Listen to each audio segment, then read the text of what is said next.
say thank you to the GEC for the great job they're doing. And I look forward to working with them in the future. Thank you. That's it. Thank you. Yeah, Very that's all. nice. Appreciate it. They do the yeoman's task with getting not a lot of recognition, and they take a lot of. That's great. Thank you very much Yeah, for speaking you. up. Anybody else? Yes, Ms. Morris. Vita Morris. Since the public will not be able to participate in the any discussion that you might have on the articles and the warrant anymore, I'll take this opportunity to say something about the petitioned article 29, I believe. This is the styrofoam containers, I guess. I'm very disturbed to have found out recently that this is an article that was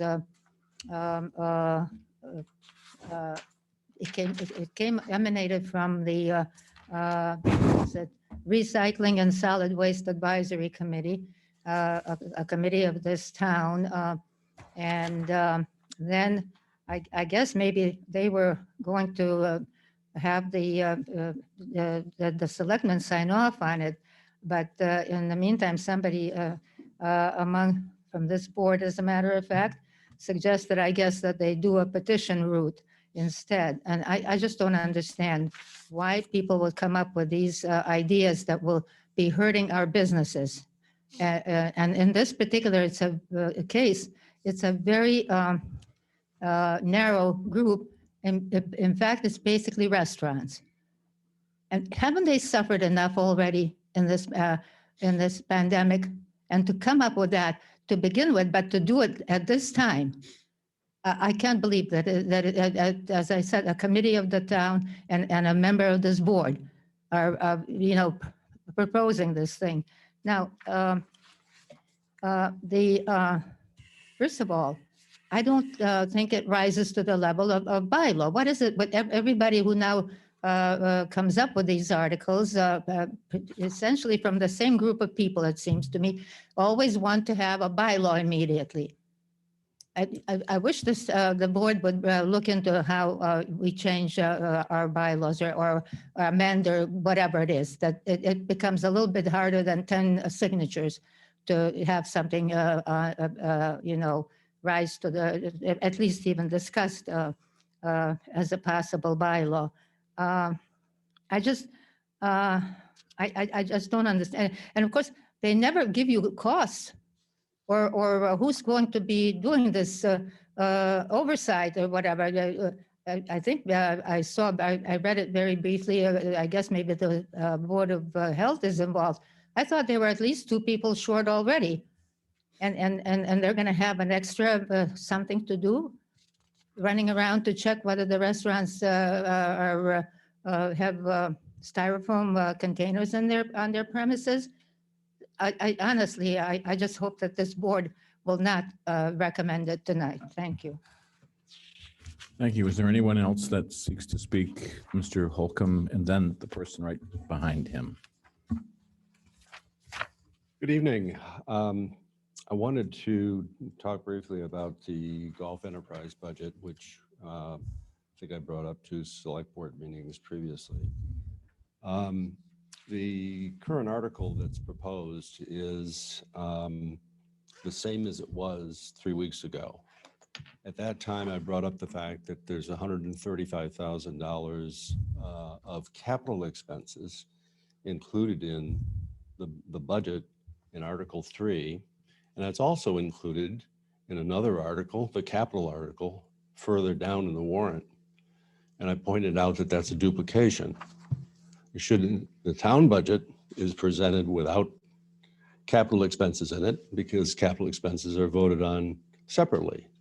The same thing should be done with regard to the golf enterprise budget that's presented to the town.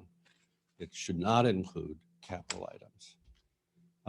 So it hasn't been changed. I didn't have any feedback. I thought it was going to be changed, but it wasn't. So as a result of that, I've got some further comments about the golf budget. The budget includes a projection of revenues of $4,231,000. And that is based upon, among other things, golf resident fee projections of $946,000. Now, I took the number of members that are in the report that is going to be presented tonight and multiplied that by the fees that we're currently paying. And that generated a revenue of over $1 million, $1,026,000. So the golf revenues, resident fees that are in the budget and in Article 3 are not correct, or else there's a problem. If you project over $1 million based upon what people are paying, why isn't that being accounted for? So, I think there's some real issues with this, excuse me, with this budget, and I think it needs to be fixed. I think right now, I don't see how the select board could approve the golf enterprise budget that is in Article 3. There's other issues there. Article 3 includes a substantial increase in expenses. Excuse me. Approximately $500,000. $200,000 of that is debt. But the remainder is salaries and wages, new hiring. The enterprise budget shows that the golf enterprise is going to lose $200,000 next year. Why would we allow, excuse me, why would we allow the golf department to project a loss and not ask them to restrain their spending on salaries and wages? It only seems reasonable. I would really recommend that if you leave the article this way, that you ask for a freeze on hiring until you can get a handle on what the actual projections should be. Okay, thank you. Thank you. For anybody else? Yes, there was actually, excuse me, yes.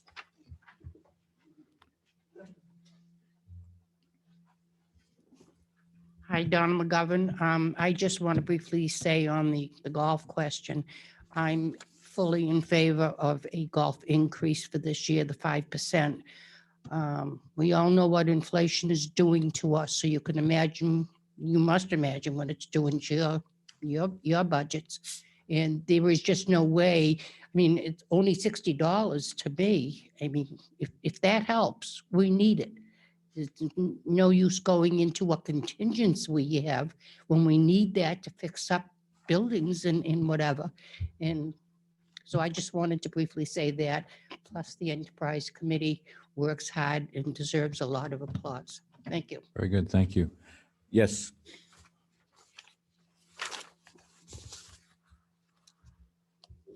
Hello, my name is Kristen Seymour. I'm a resident of the town of Yarmouth. I'm a member of Town of Yarmouth Golf.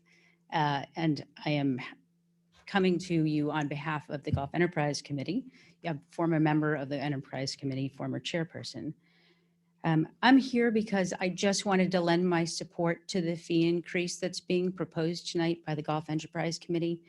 I think that it's extraordinarily necessary, and with the history of the finances of golf, we certainly need to keep that ball rolling in the right direction.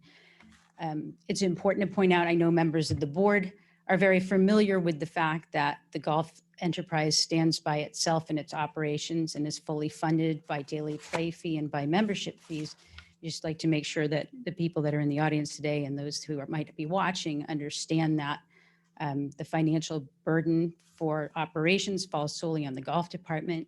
And I think that a 5% raise in membership fees is very little to ask moving forward, particularly in the environment that we find ourselves in the world today. Not only am I a former member of the GEC and a member of Yarmouth Golf, I'm also employed in the green industry. So I understand that golf operations is going to see significant level of expenditures and rising expenses. An increase in fee is at 5%, I think, is really a rational increase, considering that the inflation for the United States right now is at 7.95%. So we're actually about 3% behind the 8 ball. I think it's a great idea to pass that fee, and I really support the Golf Enterprise Committee, the presentation that they're going to bring to you tonight, and all of the hard work that they're doing in making sure that golf remains a viable asset for the town of Yarmouth and for the members going forward. Thank you very much. Thank you. Appreciate your comments. I noticed that we have a hand raised on the Zoom monitor. Who is that, Bob? Says Janet. There's no Is there a- last name. So Janet, are you interested in speaking during public comments? Maybe we could bring her. Okay. Janet? Can you hear me? Yes, we can, Janet. Please. Okay.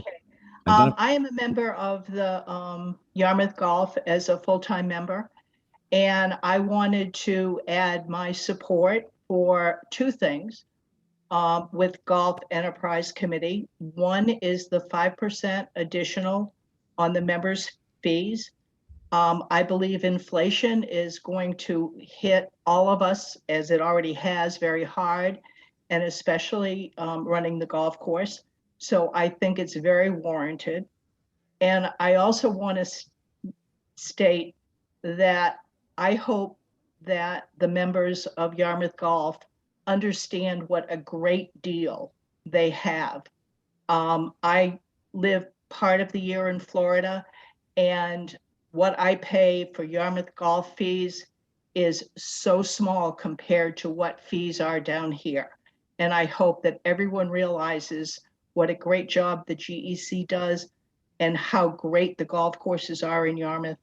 And I just wanted to pass that along. The second thing I wanted to talk about was the new membership category for the Twilight Zone. I currently golf with a group of about 12 people every Sunday afternoon on the links course at Bayberry. And of that 12, 2 of us are full-time members. The rest are links members. And several of them would love to upgrade to a Twilight membership so they could enjoy the rest of Yarmouth's great golf courses. Thank you very much. Thank you. In the audience, yes, Joyce, and then you, sir. Thank you. Joyce Flynn. Here, I guess with an announcement that might help golfers and fees. In some ways, the best way to fight inflation with energy prices is to be proactive and to figure out a long-term solution for producing more of your own energy. So specifically, 3 dates. Anyone who's here is invited to sign in on the town Zoom for Energy Committee. That's next Tuesday, April 5th. At 4:45, we're going to have a presentation that's going to be on energy storage, specifically residential energy storage, because we discovered with the Solarize project that a lot of people seem to think it was an all or nothing. If you're going to have storage that will see you through a power outage, then you have to do the whole house. But this talks about strategies that would enable you to have your crucial systems on. But on the other hand, it also suggests some ways to cut down on the electricity that perhaps you might not be needing on a daily basis at all. So that's going to be open to question and answer. So the wonders of Zoom meetings. And the person delivering that is Dan Schell, who's an energy analyst from the Cape Light Compact. So that's April 5th at 4:45. The next date I want to draw your attention to is April 20th. That's a Wednesday, and that's a 6 o'clock event.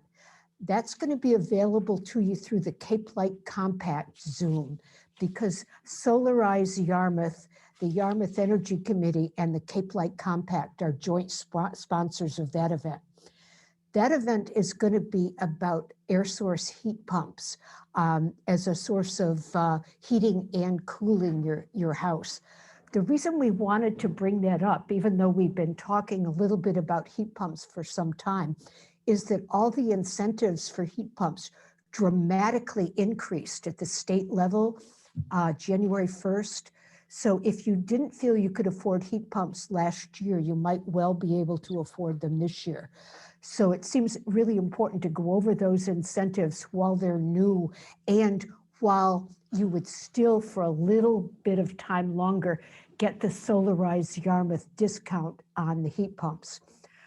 The third thing is a sad thing, and the date is April 30th. And that's when Solarize Plus Yarmouth vanishes, kind of like a pumpkin that used to be a carriage holding Cinderella. All the discounts for buying solar and for buying storage batteries and for buying heat pumps will all vanish on that date. The discounts are available to Yarmouth residents. That includes part-time residents and Yarmouth businesses. And after that date, the Yarmouth discount is gone and our vendors go back up to the price of all the other vendors on the Cape and elsewhere. And of course, those prices continue to go up because of inflation. So the 3 dates, April 5th, April 20th, and then the goodbye on April 30th. Thank you. Thank you. Yes, sir.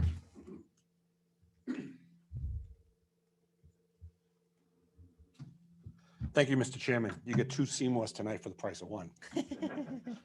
One thing causes conversation in my house is this annual fee discussion. And I usually am on the losing end of that discussion for a lot of reasons. But tonight I'm here to look at it from a different angle. As I looked at the presentation that you're going to see tonight and some of the other things in the budget, capital expenditures and deferred capital maintenance, I think, is going to be a really large concern for your consideration. As I was thinking about the meeting tonight, I looked on the Yarmouth Chamber of Commerce, a bunch of hotel sites and real estate ads. The one thing they all have in common is golf.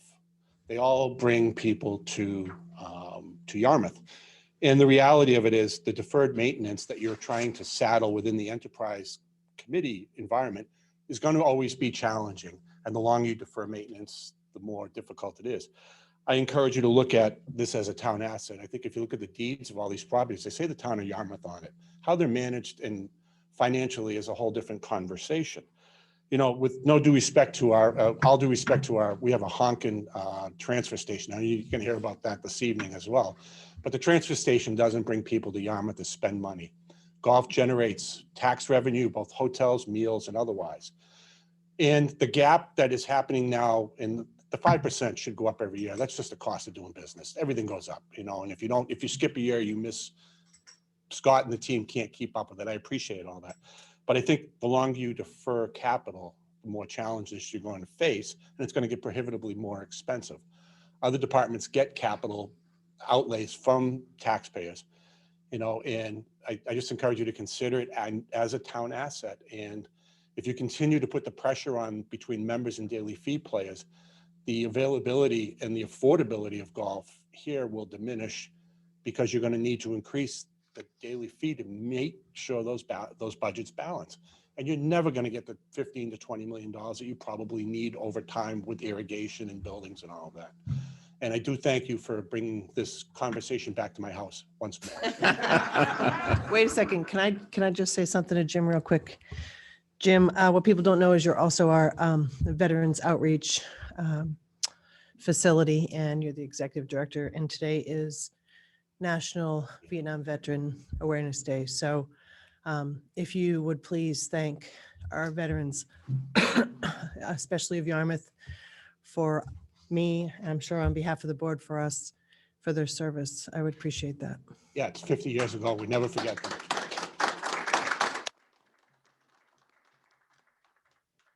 It's interesting. Thank you, Tracy, for that. Recognizing those people is huge. And in my new role, I spend a lot of time in front of esteemed colleagues like you folks in different towns.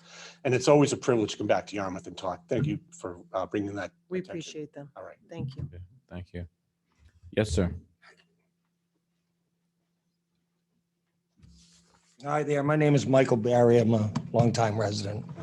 And member, and if I could suck up to the executive director for veterans for a moment, his cause is great, and I also echo the sentiments. I've been on the tournament committee for quite a while. I'm the president of the 40 Thieves and very involved in Yarmouth Golf. We love it here. I came for the transfer station, not the golf. Golf just happened to happen. And I also got solar this year, so I did get the benefits. I think we need to continually feed this asset. I believe in the rate hike. I don't think we can get this from the public, number one. I think we've maximized that out. We're at over $100 now on the weekends, and I think we've, if we go beyond that, we're going to be competing with Pine Hills and things like that, and we don't have the facilities to accommodate that type of golf, which is, a 50 bay exclusive driving range and a deluxe clubhouse with, fine dining and all those things. This is not that type of a club. This is a municipal golf course. So I think members will support, I can only speak for me. I can't speak for everybody. And I've gotten, I've reached out to about 45 members that are kind of on my distribution list and asked for their support. And I've gotten some, and I've gotten some pushback. And I don't mind carrying the flag for something if I think it's a worthwhile cause. And I think this is a worthwhile cause. Recently, I was at the GEC and I represented the leagues for the 40 Thieves, and and the outcome was good. The outcome was good. It seemed a bit adversarial, but it wasn't. We're coming from two different points, and we met in the middle. I think that's the ultimate solution of any meeting. And so I personally think that's a win-win, no matter how you get there, as long as things aren't thrown, and nothing was thrown and no names were called. So I support it. I think, the cost of living in the last few years is about 7 or 8% increase. Even at 5% increase, we're still swimming uphill. But it does put at least a little dent in what needs to be done to maintain those properties. Those properties are substantial, and it's a huge asset for Yarmouth, like Jim said. It's not just a little asset; it's a big draw. People love to golf down here. I love bringing in people from out of town and showing off our golf courses. There's nothing like a member guest tournament and bringing people in. They're like, "Wow, you get this every week?" I'm like, "Yeah, we get this all the time," and they're just amazed. So I am for the increase. I think Scott has done a phenomenal job on the golf course. The troops, Becky and Dennis have done a great job. They've been good to work with. From a member standpoint, we've established some guidelines from both sides that we play nice in the sandbox. And, overall, I think it's a win. And for us to just sit still as time passes us by, in 1 or 2 years, we're going to be looking for a big increase, and that's going to involve the town to vote on it. And I don't think we need to do that. If we stay ahead of it and just stay on top of it as an annual increase, I think that's the best solution for all. Thanks. Thank you. Yes, sir.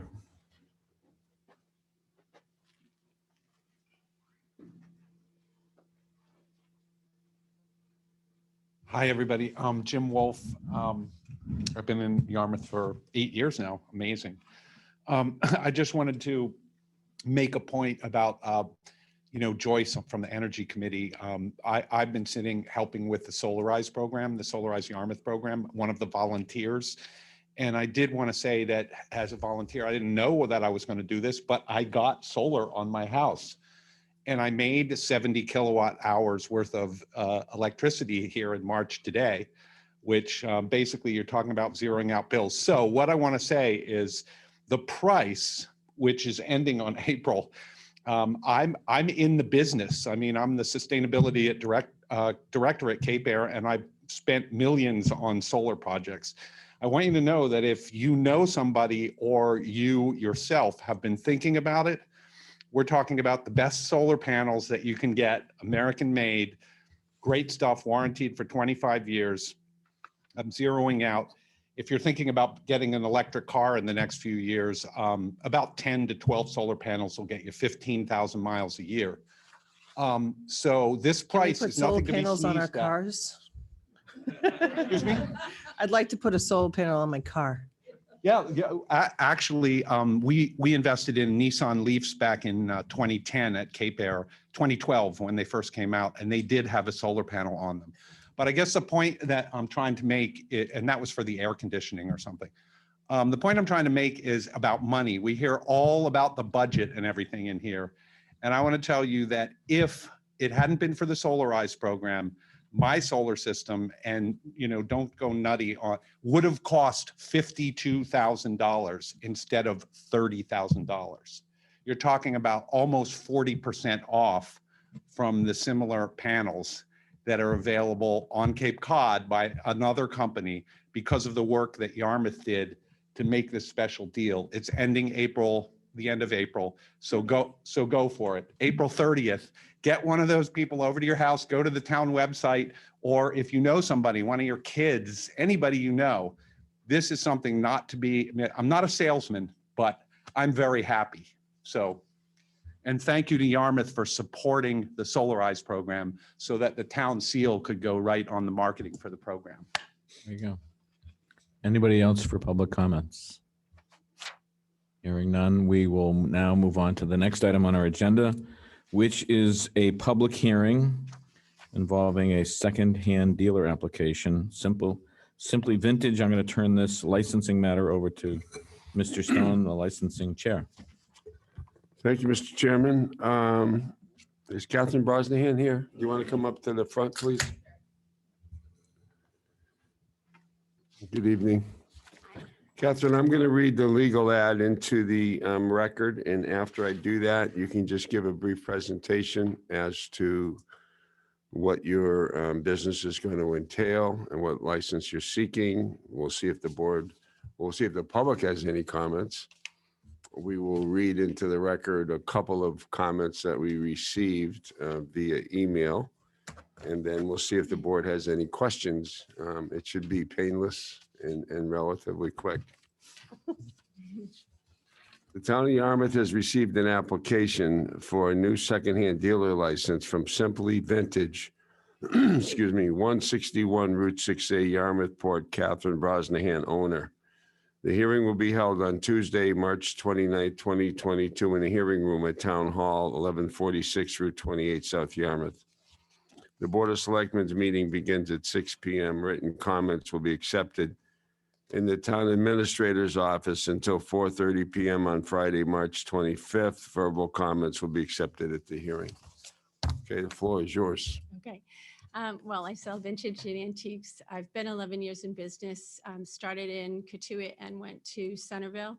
So I'm familiar with what they call a junk dealer's license in Barnstable. I do not sell any of the regulatory items that are of concern. I'm essentially a home goods store, specializing in vintage and antiques, dishes, furniture, pillows, linen, things of that nature. All right, in the application, the statute talks about a junk dealer's license, but it also talks about other things too, one of which is a secondhand dealer's license, which is what you're applying for, just for sake of clarity. Mhm. And in your application, you say antique store to sell antique/vintage furniture, home goods, and new retail items, including handmade jewelry and cards. And that's about That's pretty much a it. summary of it, right? Yeah. Okay. We had a couple of emails in support, as I recall. One was from Jack's Out Back, which was in a butter. Do you have those, Bob? Right here. It's here. Are they in the packet? Yeah. Let me see. It's written on their notification. It says, as in the butter of the property, I have no opposition to this application. Donna Barada, owner, Jack Soback. And there's also a letter from Hallett's. Yeah, there were two. Hallett's was the other one. They were supportive of the application. They didn't have any objections to to the application. Is there anybody in the public that wants to be heard on this, either for or against? Okay, we don't seem to have any additional public input. Yeah, I see the Hallett's letter. It says, Charles Clark writes, I endorse and what she's done for the community, and she fits the profile of Yarmouthport. As this shop is part of the new spirit, more businesses like this should be welcome.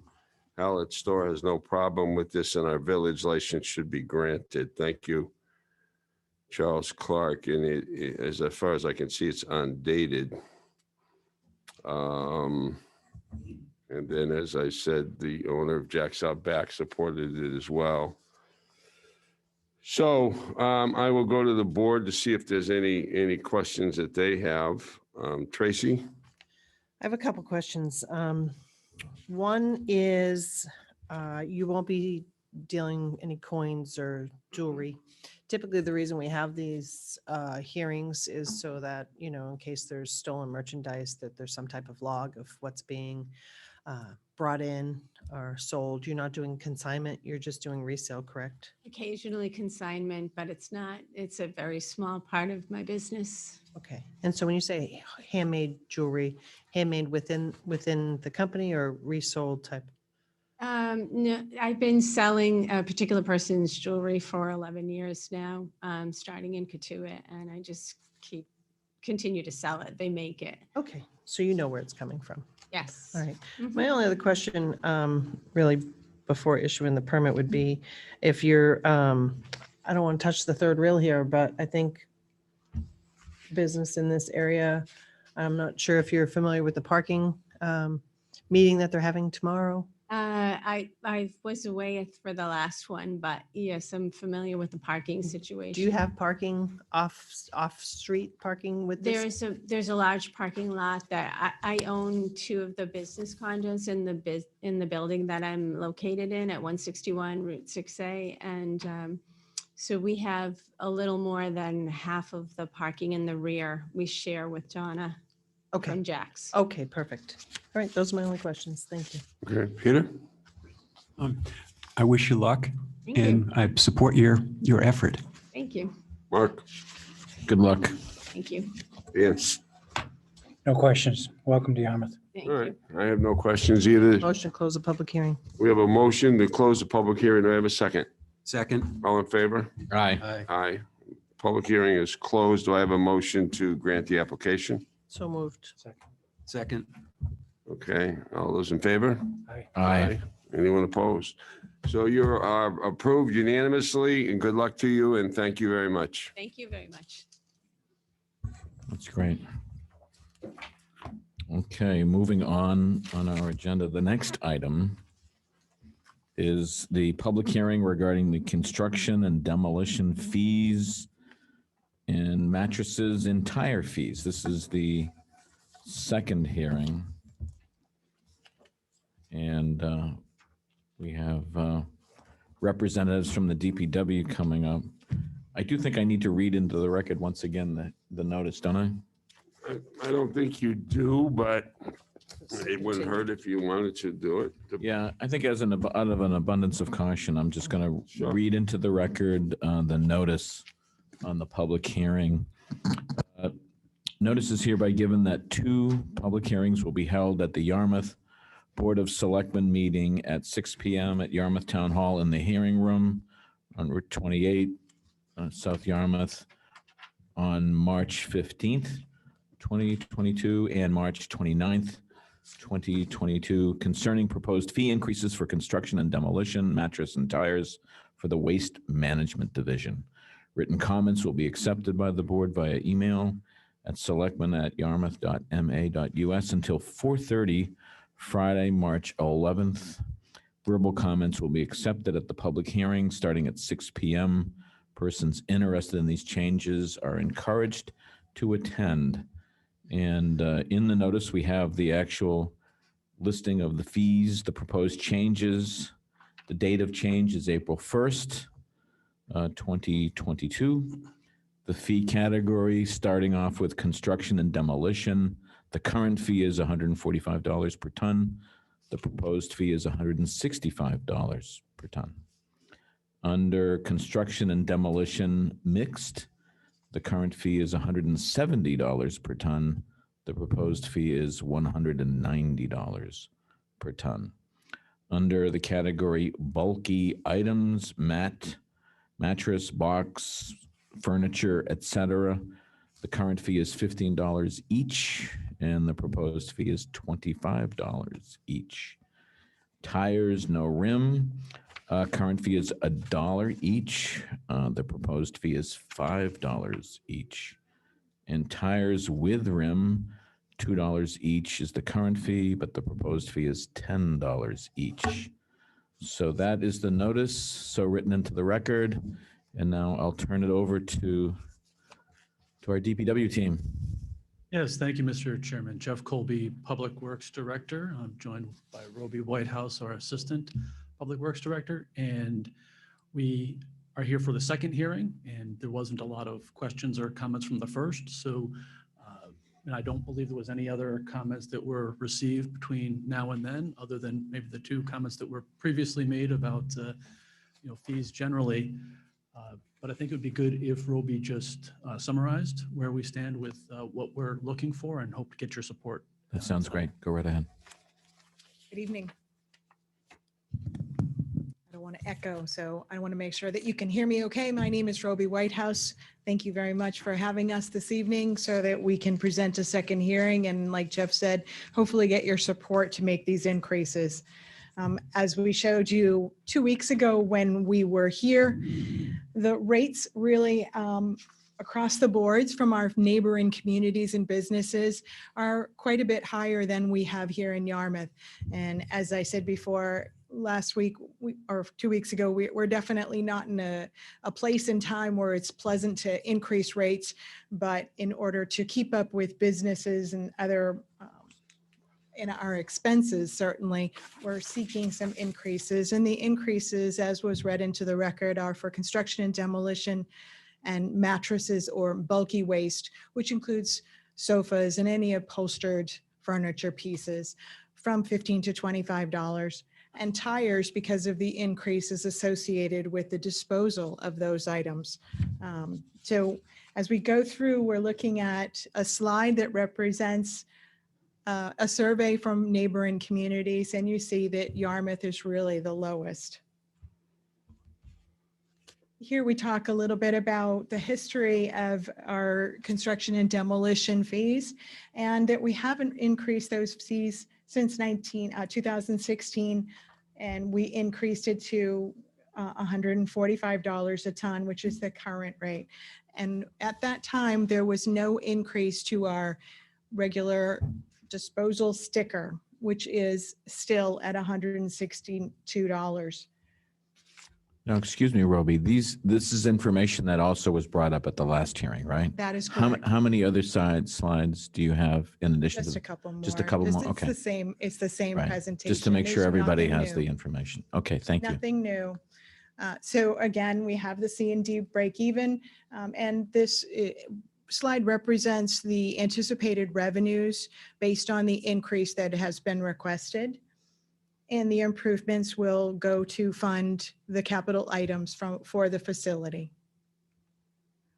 Here we have the fee analysis. The current fee is $145 for construction and demolition. And we know that back in 2016, the Board of Selectmen authorized a fee increase up to $145. And we're seeking this increase to begin on April 1st. And that's certainly something that we wanted to make sure that you understood for April 1st. And the additional fee of $25 is for mixed loads. So a mixed load for construction and demolition, just for anyone who's interested, is not just construction demo. It includes any metal or any freon items that need to be separated out. And that's the importance of adding that extra fee. Some loads come in and they're completely mixed and we have to do the extra work. That's why there's an extra fee. So here again, it's just a comparison of the fees. Harwich is charging $165. S&J, which is a private company, is charging $180. And Yarmouth is looking for the 165 to be comparable with the town of Harwich. Other fee considerations, as I referenced, is the mattresses and the tires. And my last comment is that this is no increase to the disposal stickers, and we hope that you will support this increase starting on April 1st. That's great. Thank you very much. I'd like to go to the public first to see if there are members of the public that would like to speak, and I'm going to recognize Mr. Holcomb. I think my comments are more just questions. The presentation said that there would be $360,000 of free cash generated. That says to me a net profit.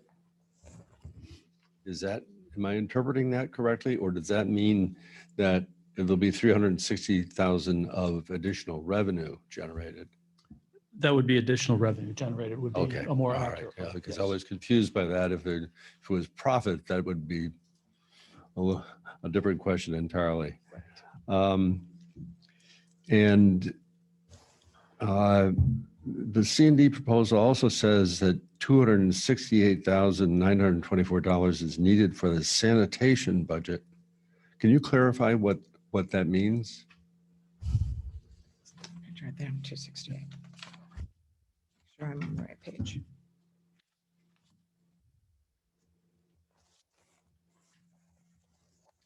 Current fee analysis indicates that in FY23, 268,924 additional revenues are needed. Is that what you're saying? Right. That's the line that you're Yeah, talking is about? the sanitation budget, the C&D, or is that something else? Yes, this is a portion of the C&D budget that is necessary in order to come up with the fees associated with the additional tonnage that's coming in. So how do I explain this appropriately? The additional tonnage that comes in for construction and demolition is requiring additional funds in order to make that budget. Saying that Yeah, right? let Thank me you. summarize this. We work closely with the finance director, and he has a spreadsheet that is a fully loaded cost for the sanitation fund. It's not an enterprise budget, but it is one that's self-supporting. So he has everything in there from a benefit cost to salary to utilities.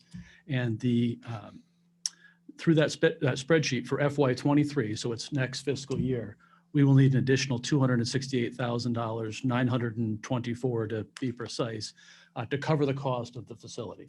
So that's what that statement says. Okay, all right. No, so that it is related specifically to C&D. It's not related to any other operations. It's only related to sanitation, which includes C&D, but also includes all the operational costs for that facility.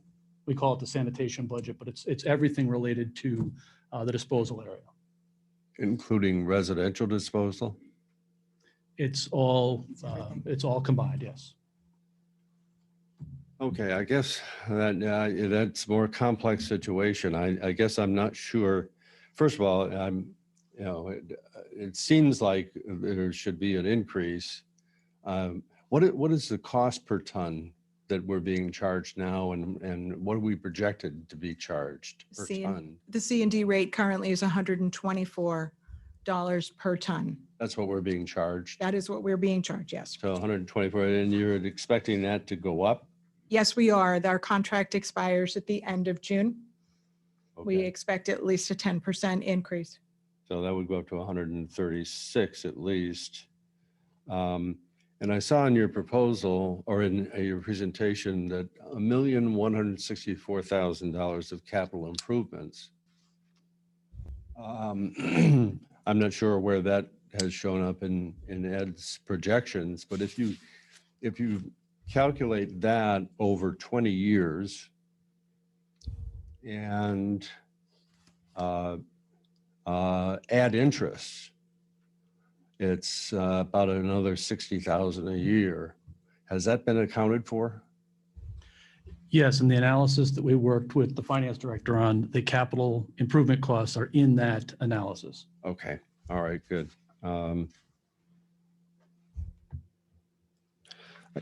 And I guess the last comment is that it's just concerning the presentation. It indicates that resident fees are being maintained because of the C and D fees, or that's my interpretation of what was said. I'm not sure that's legal. I think fees are supposed to be set based upon the cost of that particular service. I think that's what is legally required.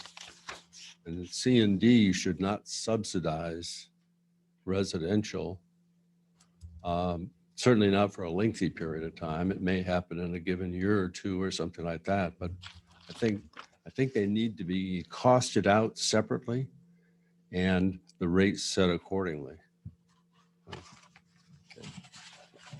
You want to respond to that? Sure. My comment on that is all the fees for the disposal area are combined.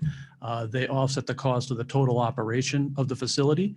And our proposal is to keep the residential sticker fee the same and increase the construction and demolition fee to match a neighboring community, which is Harwich in this particular case, to be competitive, but also to bring in revenue generally to the facility. Thank you. Is there anybody else in the public that would like to be heard? I don't see anybody. Yes, ma'am. Joyce Flynn. I'd just like to say, this is my favorite night ever. Secondhand furniture stores. And now we discover that people will be incentivized to save their tires and make tire swings out of them. Good stuff. Thank you, DPW. Thank you. Somebody in the. I see there's a hand that's raised on the Zoom, Bob. Can you give us? Tom Yes. Nicanello. Says Tom Nick. Okay, Mr. Nicanello. Can we bring Mr. Nicanello into the meeting? Tom, can you hear us? Can you speak? Good afternoon, Mr. Chairman. Thank you very much for your time. Tom Nicanello here from the very historic village of Bass River in this very old town of Yarmouth. There's a lot of support going on tonight, and I'd like to show my support heftily or hefty for the DPW. You know, in 1642, Mr. Chairman, there was only 250 people in town, and we didn't have so much trash and waste.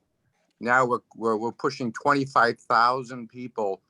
We have over 1,000 building permits going on right now. Being a general contractor for over 3 decades now, this is very exciting for Yarmouth. We're getting more people. We're getting more money in our economy, and it costs money to do this. We have waste problems with our water. Well, we have waste problems with our trash. And we need to fund these organizations. Diesel fuel now, I mean, I buy it all the time. It's $5.09 a gallon. I'm just here to support the DPW. They do a fine job. They're overworked and underpaid, but that's the way we do things today, unfortunately. So thank you and have a good night. It's a long meeting and I will keep this short. Thank you. Appreciate your hefty comment. Thank you. Thank you. Is there anybody else who would like to speak during the public hearing portion of this meeting? All right, do I have a motion to close the public hearing? So moved. A second? Second. All in favor, say aye. Aye. Aye. Opposed, it carries. Okay, let's start with the board. I'm going to start on Mr. Smith's end and see if there are any more questions or comments. In reading it over, I think the increases are reasonable and not overly burdensome to anyone. And we do need to break even on our sanitation and also to cover our capital improvements over time. So I'm in favor of the increase as presented. Selectman Post. Thank you. You know, I appreciate Norm's comments. I think we've always tried to make sure that we can demonstrate clearly that the fees are associated with the service provided, but the service is collective really in nature in terms of personnel being able to be there for both. And when you have revenue that's not really separated in terms of knowing, you know, you don't have, if you had separate budget for residential, that would be probably more difficult, but it would also be easier for us to really see the income and expenses in that. So sanitation, I think with, you know, the CMAS contract, it ended probably like 3 years ago now. 2015. Yeah. Has it been that long? Has been. Wow, I've been sitting here a long time. Wow, 7 years. Okay, time flies when you're having fun. But we saw a huge increase to the residential sticker at that point in time. And I really had assumed that we'd continue on that trajectory. So we've been somewhat lucky. We've been able to keep that on, you know, a fee that's still affordable and competitive. So I appreciate your work on this, and I support the proposal. Thank you. Selectman Stone. Thank you. One concern I have, and somebody mentioned it at the last hearing, and that's the increase in disposal of tires from $1 to $5, and with rims from $3 to $10. I have some environmental concerns about that, because I do feel that's going to at least potentially create situations where people are going to illegally dispose of them because of the scope of the increase. And I was just wondering if there's some way that cost could be absorbed, perhaps by increasing the tonnage fee and making and holding that fee a little bit closer. You know, to go from $1, anybody, I think most people will pay $1, but to go for $5 from $1, when people used to pay $1, I think they might be looking for other places to leave them. And we've had problems like this in the past with construction debris, really nasty stuff in some really pristine areas in Yarmouthport where concrete was dumped and tires were dumped, and it was a virtual obscenity in terms of what happened. And I'm concerned that these fees going from, you know, about 500%, for example, on tires are going to encourage people to get rid of that stuff. You saw what happened once on 28 with mattresses. Somebody dumped a whole truckload of them right on 28. There are people like that. There are people that do these kinds of things, and I'm a little bit afraid we might incentivize them inadvertently. I was wondering if we can just, whatever revenue we're looking for on that item, if we can reallocate it someplace else, maybe in the tonnage, the gross tonnage. In the grand scheme of things, the tires are a relatively low amount of revenue that comes in from those fees compared to the construction and demolition. That's, you know, certainly the primary focus for our discussions in looking for the board's support tonight. If the board was to vote to reduce that to, you know, some more tolerable level for tires, that's certainly something that we could work into the mix. Our recommendation is the numbers you see before you tonight to ensure that we're covering our costs. But if you feel that you want to subsidize certain things to you know, address potential dumping issues, then we certainly could make that work. But the numbers we presented do cover the cost for that particular entity, if you will. Yeah, I'd go out on a limb and even say that I'm pretty confident you will see more tires by the side of the road and in the woods. And to me, that it's almost inevitable that will happen. They're very easy to get rid of. You just open the car door and roll them out. It's just like that. And save yourself $5, or in the case of tire with rims, $10. People will do that. I just wanted to also mention that because Yarmouth is the lowest around, we are receiving tires in large quantities from great distances. So I'm not questioning what you're saying. I'm just letting you know that because there is no residency required, they are coming from all over. Or maybe you could put a residency requirement on it. I wouldn't have a problem with that. Same thing is true with mattresses. They are coming from all over. Then put a residency requirement on that too. That would certainly change the dynamic. Yes. Yeah. I'm not trying to protect people out of town from paying more money for disposing of their mattresses and tires. That's certainly not my point. I'm trying to protect the environment. Understood. Well, I'd be interested in doing an analysis to see if somebody who has twice the cost, like Chatham, actually has more tires dumped. I mean, I'm not sure it's really the cost. I think it's more ignorance, but you know, if it's a residency thing, so you have people that come here that are second homeowners, they may not be a resident, and then what? And they're gonna dump it too. Because they probably care less about our community than the people who may be here year round. I mean. Well, I would say if somebody owns a home here, that would qualify as, and for my purposes, as a resident. Certainly, I want them throwing their tires in. I'm talking about people out of town. I would not consider them residents, and I would not be really concerned about prohibiting them from dumping those items here. They're gonna dump them anyway. That's the problem. Those are the people that you Yeah. have to worry about, I think. I don't think so. I think it's people that are local that are used to paying $1 or $3, told that they're gonna have to pay $5 or $10. I think they're gonna find ways to save money. Okay, well, I'd like to keep this discussion going. Do you have any other comments or questions? No, not Selectman at Snow? this time. No. Let's get Selectman Horgan in here. I was able to catch the more expansive presentation on Zoom when I got a chance to look at it. I think it's painfully obvious that we don't look at these fees and increase them lightly. You know, it's been a while since you've increased these fees, and we do it simply to cover the costs. I think people appreciate that. And I think one of the other things you've done is you've protected most of the residents in town by trying to keep that sticker price the same.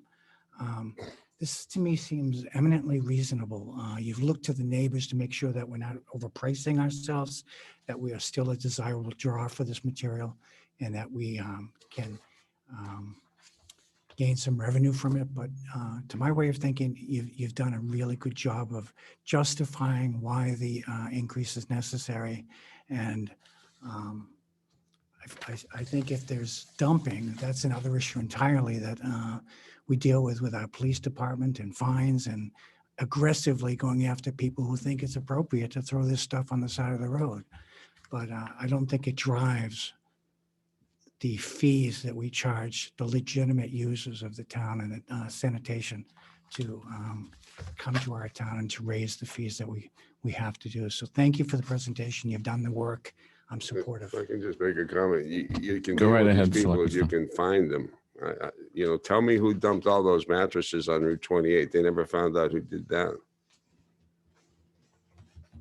You won't find people that illegally dump. Okay. Well, is there anyone that would like to make a motion? I don't have any comments. I'd make a motion to support the fee increases. Do we have a second? Second. Okay, we have Only a, thing I can say is that I appreciate Mike's comments, and I think we're all concerned about that. And if that becomes an issue, I think it should be brought to this board and for reconsideration. okay. Is there anybody else that has a comment? Any question? No. So hearing none, all those in favor of the motion as presented, say aye. Aye. Aye. Opposed? No. Okay. The motion carries 4-1. Thank you very much. Thank you. Thank you. All right, the next item on our agenda this evening is the golf fee hearing and update. So we have a notice that I will read into the record. And what I'd like to do while I'm reading it into the record, if someone could at least put the notice on the screen so that, Bob, can you get the notice and put it on the screen for us? So when I read. All right, so the notice basically says that a final fee hearing will be held by the Board of Selectmen on Tuesday, March 29th at 6 p.m. at Yarmouth Town Hall, 28 South Yarmouth, for the 2022 proposed annual golf fees. Written comments will be accepted at yarmouth.ma.us until March 28th. Verbal comments will be accepted at the hearing. The board meeting will begin at 6 p.m. So there are numerous categories related to the type of golf fee. These are annual fees that I'll read first. First of all, the annual pass. The existing fee is $1,200. The proposed fee is $1,260. The senior annual pass is currently $760. The proposed fee is $790. The Lynx annual pass currently is $330. The proposed fee is $345. The under 35 annual pass, that means under 35 years of age, is $760. The proposed fee is $790. The young adult annual pass, that's under 23 years of age, is $325. The proposed fee is $340. The junior annual pass, under 19 years of age, is $110. The proposed fee is $115. The annual Twilight, we're referring to as the Twilight Zone pass, is the current fee does not exist. This is a new pass edition. The proposed fee is $790. Under daily fees, the Director of Golf Operations will have the authority to adjust these daily fees downward as market conditions dictate, or there is intent to offer certain specials to increase facility or service utilization. The greens fee currently is $105.84. The proposed fee is $111.13. The golf car, 18 holes per person pass holder, $15.44 is the current fee. The proposed fee is $16.21. For the golf car 9 holes per person pass holder, that's $9.38, and the proposed fee is $9.85. The golf car 18 holes per person non-pass holder, $24.25 is the current existing fee. The proposed fee is $25.46. The golf car 9 holes per person non-pass holder, current fee is $16. The proposed fee is $16.80. The range fees, small, $7.71 is the current fee, $8.10 is the proposed fee. Range fees, medium, $11 is the existing fee. The proposed fee is $11.55. For range fees, large, the current fee is $13.23. The proposed fee is $13.89. Club rentals, 9 holes, the current fee is $30.29. The proposed fee is $31.80. The 18 holes club rentals, its current fee is $48.51. The proposed fee is $50.94. The premium set, the existing fee is $74.97. The proposed fee is $78.72. And the final one here, handicap maintenance, $55 is the existing fee, and the proposed fee is $57.75. And that concludes the fee recitation. So we're going to turn it over to our golf team and let you present these changes. Will I have a procedural question? Sure. On the legal notice, it says a final fee hearing will be held by the Board of Selectmen on Tuesday, March 29th at 6 p.m. My understanding is on any new fees or any new fee proposal, we have 2 hearings. This was advertised as a final hearing. So is this going to be the first of 2 hearings? We are not proposing any additional fees at this time that were not proposed in the fall when we came for the first two hearings. But this is a new advertisement. This is a whole new hearing, right? Aren't we starting, this starting over, or we didn't continue those hearings, did we? No, we did not. I think our practice has always been to have to. That's why when I saw this, I talked to the town administrator about it this afternoon. We were talking about an entirely different matter, but I just noticed it thumbing through the packet.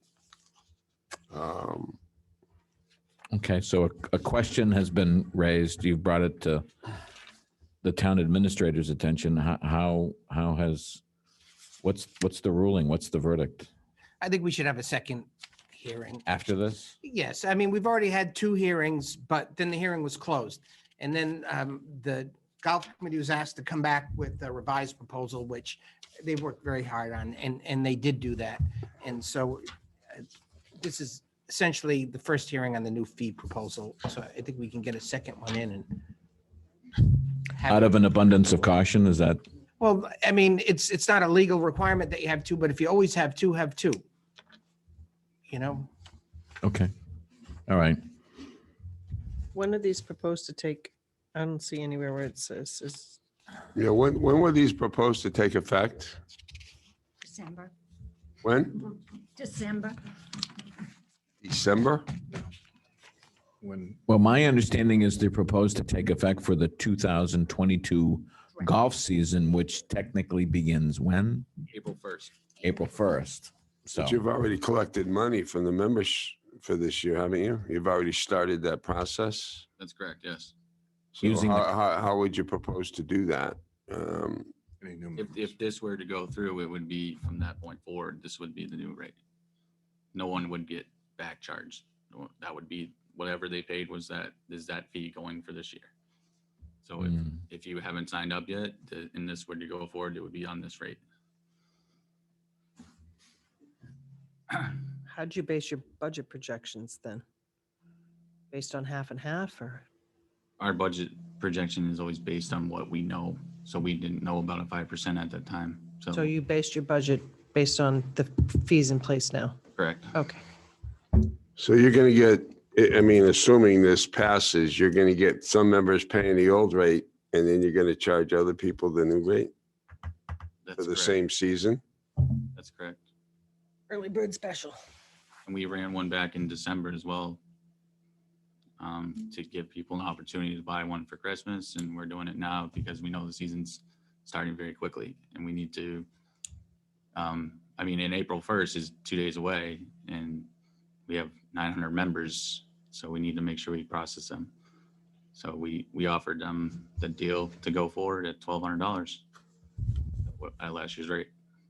I think if I may, one of the issues that these fee increases are being proposed is the rapid inflation associated with golf course operations and fuel and fertilizer and things like that. And that's what the document says. So bringing them forward is adjusting revenue associated with those new increases. As it says in the report, Russia is a major supplier of urea, potash, and other fertilizer products. So they're sort of hedging against that in, more increase in inflation that they've already seen. And as we get into the presentation, we can go over the sort of details. So this is really an inflationary hedge fee increase. As we come back next year, as per the presentation, we'll look at capital and other things once we refine our approach to that. Bill Scott, Assistant Town Administrator. Thank you. Thank you, Mr. Scott. Does that I answer your guess the question? question, Mr. Chairman, are we having one hearing or two? And if we're having two, when is the next one going to be? Well, again, I'm looking to the town administrator. We've been all directing his questions to him. I want to be consistent on this. Your expectation is that there'll be a second hearing. Yeah, finish up. Well, we just it came up, this afternoon, and Right. I would say let's advertise the second hearing. We probably finish the whole process by April 12, and that way you've had your two hearings.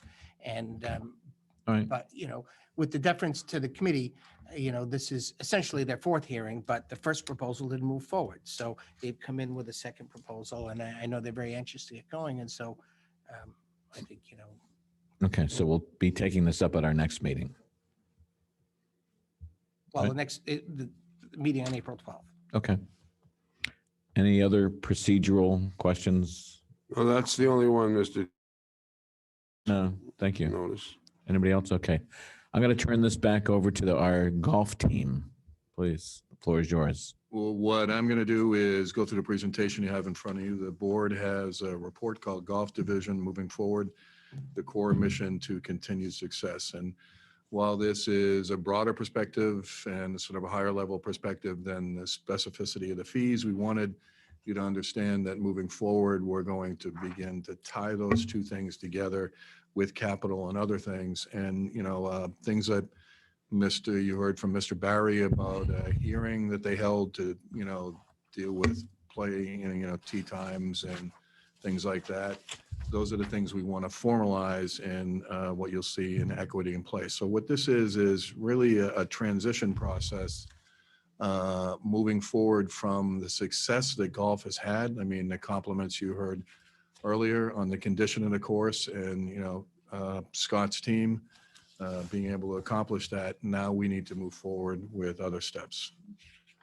So the transitions are an iterative process. They are essentially, trying things, but creating more formal processes to nail things down to make the business work better. Immediate priorities is your core mission, and the core mission in golf is a playability in the condition of the course. And it seems from the comments and other things I've heard is that is going very well. So moving forward, you saw in the report in terms of revenues over a period of years, they were down just a few years ago and they're going up. But we want to prepare for how we use those revenues wisely and expand the capability of the operation. Moving beyond the core mission, you have capital, and a lot of capital has been proposed. And what we want to do is have a formal process to build that capital plan and do the necessary analysis so that we're tying it to the fee increases. And we have the references to the fees. Now, what I'm going to do is ask Scott to go through these slides. These are really the core mission slides and some of the things his team has done to improve the facilities. Good evening, Scott Gilmer, Director of Golf. When I first took over, we had to make sure we took care of the golf course first before we moved into any of the other issues facing golf. So, I mean, a couple of things that are up there is we do a lime application that was never done before. I mean, that's going to take a decade to fix, if not more. Soil pH is 4.9. It takes a long time. We outsource the aeration now. We used to try to do it in-house, maybe pick away 1-2 a day. We'd run out of time, never get them all done. That's now being done outsourced, so we get them all done within 2 days at each place. So we're reducing closures of the course. One of the big things we did into is we're leasing mowers now, hybrid mowers, so they're energy efficient. Mainly gas units. We do have a couple diesel, but so they use less fuel, and which is nice in this environment now. Widening fairways is also another big thing we're doing that helps playability. Everybody likes to have short grass hit, not in the rough. We have a lot of rough out there, and we're trying to do ways to reduce it. The irrigation system, we're continuing to ground it in areas that we fix when we go and have to do a fix. We ground it so we can prevent hopefully some lightning problems in the future. I mean, we can't always prevent everything, but we're doing everything we can on our end. As mentioned before, we're looking at ways to reduce the rough. That's naturalizing tee to fairway area. That can help reduce water as well. And then a couple of the other big is now we're on weekly, semi-weekly spray programs, fertilizer. We're monitoring the irrigation constantly. We just did purchase last year a new blade grinder, which has decreased the amount of time we can grind a reel by a third. So we're doing everything we possibly can on our end to make things as efficient as possible. And then the continuous tree removal. If you've been to Bayberry parking lot, you'll see that we took down quite a few dead, diseased, dying trees this year.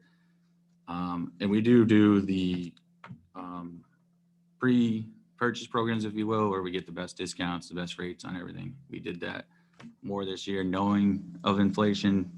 Obviously, the war in Ukraine has created a different situation, and we're going to look to possibly purchase quicker this season as well, before we possibly don't have any fertilizer. Thank you, Scott. One of the things that's been mentioned in the discussions is deferred capital. So there are some great reports and studies that have been done by Scott's team and the golf committee. The Links Course Master Plan is one of them.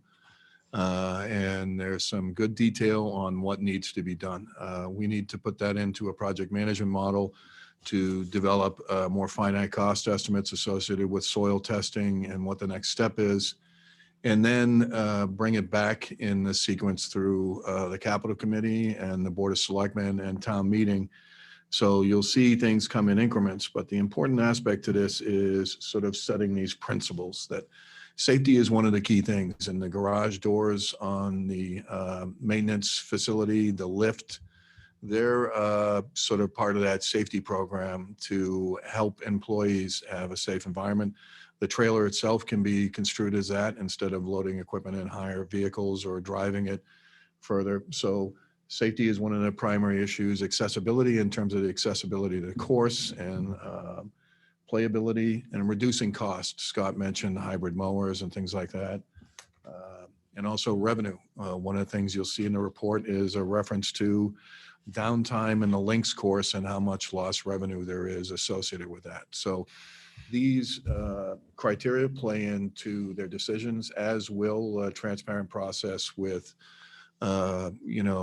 people involved in golf. We're going to make a concerted effort. There are 2 web pages. There's one that's really facing the public in their retail page, but we want to take their town page and turn it into the budget and capital and operations page. So when we start making these decisions and creating these reports and posting these hearings and creating equitable play, which I'll discuss later, we want people to have a sort of a venue to be able to have that information.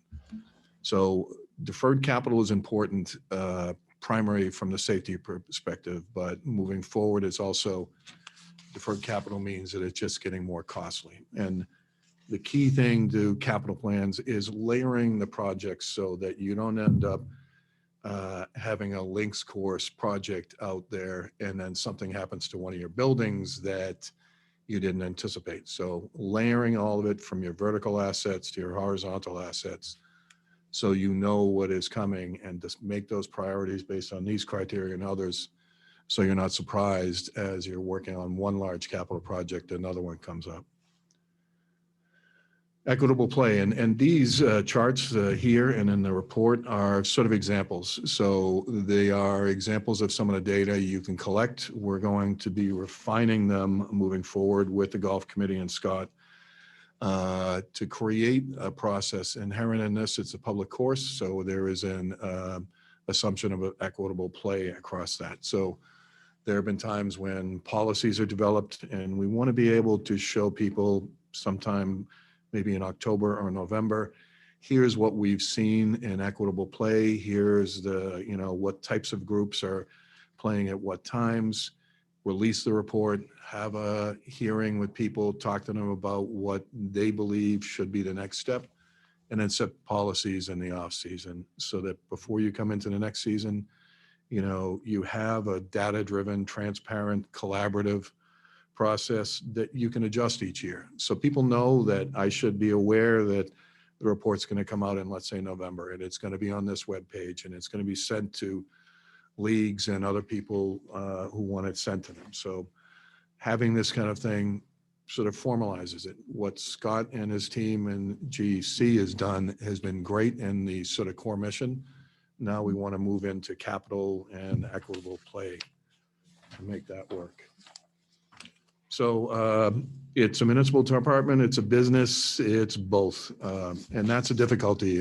In prior positions I've had to run a small conference center. It is difficult trying to run, that wasn't an enterprise, but it was still had that, earn your own revenue, pay your own expenses type approach. And it is difficult to understand procurement when you have a bar, when you have other service things that are not typical to the public sector. So what we've done is looked at working with the Collins Center. The scope is in the back, and setting up a procurement manual that meets the needs of the municipality, Chapter 30B, 149, 30, 39M, 738, and all those standards, and do that from the municipal perspective, but be able to do it so that you're not trapped in losing the ability that Scott has when he pre-orders and has relationships with some of these companies that are favorable in terms of lead time and costs. So we want to manage a business within the context of municipal finance, create the policies for the business, establish templates and manuals for operations, and again, back to the webpage, create a webpage that people understand where they can bid, where we're spending the money, and how it's being spent, and doing that cooperatively with the municipality, with finance department. Scott, I'm going to ask you to take this one because we're into the costs now. Yeah, I mean, this is just a quick snapshot of our big ticket items, if you will. This is based on what we have seen in the market right now. We used to get fertilizer for $40. Now we're probably going to get it for $50. I mean, we can try to make some deals with people, but it's very hard. I mean, based on Barnstable County bid and state contract, we get it for the lowest that it is now. But and then the chemicals is up as well. Fertilizer and chemicals are all petroleum based. So anytime fuel rises, these two rise hand in hand. That's based on the amount of sprays per year. We spray 77 acres 10 times a year roughly. So that's how we get the increase there. Seed is through the roof for other reasons now with inflation, but they had a big problem growing it in the last couple of years. So it's very hard to find right now. Kristen probably can relate that too as well. She's in the green industry. And then there's fuel, which is the current pricing going up. And so we rely on a lot of petroleum based products, unfortunately, in golf. So. And I think that in doing research on this and talking to Scott, you'll see some of these numbers happening in the inflation in 2021. So the numbers that you're seeing now as a result of, the Russian-Ukraine situation are escalating rapidly. But most of the articles that you find on this issue as it relates to golf show inflationary pressure back in 2021. The next slide is actually the fees, and Scott, if you want to handle that one also. Those are two tables that you were giving me. Yeah, that's what Selectmen forced right into the already. That's nothing different than what was read earlier. We're asking for a 5% increase across all our fees with the addition of the Twilight Pass as possible new addition. And I think in that terms, is there a, no pun intended, link between the links course and the Twilight fee? Yeah, so I mean, I guess what we hear from people as well out there is that they may be waiting to possibly see if this Twilight Pass goes through. We do have quite a few links members that may want to jump into that pass. If you have bought an annual pass already, we actually don't let you go down. We do let you upgrade into a new pass.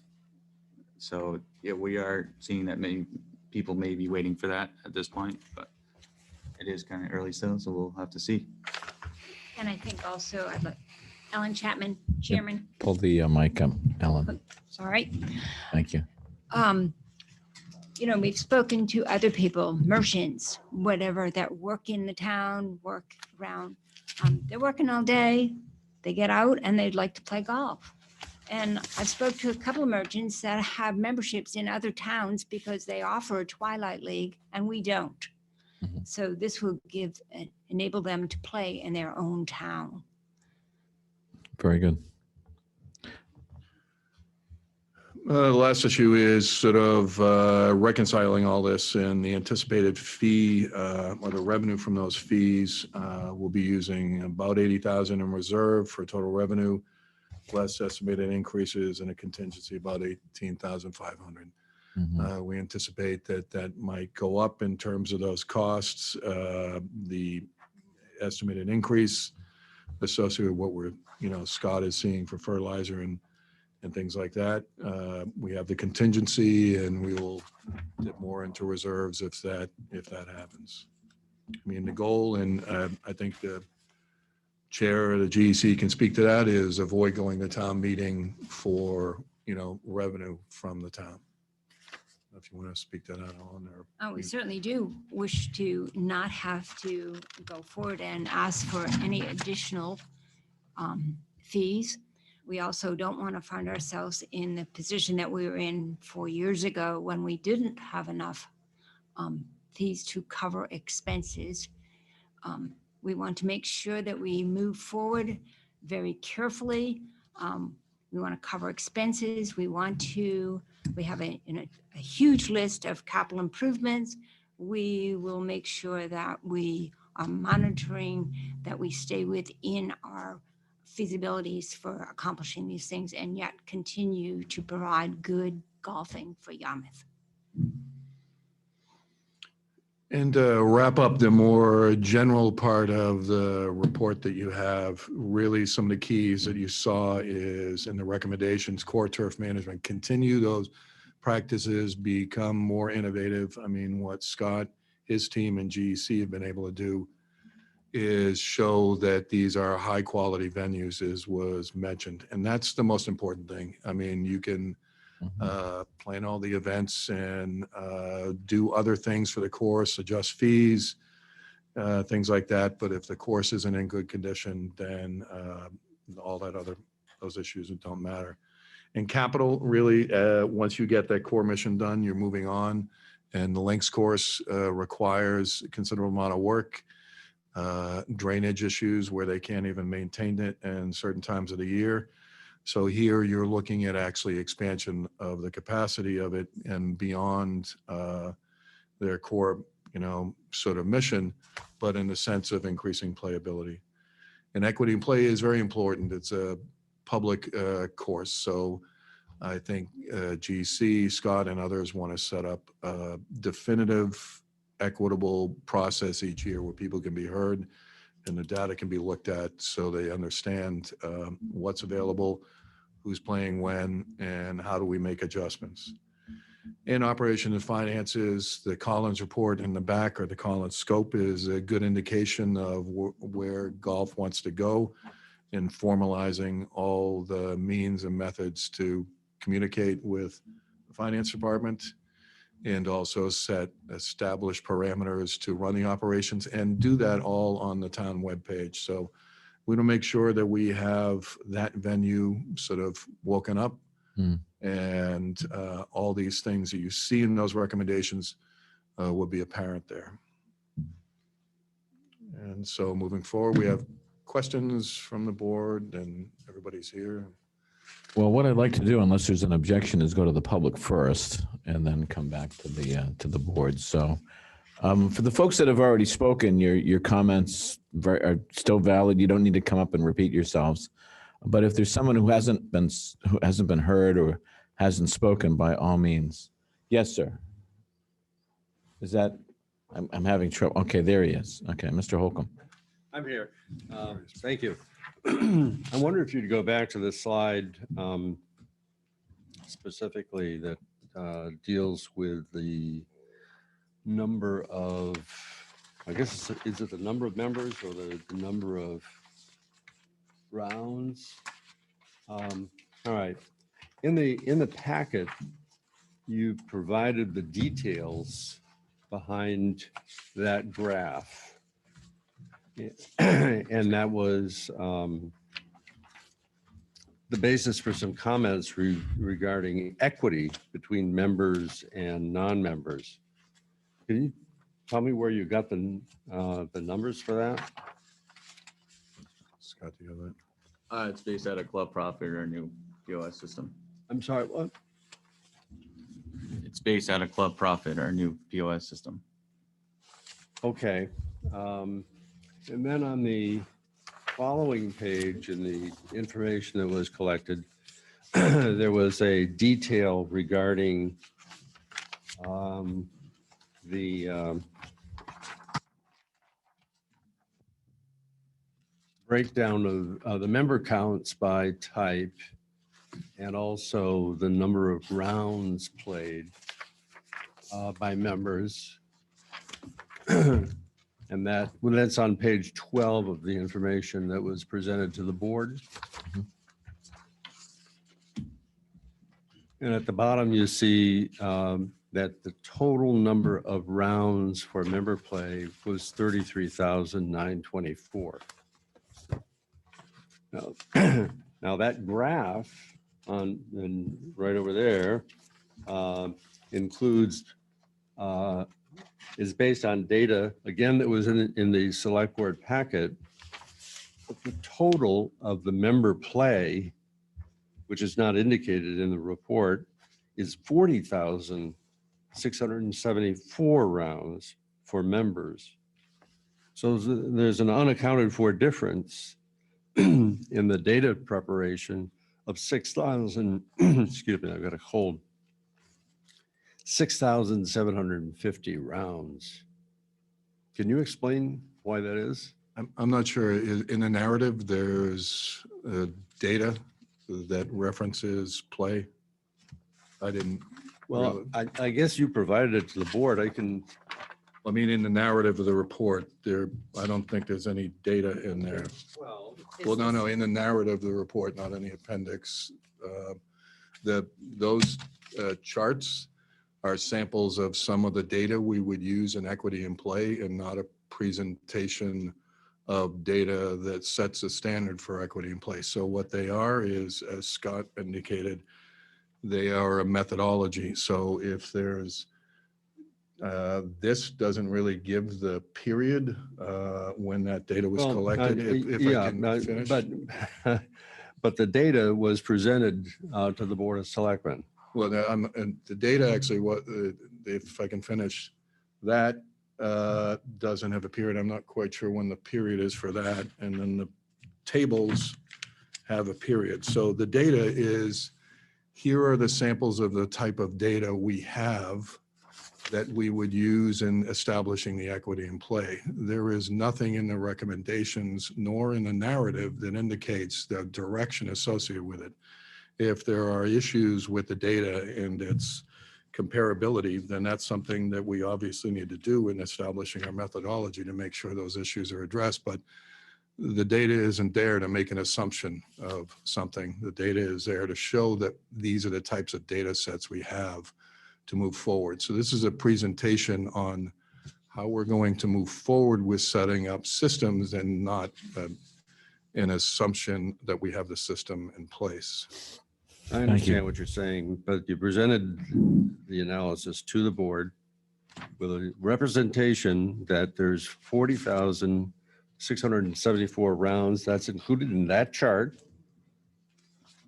And that's the data that was in the report. And you can't see it because you have to add them up, which I did. I added up the member rounds and I added up the non-member rounds. Coincidentally, the non-member rounds are 6,450 different. So it looks like numbers were split between columns. Well, the non-member rounds are higher, I think, aren't they, in terms of? Member rounds are higher by 6,750 in that chart. And the non-member rounds are lower by nearly the same amount. Right. So I think as we move forward, that's a very good point, that we want to make sure the data we use and the assessment tools that we use, that we double check this and work with, what's the name of the company? Club Profit. Club Profit, to make sure that we're getting the data. And as much as you're saying, sir, it's really the mix. What do we want to look at? And that's what I think. But if your data is not consistent, if I, what we want to do is, what are the types of data that lead to the conclusions about equity in play? And if data isn't consistent, then that's obviously one of the things that we want to take Okay. a look at it. So Right. this Enough on that is, subject. Thank you. The next question, first of all, I should have stated to begin with, I have a great deal of respect for Scott Gilmore and the work that he's done. I think the quality of the courses has significantly improved. I think that has impacted both members favorably and guests favorably. So I don't want any of the comments and questions that I have raised to be indicative or for anyone to think that it's criticism. No, we appreciate that. him on that. Do you have any other comments I do. or questions? I do. The $140,000 of expenses, I think are valid. Unfortunately, they're not in the budget. They're not in Article 3. There's only a $3,000 increase in those expenses in Article 3. Okay. So, again, How about if we give you a response? Would you like a response to that? Sure. point? Go right ahead. if we're talking about the inflationary increases associated with the Ukrainian war, the budget was done as that was starting. So Yeah. these are a response to those inflationary pressures. And as indicated, Russia is a large supplier of some of the materials that Scott wants and needs in the course. And if Scott, you want to deal with that? Yeah, I mean, the budget cycle is set well before the war started, so we'll have to move some line items around once we are fully into the new budget. There may be some changes within item to make sure that we're covering all the needs on the course. That may be pro shop sales might have to take a hit back seat to make sure the golf course is not suffering, or irrigation, depending Okay. on if we have any breaks, but it will be moved from line item to item to make sure we cover our costs. Okay, thank you. Okay. In addition, based upon the member counts that were presented on page 12 of the report that was submitted to the select board, I went through and priced out based upon the fees that were charged last year, what the total revenue should be. And the total revenue should be $1,026,000. If you look at the details of the budget, our revenues for members have never reached $1 million. I don't know what's going on. Where's the money? Because it's obvious that we should have $1,026,000, but it's not being reflected in our reports. Either it's gone to other categories, been misrecorded, or it's gone someplace. It's Go, please, Scott. It's in the budget. There's a resident fee and a non-resident fee within the revenue budget. You add both of those together, it will be over $1 million. But we are Thank not you. projecting $1 million going forward. We know that COVID changed the game, and we don't project that as the future of golf. We know there may be a decrease, so we have not in this budget projected making over $1 million. I'm just calling, look at the line in the detailed I don't have it in front of me. reports that says Data. that, excuse me, the fiscal, for example, fiscal 2021 is 945,000. That's an actual. Just hold your comment there for a moment. Do you have the chart that he's referring to in front of you? Norm, can you show them the Talking about chart? Budget, I actually do not have the budget Okay. in front of me. But I know it's divided into a resident fee and then a non-resident fee because we track it internally, like on our side, to make sure. see Okay, what we're well, doing. let Norm ask his question, and then you may need to take a look at the material. he Well, has. there's no indication in the reports of a non-resident fee. No, that's correct. But we like to have it in there to see how it is doing. It's a way for us to understand, is this No, I know, working but or not? where is it? It's in there. Where- It's in the budget. Where? You talking about the daily fee, Scott? No, he's talking about the membership fee. Membership fees, yeah. Right. Where is it? There's no line. that Go right says ahead. that. This is the entire area where, Non-resident. Fees, golf, non-resident. okay. All right, Thank you. so that's projected at 0 in the 2023 budget. Okay. So the fees that, even at the current rates, Mhm. are $1,026,000 total for residents and non-residents. And what's in the budget is $946,000. So it's $80,000 short at least. Thank you. My point is not to dispute the request for a rate increase,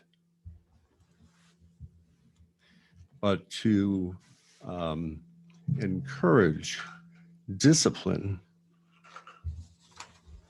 in putting together financial forecasts and budgets in a credible manner. I don't think that's been done. Okay. I think that's the select board's responsibility to assure that the budgets are scrutinized by the finance committee and that hard questions are asked regarding why there are expense increases and where is the money from the revenues that could be expected. No, we Simple understand. calculations. Norm, thank you. Thank you for your points. Is there anybody else in the public that would like to be heard tonight? Okay, well, again, we're not closing the hearing. We'll be back for the public, but for the rest of the remainder of this discussion, I'd like to go to the board to see if they have any comments or questions. Selectman Horgan. First of all, I'd just like to thank you for the extra work that we've required of you. This is what, the 4th time you've come back. I think that explains some of what Selectman Stone was talking about in terms of being behind the 8 ball with memberships being sold. I appreciate the extra work that you've done, and especially appreciate the work that Bill has brought to the process.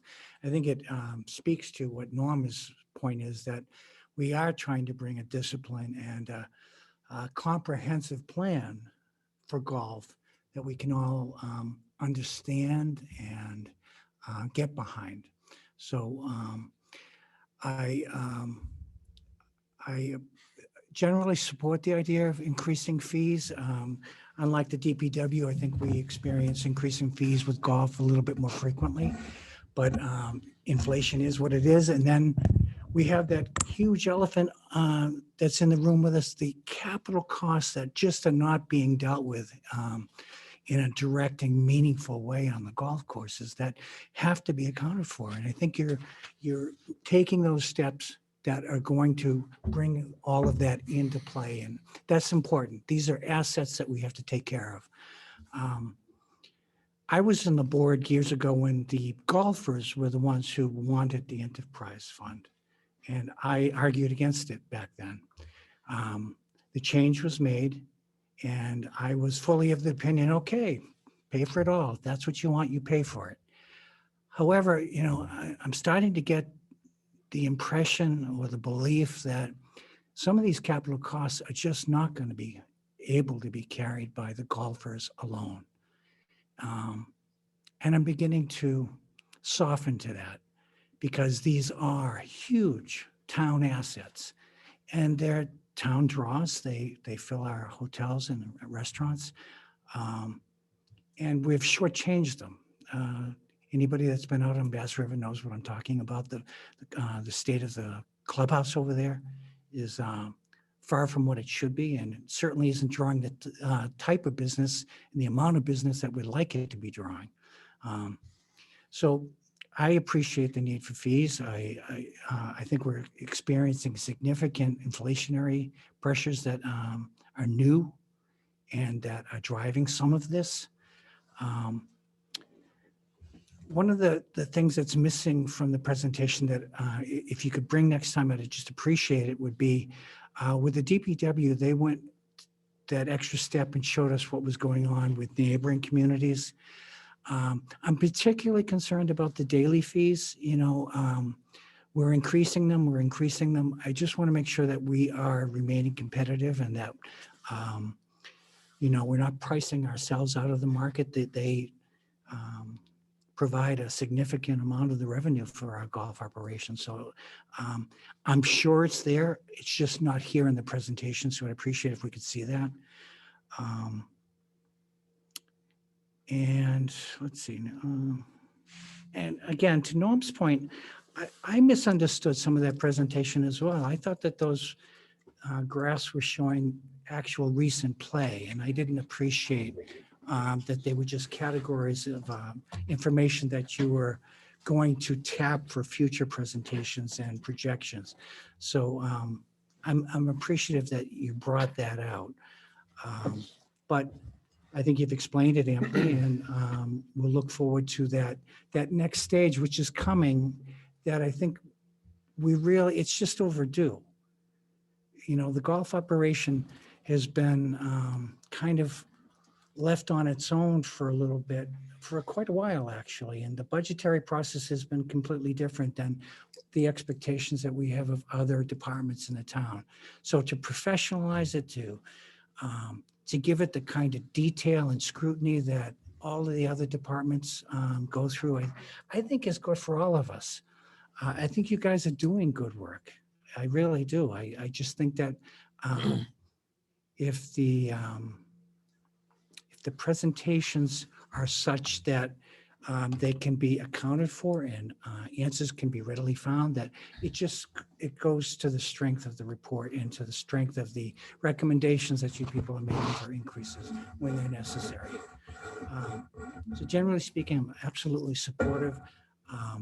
I'm supportive of the Twilight trial. I didn't see any language in here that said it was a trial, but that's my understanding, is that it's a trial. And we'll see. There was a concern about cannibalizing the other memberships, and I've heard that you don't feel that that's going to take place. I am willing to accept that representation, and let's see what happens. But I'd love to see our golf courses filled in the afternoon. I think that's a source of money that we'd all love to see happening, and get those courses busy again in the afternoon. So thank you for the extra work. Thank you, Bill, particularly for the professionalism that you're bringing to this. Thank you. And thank you to Norm and other people who are making us look closely at this budget and helping us justify to the taxpayers, the increases and down the line, the capital improvements that are going to be necessary to keep these courses viable. Thank you. Okay, Selectman Stone. Thank you. In the interest of full disclosure, I'm probably one of the few lawyers on the Cape that does not golf and never has golfed. That's not to say I haven't swung a golf club. They're two different issues. I defer to people on certain issues that know a lot more than I do, and I'm very appreciative of the input that I'm getting from Norm Holcomb, not only because of his background, his accounting background, and his background in finance and his experience on the select board for nearly a decade, but he also golfs and he also knows the courses and so forth, and I really appreciate the input and look to you to provide guidance in situations like this, as you did when you were on the board. So any information that you have, regardless of what others may think or not think, always feel free, and I'll always be grateful to receive your input. And I have similar remarks for Kristen Seymour, who did an excellent job when she was in a leadership position, and I weigh heavily what she has to say as well. I think one of the signs of a wise person is you know who to look to for guidance, and you know where to look for information that you don't possess yourself. And I've always followed that philosophy, and I've always done well with it. So Kristen and Norm, I'm very appreciative of the perspective that you both bring. The capital issue with golf, like the schools, is something that I think over the years has been overlooked and has to be addressed and has to be kept up with. And we all know that inflation is here to stay, at least in the intermediate term, if not the long term. And a capital outlay is going to go up. It's not going to go down. It's not going to stay static. And I think we do have to plan for that. And we have to plan periodically and incrementally and keep on top of it. With respect to the equitable play, now equity is a very dangerous term, I can tell you. There's a whole section of the law called equity, and people go to court and fight and almost kill each other over their various views of what is equitable. Equitable means fair.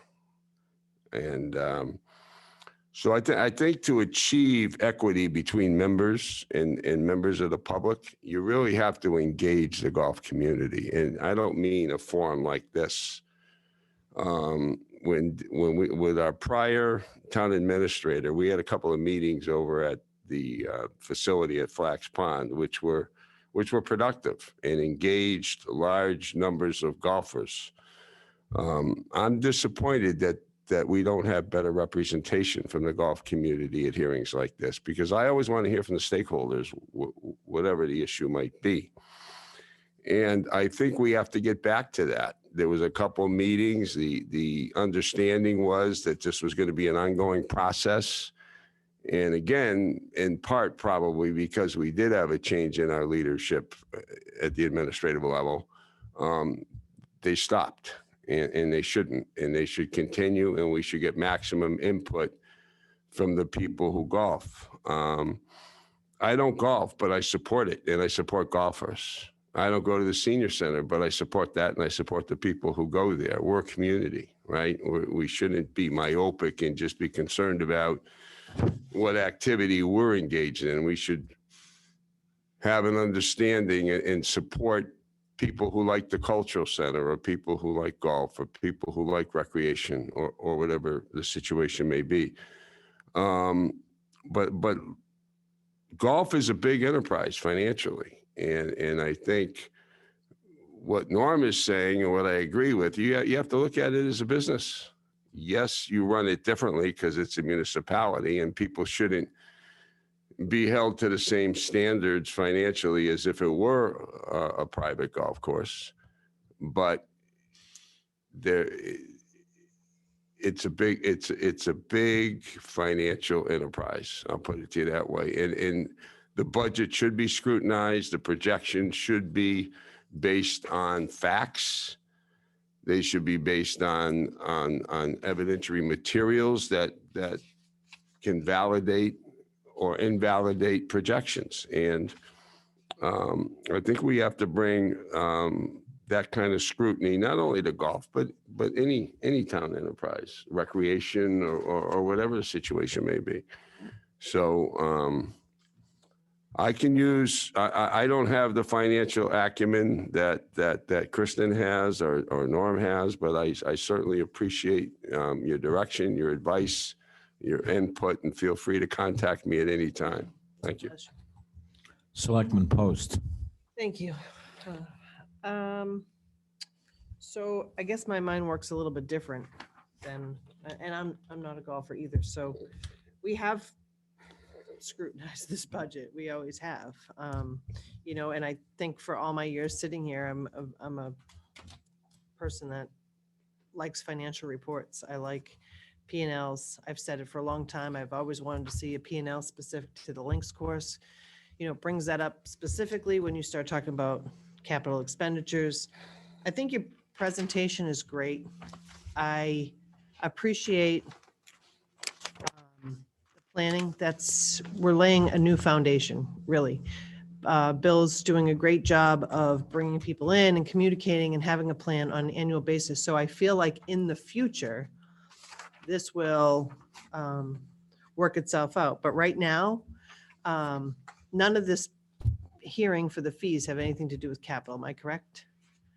So, I mean, Yeah. so the presentation's great for the future, but I want to see, and I think I've made it pretty clear in the past, income, projected income, where we're at with the budget. We have to justify the fees. There's no doubt in my mind that your budget's going to go up more than 5% this year. So, I mean, to that extent, I'm comfortable with it, but I can't visualize the plan from what's been presented. I still can't. I know we haven't really put numbers to the capital yet. I would like to see a capital plan going forward and how the fees go into that. I don't know what the reserves balance is. I mean, there's just a lot of information missing that I think has to be part of an overall financial plan. We have to be able to look at the picture and say, yeah, we justify these fees. And it's not just for us. It's going to save a lot of problems in the long run, I believe, with the golfers and the residents alike, if you can really look at it. Because, you know, we're talking about 108,000 in projected increases, which is, you're right, it's probably going to be more than that. Inflation's out of control. But when you look at the fee increase values and impacts, I don't understand where you come to that. There's nothing on here that shows the 108. I'm sorry. So I'm confused. The 140, it should be around 110. That's, but I increased it just be a lot more conservative in terms of the increases. 108 is sort of a series of estimates based on Scott's experiences, but most of the literature and market shows it's actually higher than that. So the 140 is sort of a placeholder for an increase, anticipated increase. If you were to put it to 110, then or 108 per se, you would lower the reserve amount. So what will our reserves be after you utilize 80,000 from this budget? Yeah, roughly 1.6 million. 1.6 million. By the time you take out reserves. And so you said you put the budget together at the beginning of this hearing based on today's fees. Is that correct? The Based on fees the fees that we for have now. last year. Okay. So tell me how you, I guess one of the things I'm confused about is in the budget article, when you say you move things around, ultimately, am I correct to assume that you can't appropriate more than what's been approved in the budget? That's Right? correct. Okay, so when you look at these numbers, if they're not,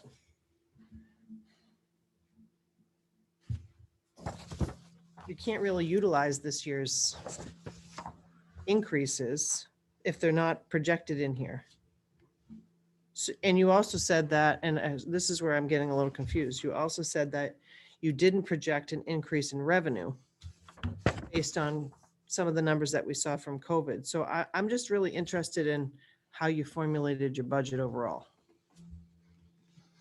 Yeah, we made over $5 million when it was ahead of COVID. So the budget before you is $4.2 million. We talked to industry professionals and everything to put a balanced budget together with what we see. And I think we're running at around 85% of revenues over the previous year, which was COVID. So we know we're going to do well. We just are not going to do COVID well. So we put together a $4.2 million budget for FY23. I'm sorry, we're at 85% of over previous year? That's where we're at this point. 85% of the projected budget or over the previous year's budget? Previous years. Okay. So we all knew that a down would come after COVID. We don't know how far, but we're still doing very well is what we're trying to say, but I can't project a 5% increase if it's not going to go through. We are projecting based on pre-COVID numbers, what we saw in our budget. So we based it on that. We were doing about 3.9 before COVID hit.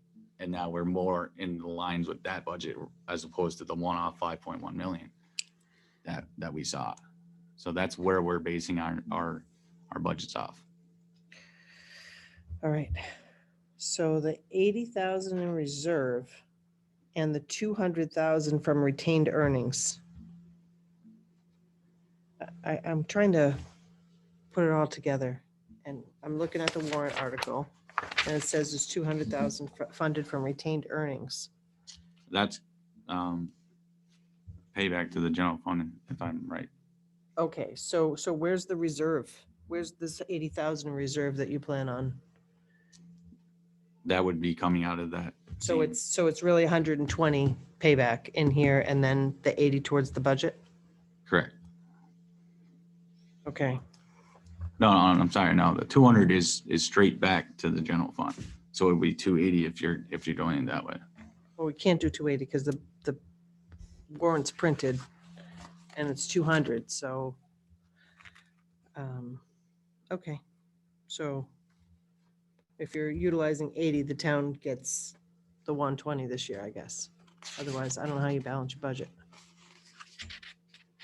I don't know. Maybe I could just help a little bit, and I don't want to jump in too far, but the 200,000 is funded from retained earnings in addition to the estimate of golf enterprise revenues at the 4.2 million. And I think the whole issue is, recall, last year it was almost 5.2 million in total revenues. And this year at 85% of collections, estimating the golf enterprise revenues of 4.2 million, it seems even with the reduction that we're going to be safe and it's not going to have a deficit. So in order to make that whole budget, which includes the 280,000 to be returned to the general fund, that requires the use of 200,000 worth of the retained earnings.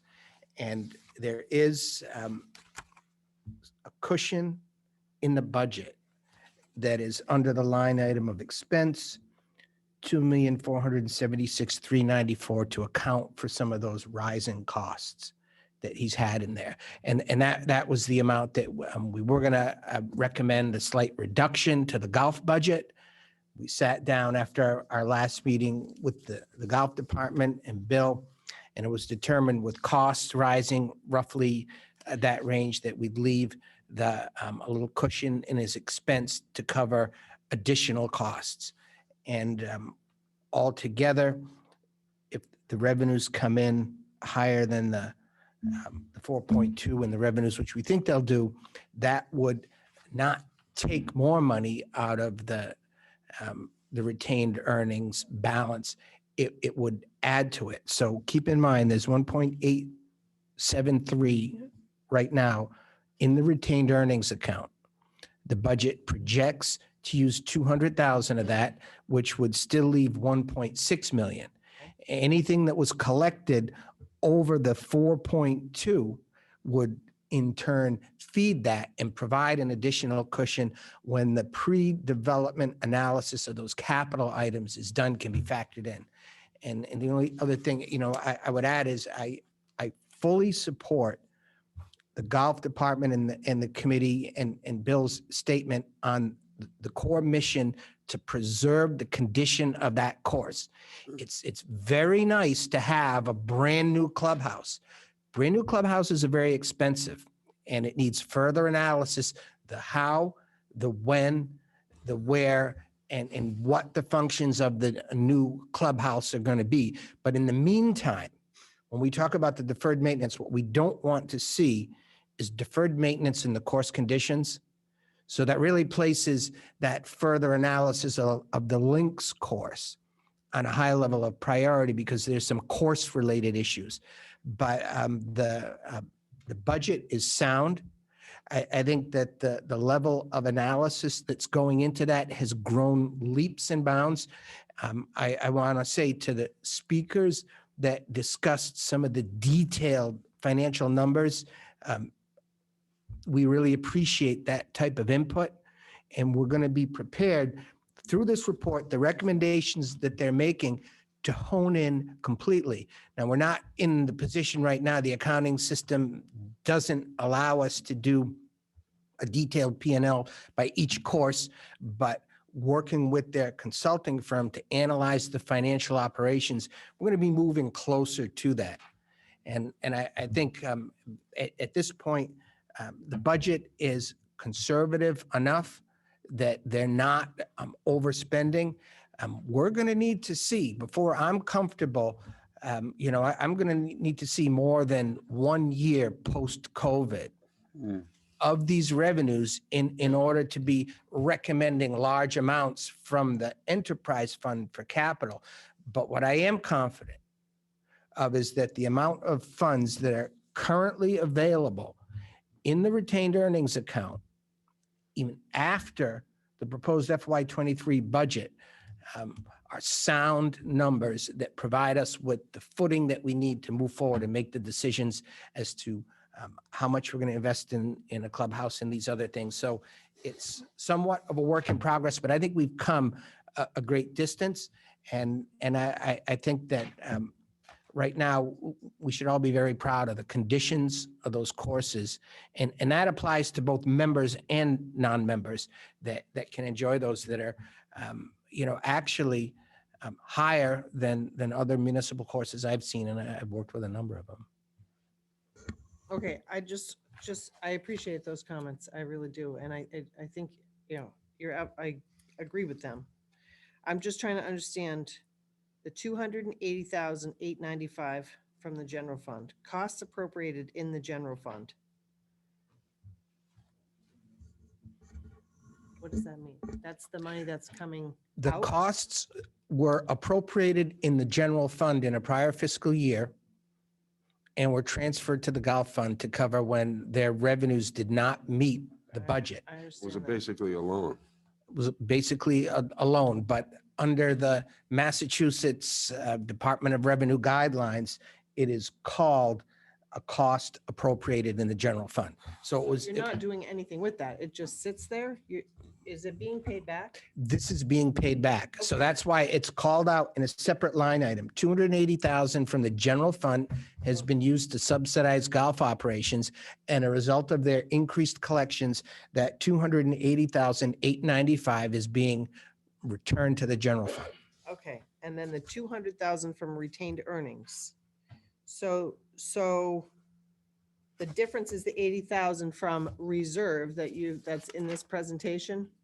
I'm trying to figure out how this reserve is funded if it's not funded from retained earnings. It's, It is. there is going to be no 80,000 additional reserves. The idea is that in the expense account, we have all of those numbers supported by the enterprise revenues, and that there is enough in that expense account to have a cushion for the estimated inflationary costs in the, I think it's $135,000 level. So it's built in, and the revenues are projected to support that and also support $80,000 of the transfer to the general fund. So you see, initially it was going to be used 280,000 of the retained earnings to provide that payback to the general fund. But working with the finance department, it was determined that there revenues were sufficient to pay back that 280, but only using 200 of the retained earnings. That way we reserve, we're still going to have that 1.673 remaining. Does that answer it? Yeah, so what in all of this is the projection of the fee increase? It's less than 100,000. It's the 158 less the 80. Correct. Okay. Okay.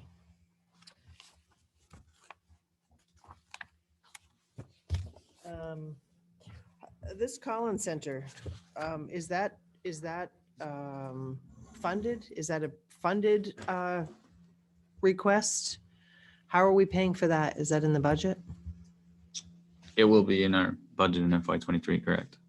Through not the capital expenditures, but we have contracted work in our budget to do stuff like this. And we've done it in the past with National Golf when they came in and paid for it that way, or JJ Keegan as well. It was funded through the contracted work in our budget. All right, and can you answer Norm's question as to why the resident fee, there's no projection in that for this year? You said when you add them together, which I understood, but why would we? I think it was a finance one, it's just in one line, but I'd like to see it back in two, so I'll work with them to show that it's coming in both again. Oh, okay, so they combine them. Correct. Okay. Yeah, it's all in one item now, but we'd rather see it two, so we can keep tracking it. All right. Thank you. Selectman Smith. Ms. Chapman and Mr. Gilmore, thank you very much for your presentation. I know that there was some comparative numbers that were provided to us previously as to our competitor courses on the Cape. But it would be nice to have it as part of this. And I know you're going to work with our fine town administrator to have the date of the next meeting, which is going to be the 12th, I believe, and then the effective date of the fees. I was going to ask about Collins, but you've already answered that. I also know I know it's going a little further on in the wastewater. It talks about using Bass River Golf Course again as one of the sites. And I know that we've discussed in the past that probably Bass River would not become part of the wastewater facility for 5 or 10 years. And if it's going to happen as part of phase one, it's going to make a huge difference in your income. But if it's going to be 10 years out, it's not that we can't ignore it, but it's important to know that when that's going to happen. In terms of the fee increases, I've talked to some golfers and stuff. They don't seem to have a problem with it.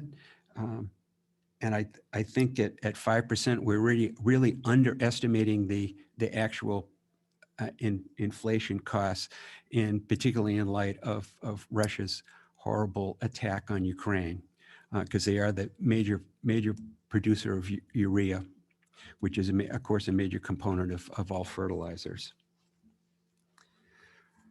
I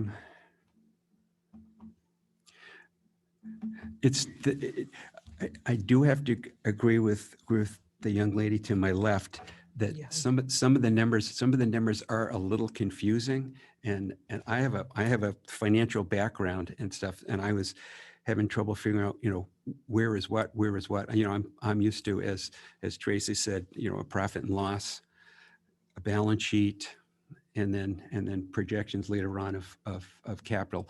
And I know you're working on projections for the capital at a later date, so I don't want to harp on that at all.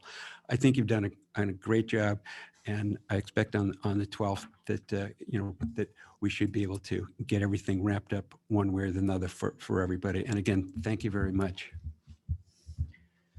Did you have something that I you just wanted want to to add? ask one other question about the foreign fertilizer, which I'm not a fan of fertilizer anyway, but I Sure. know that we like our Go right golf ahead. courses. It's just so counterproductive to the work that we're doing on nitrogen management and our sole source aquifer. So it drives me bananas every time I hear about it. But there are, and I know it's typically more expensive, there are all natural fertilizers.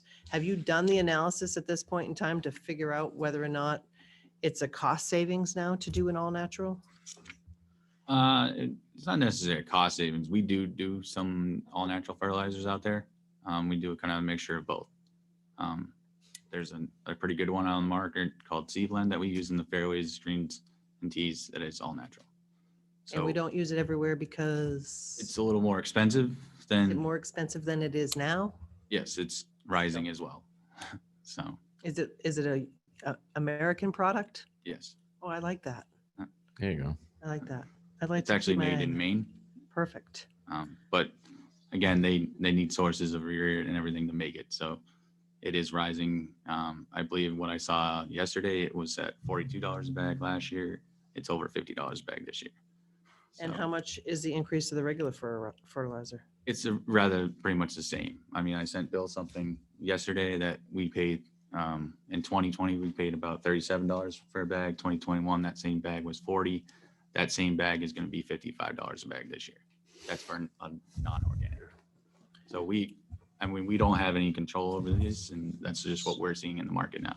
So would you say that the foreign product is a better product, or is it just related to cost? Because could we do a cost analysis to see if we could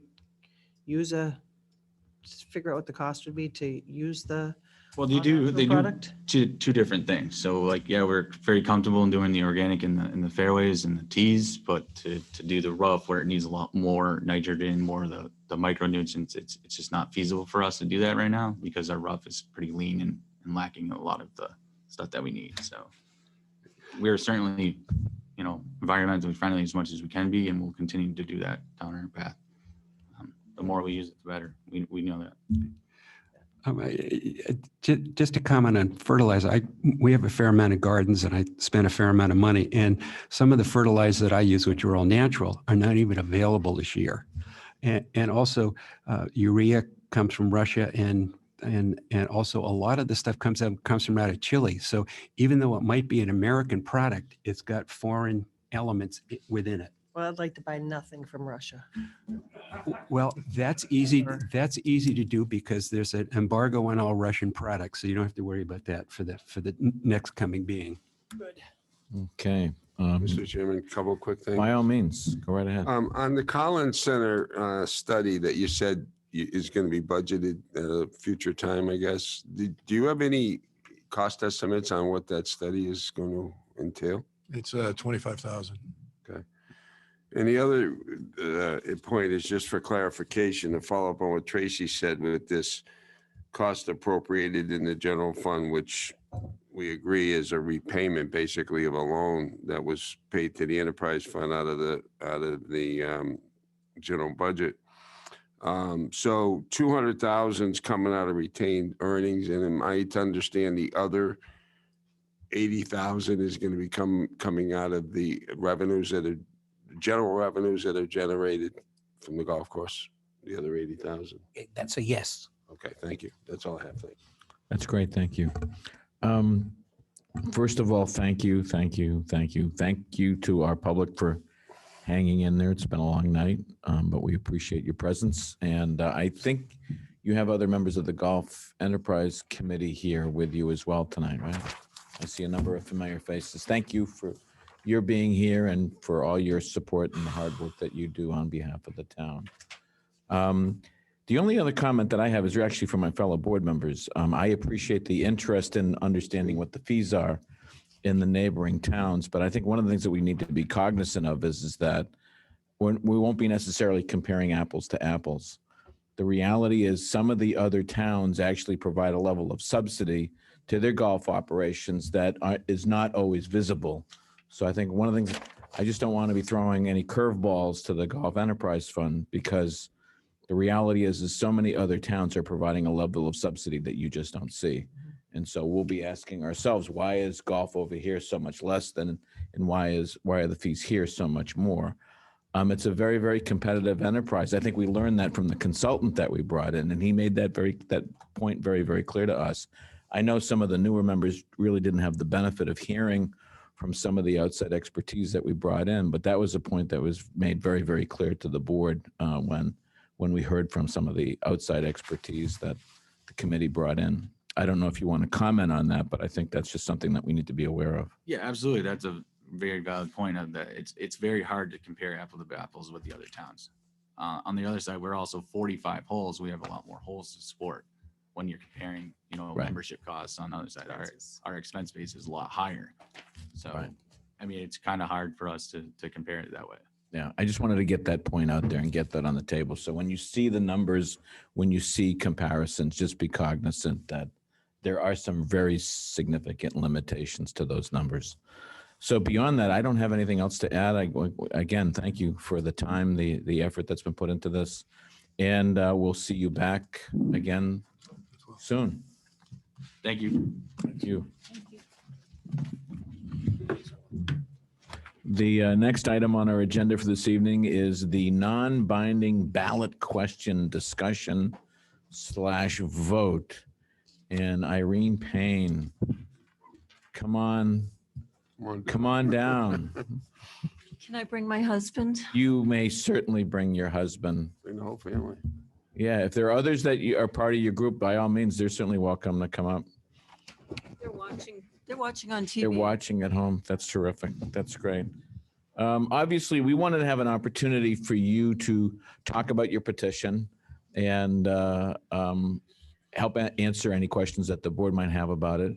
As you know, we too share your very serious concerns about what's being proposed. So there's no real debate at all. The question is, how do we work together to make sure that we get the right question on the ballot so that Yarmouth residents can express themselves? I think the sentiments would be widely shared in Yarmouth as well. So I'm going to turn this over. This is an opportunity for you to talk about your petition, what you'd like to do. And I think you've spoken a little bit to the town administrator about potentially some other language. I'd be interested in hearing your thoughts about that as well. Okay. Is this mic in the right place for me? It is. It's perfect. Okay. Yes. So do you want me to read what the proposed ballot question is? Do you want me to be? Okay. Yep.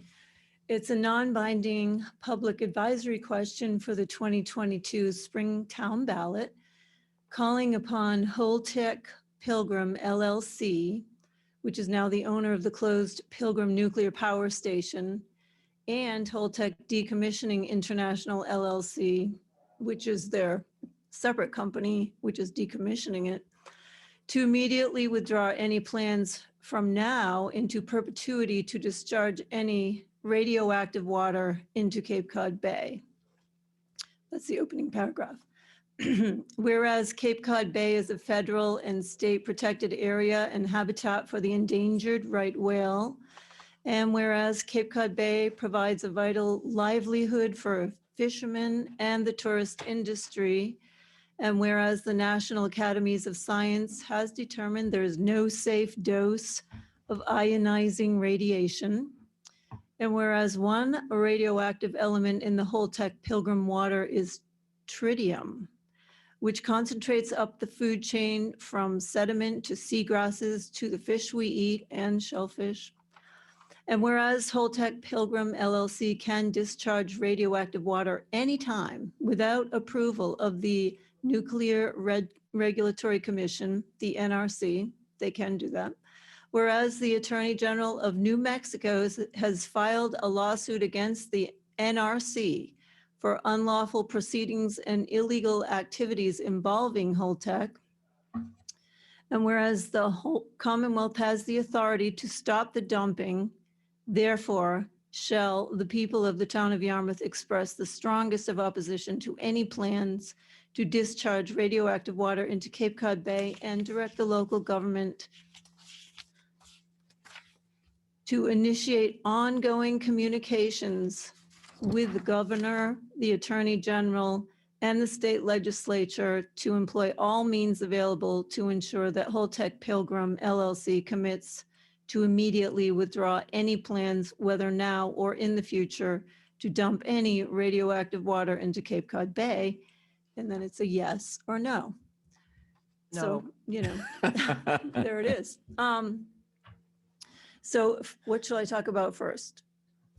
No, I think that's a good place to stop right there. Is this the language that was in the original petition, or is this the language that was worked out with you and the town Okay, administrator. this is the Actually, yes. new language. Yeah, It's a yes. It's a yes. No, you don't want to, but it's a yes for this. yeah. The original had the actual names of the governor, Governor Baker, Right. Attorney General Maura Healey, because as we know, they're going to be moving around. Maybe Maura will be the governor, maybe not, but Governor Baker will be somewhere else within the year. So, Yeah. and this is going to be ongoing. The Citizens Advisory Panel that was put together, several years ago, met last night, and I have talked to some of the people who attended, and it's pretty clear that they still intend to do this in the future. They want to, they'll make more money if they do it. They've just held off on saying they'll do it in early 2022. They really don't have to ask permission of the NRC to do it. It's sort of like just across the board, you can do what you want. But the top of the state has the right and the authority to say no. And we've got to keep on them to keep saying no.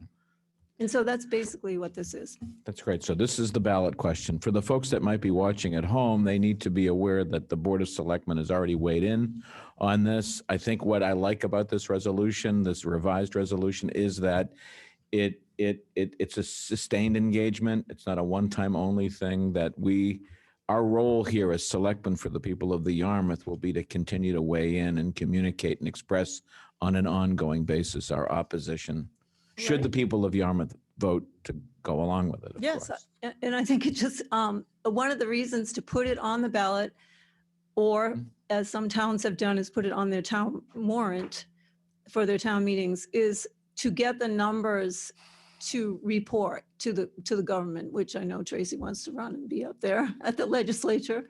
And so, I mean, we need to keep reporting that the people, they're totally against this in every way, that nobody is for this. All 6 towns in Martha's Vineyard have said yes, they'll put it either on their ballot or on their warrant. Bourne and Harwich have recently said yes. Chatham said yes today. Falmouth and Barnstable are still ahead. It's still ahead for them because Barnstable has a later process for this. They have a much later town meeting and everything. So I just wonder if there's any questions. Is it Cape-wide? No, we understand. Cape-wide. We understand. We're well aware of that. I'm going to start from this end of the board. Selectman Smith, do you have any questions for our guests? It would be nice that the yes or no is clear as to what you're saying yes or no to. I hear you. Right. So I mean, if you have a yes- suggestion. Yes, you do want them not to do it, or no, you never want them to do it. I think Oh, it's I a little see. confusing the way it's worded. Yes, what it is worded as is to direct the town of Yarmouth to continue to voice opposition to it and to communicate with the state level executives. I'm sorry, that's not really clear. No, it says shall the people, therefore shall the people express the strongest opposition. But it is, usually we have a ballot question, you have a yes means and a no means. Oh, yeah. Type of, I was thinking about that to tell people what it really, Mm. we didn't used to print it on the ballot, but they used to send, that was Bud's thing. But it got complicated. Okay, I think let's bring that back up before we end the discussion. I want to bring that point back up. Is there anything else, Mr.? No, Smith? So you're fully in support of the sentiment of I'm this? fully in support of this. I Right. mean, no tritium or any other radioactive material into the bay waters. Right. Or Buzzards Bay. Yeah. The Gulf of Maine, et cetera.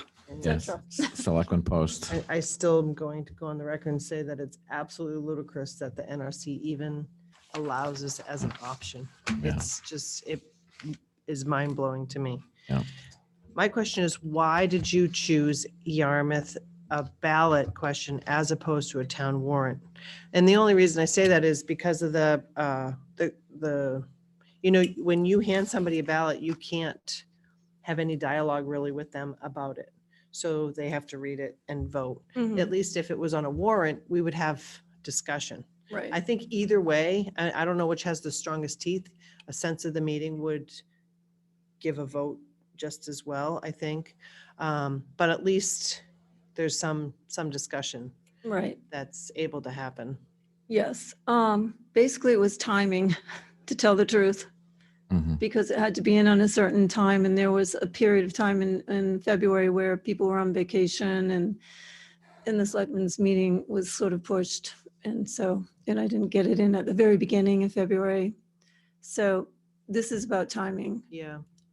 Well, I think the only other thing, I like that you took the names out because I think it adds continuity in terms of going forward, that this is our statement regardless of who's in.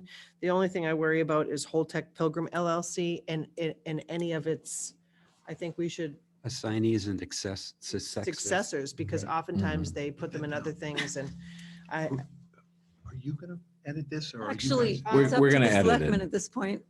We're going to do that. We're going to make sure that Selectman Post has made some very good suggestions that we need to follow up on. And that's one of them. The other one is being able to define what a yes and no means. I think that's an excellent suggestion. Then I'm sure the other board members might have some comments as well. So is there anything else, Tracy, that you want to? No, I just think in both the top and the bottom, I think we should find a way to make it known that it's not just these, it's not just Holtec, it's Holtec now, but we know how this works.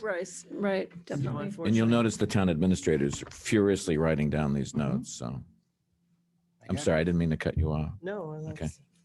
that's really all I absolutely support this. We had one other article many years ago that was a non-binding question relating to Pilgrim and the storage of Nuclear waste. yeah, and it was, I think it was, I want to say it was 90-something% support. It was overwhelmingly supported, and I think you'll find the same.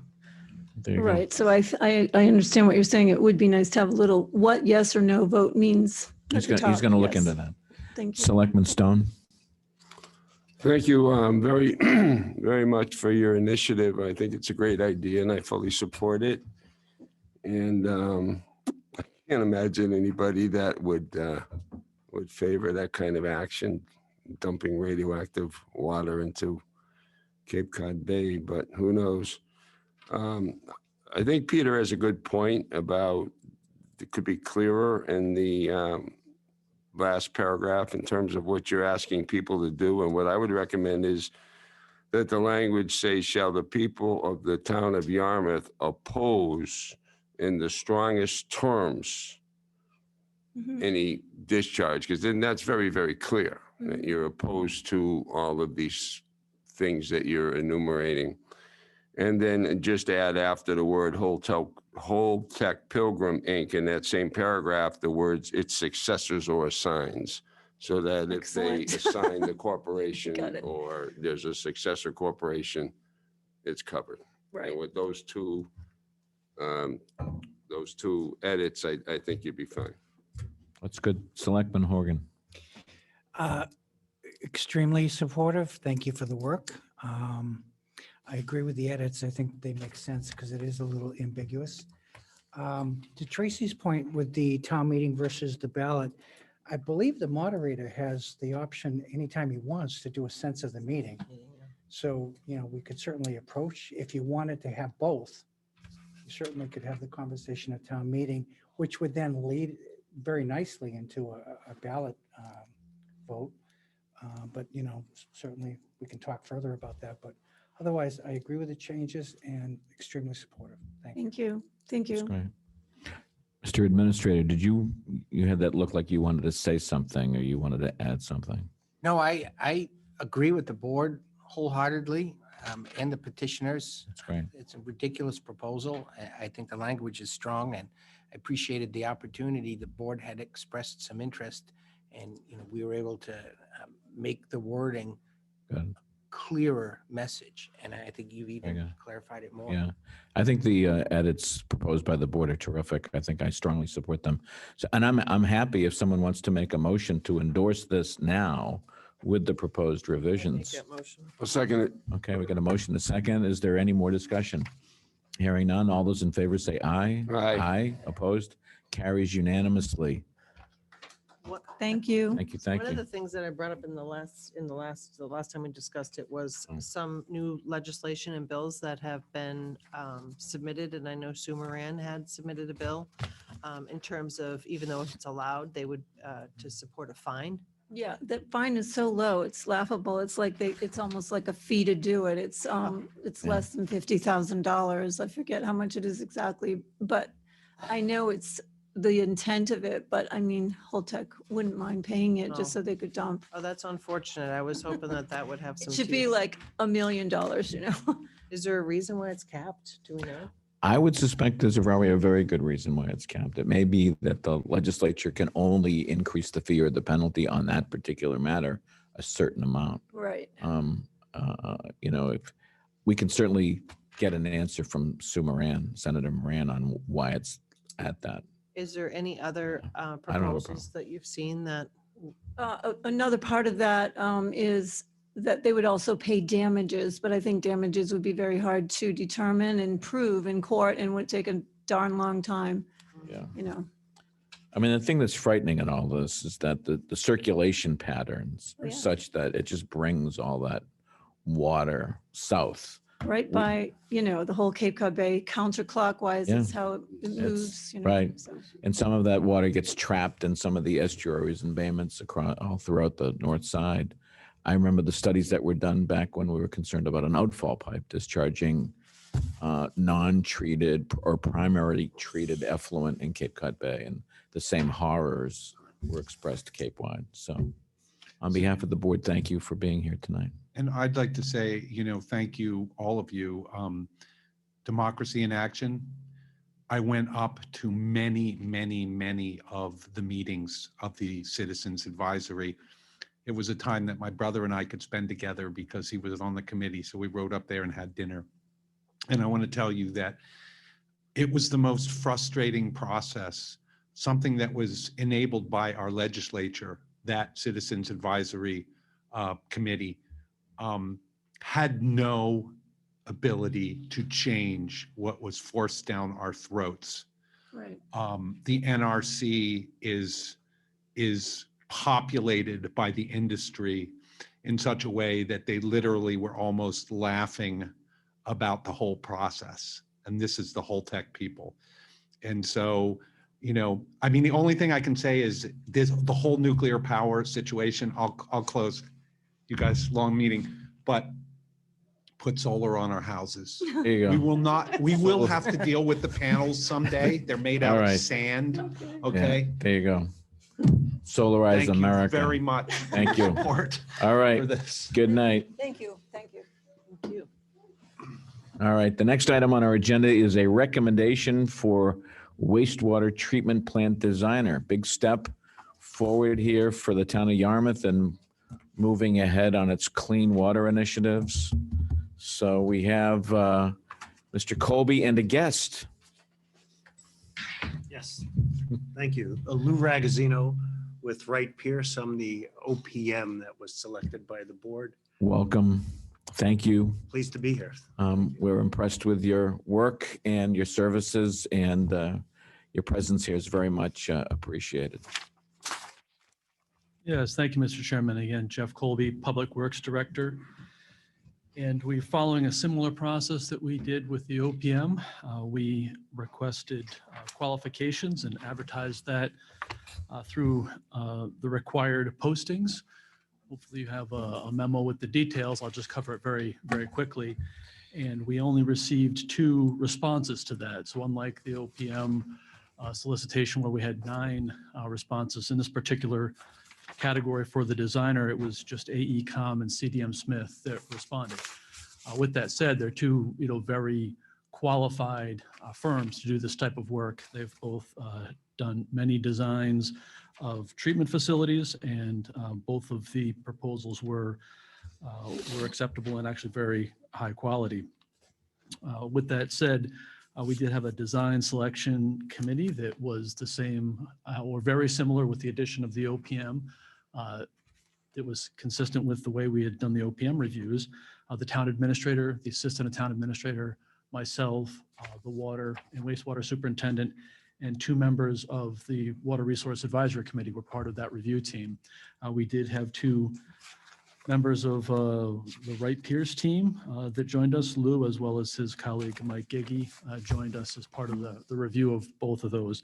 We had interviews for both of those firms, and from that, we came up with a recommendation for the board of CDM Smith being the recommended firm to do the design of the treatment facility. Generally, the committee felt that CDM Smith's proposal was stronger, that they had a good understanding, and rightfully so, since they've been involved in our wastewater planning, but had a very good understanding of what is needed in the treatment facility design.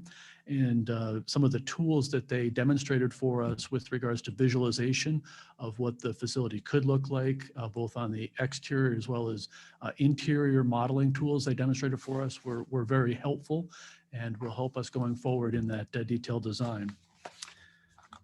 So with that said, that is the committee's recommendation to the board. And I don't know if our OPM wants to comment on that specifically. Yeah, I'd be happy to. Jeff, we do support the committee's recommendation. CDM Smith expressed a better understanding of the whole process, rightly so, with their history on the project. Both in their technical proposal and their interview, they seem to excel compared to the other respondent, AECom, and really had a detailed explanation of their scope of work and how they would move forward with the project. Very good. I'm going to ask the board members if they have any questions. I'll start down. Let's see, where did I start last time? Started with Smith. With Mr. Smith. So I'm going to start with Mr. Horgan. Mr. Horgan, do you have any comments, I questions? don't have any questions. Thank you. Mr. Stone, I don't have any questions. Selectman Post. I have just a couple. So actually, I saw the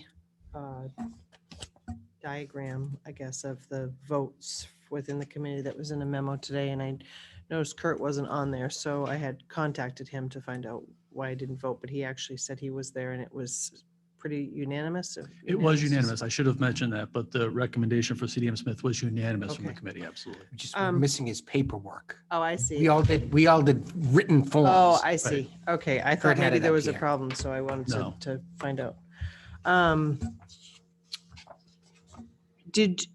I had asked him whether or not we had done any reference checking for some of the other projects, and he said that was something that you were doing. Have you completed that process? We have. Before we felt comfortable making this recommendation, we followed up on the references, both supplied by CDM Smith as well as other communities that we know they've worked in. We're not limited to just the recommendations that they put forward, but we always do a few other checks, and they all come highly recommended. We have a 10 questions that we typically ask, everything from schedule to budget to changes, and everyone we contacted was happy with their work. Okay. Okay. Selectman Smith. No questions. Tracy hit the questions I was gonna ask, so. Oh, that's great. That's great. I did, just so that you know, I did watch the your interview when we were going through the OPM process, and I was very impressed with the way in which you handled the rigor of the interview process. Well, thank you, Mr. Chairman. Yeah, I thought you did an outstanding job. I also, Mike Giggy is not an unfamiliar figure around here. He has been in Yarmouth in the past, and he's done an outstanding job in the past. So I think you've got a great team, and I fully support your recommendations. I'm going to ask if we have a motion to endorse the committee's recommendations in selecting CDM. Motion. Do I have a second? Second. Any discussion? Hearing none, all those in favor say aye. Aye. Aye. Opposed? Carries unanimously. Thank you. Thank I you. would just like to thank the board for the confidence in Wright Pierce, and we look forward to supporting and assisting the town, through this whole design process. So it's an important project for the town and the environment, and we look forward to providing the best that we can in assisting you. Well, duly noted. Look forward to seeing you again. Your interest and your hard work on our behalf is duly noted. Thank you. Thank you. Thank you. Clearly, wastewater is not as compelling a topic as. Well, if you put some radioactive waste in it, then maybe you might get a bigger crowd. Yeah. Yeah. All right. The next item is the final recommendations on the warrant articles and an execution of the warrant. So let's I noticed that we have a couple of documents here. One is dated 3/29. Yeah, we want to go with the 329. We've been able to get all of town council's comments and moderators' comments, town clerk, everyone is sort of coalesced under the 329 final draft. That it's very tiny changes from the other one. On one article, it left out the 2/3 vote required, but there's nothing really substantive in there. And, before jumping into the articles, the first question that came up when we sat down with the town clerk and the moderator, we pulled out the new bylaw that was approved in 2019, changing the date of town meeting. And we note that it has been set to be April 26th, but it says at a time and place to be selected by the Board of Selectmen. And I noticed we've been running with this draft of 7 p.m. And the thought process was you may want to have it earlier, 6 p.m. Something. And I know that it kind of come up, but I think now's the time to set your final time.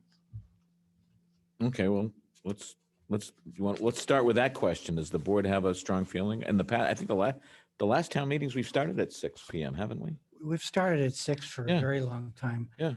The challenge is that, people are eating and they'll filter in. They don't get there sometimes till 6:30. But if you start at 7 o'clock, you're guaranteeing yourself a second night.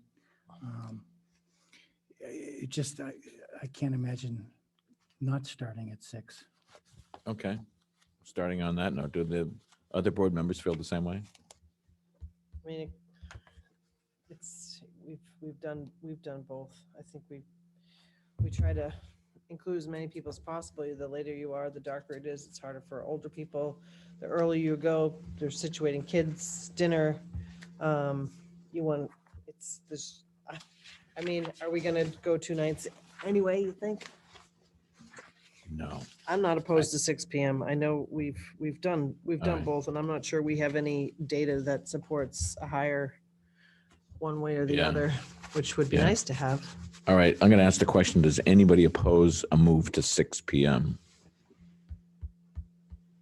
Hearing none, then I'll move that we change the meeting time to 6 p.m. Second. Okay, any discussion? Hearing none, all those in favor say aye. Aye.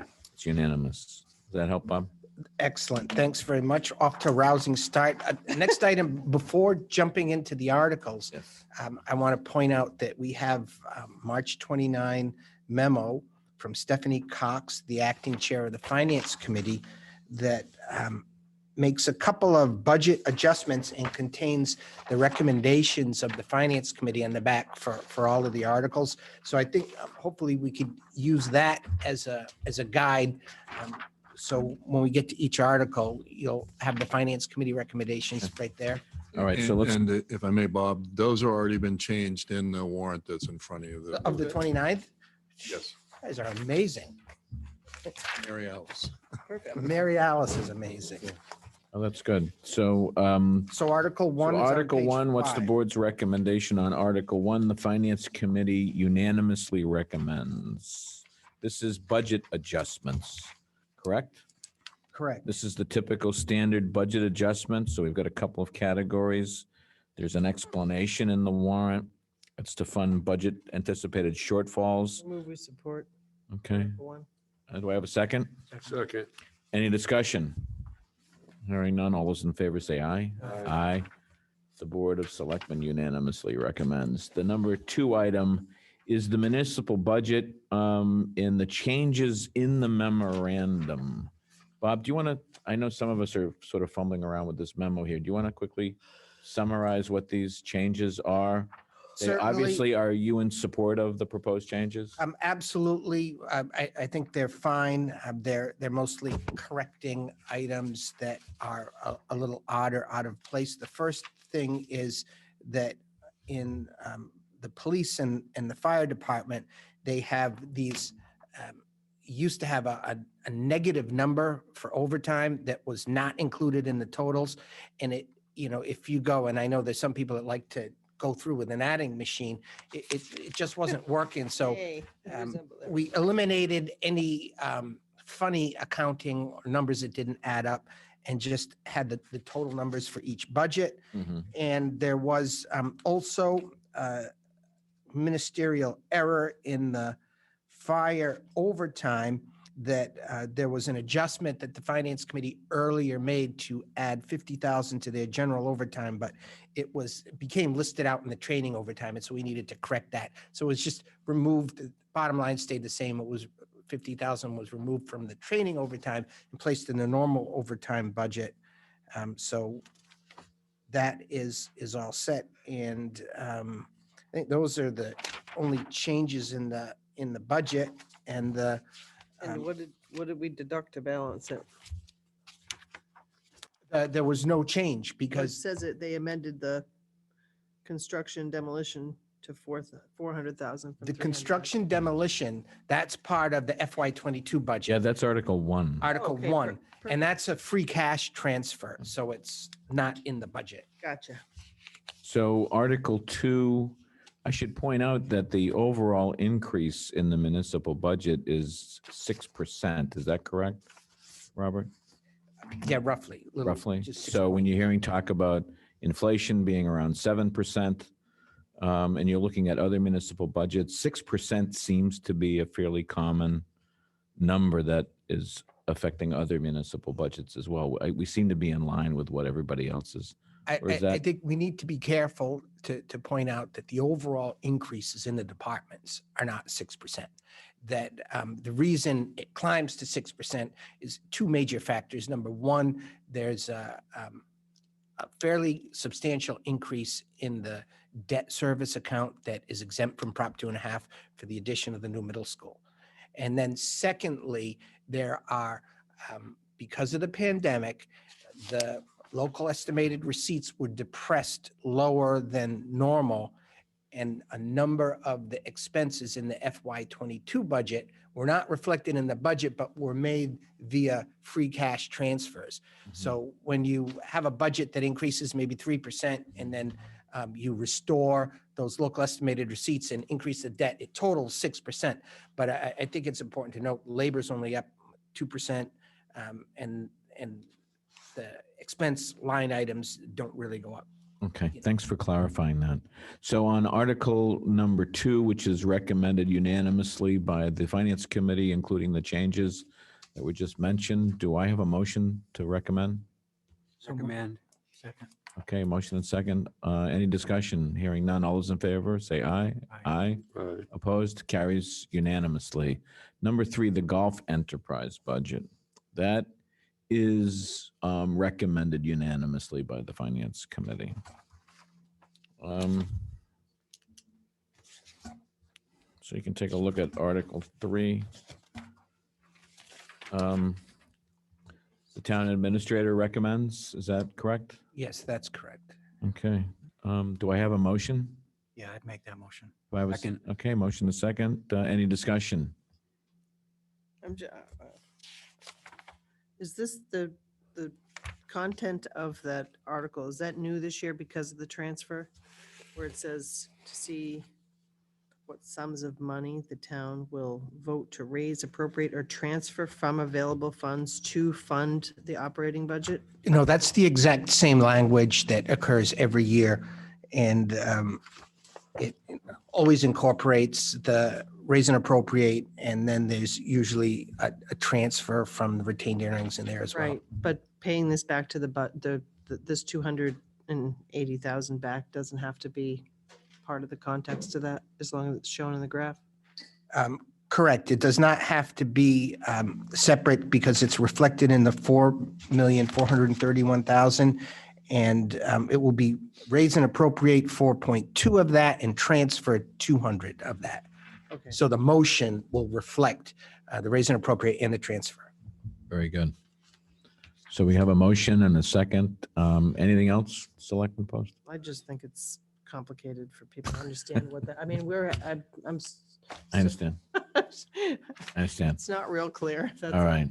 All those in, correct. all those in favor say aye. Aye. Opposed? Carries unanimously. Number 4, the Water Division budget, recommended unanimously. Do I have a motion? So moved. Do I have a second?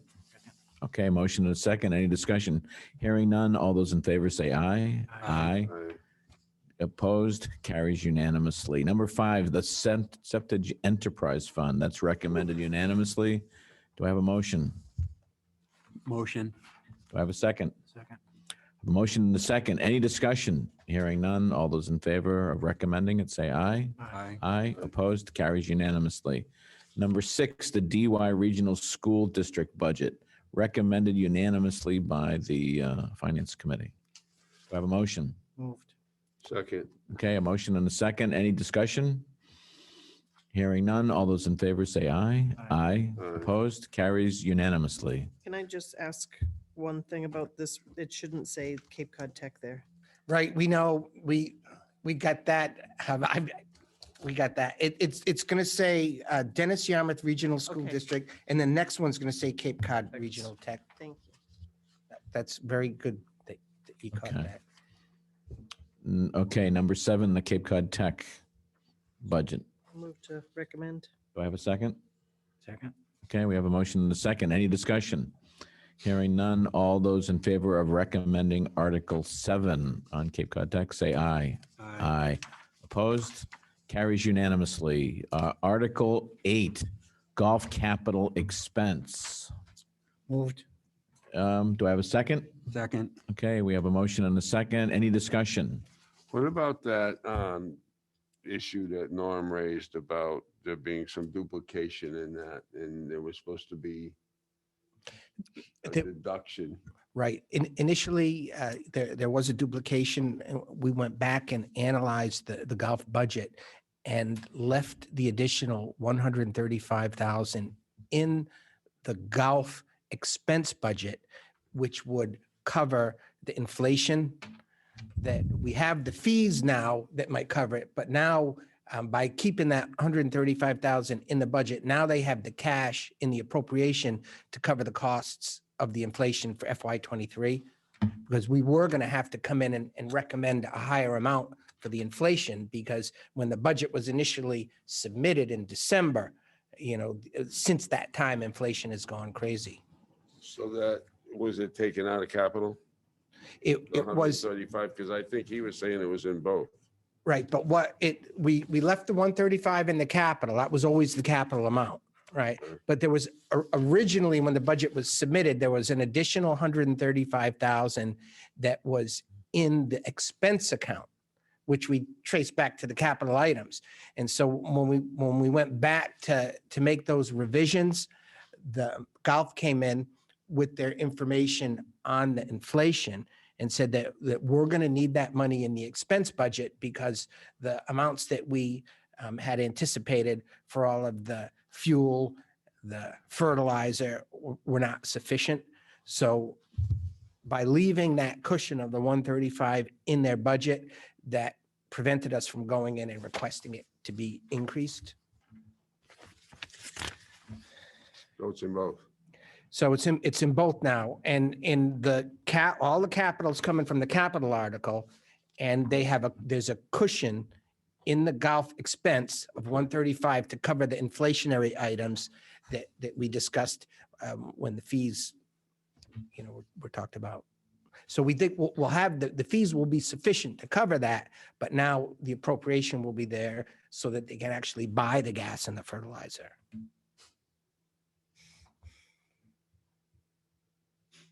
Can I just ask why the wording of these, I'm looking at a 2019 warrant, and we've changed it to them to say, to see if the town will whatever. Now it says to see what sums of money the town will vote to raise. Do you know why we changed it to see what sums of money? Yeah, it's kind of, I would say, I've seen it both ways, 6 of one, half a dozen of another. The key is that the meaning is there. And I can honestly tell you, we didn't jump in this year and change the language. I used the same form. Basically, I evaluated the language that was used last year. So sometime between 2019 and 2021, they amended it. It could have come from town council, but It's just not consistent. Some of well, them it's not are. consistent every single year, but it's consistent in the even- warrant. Well, not really. I mean, in some of the articles, it says, You can say to see if the town will vote to raise and appropriate. yeah, that's how it Right? used to To be. see what sums of money the town will vote to raise and appropriate. Okay. I just to see what sums of money. Any more discussion? Okay, all those in favor of recommending Article 8 on the golf capital expense, say aye. Aye. Opposed? Carries unanimously. Article number 9.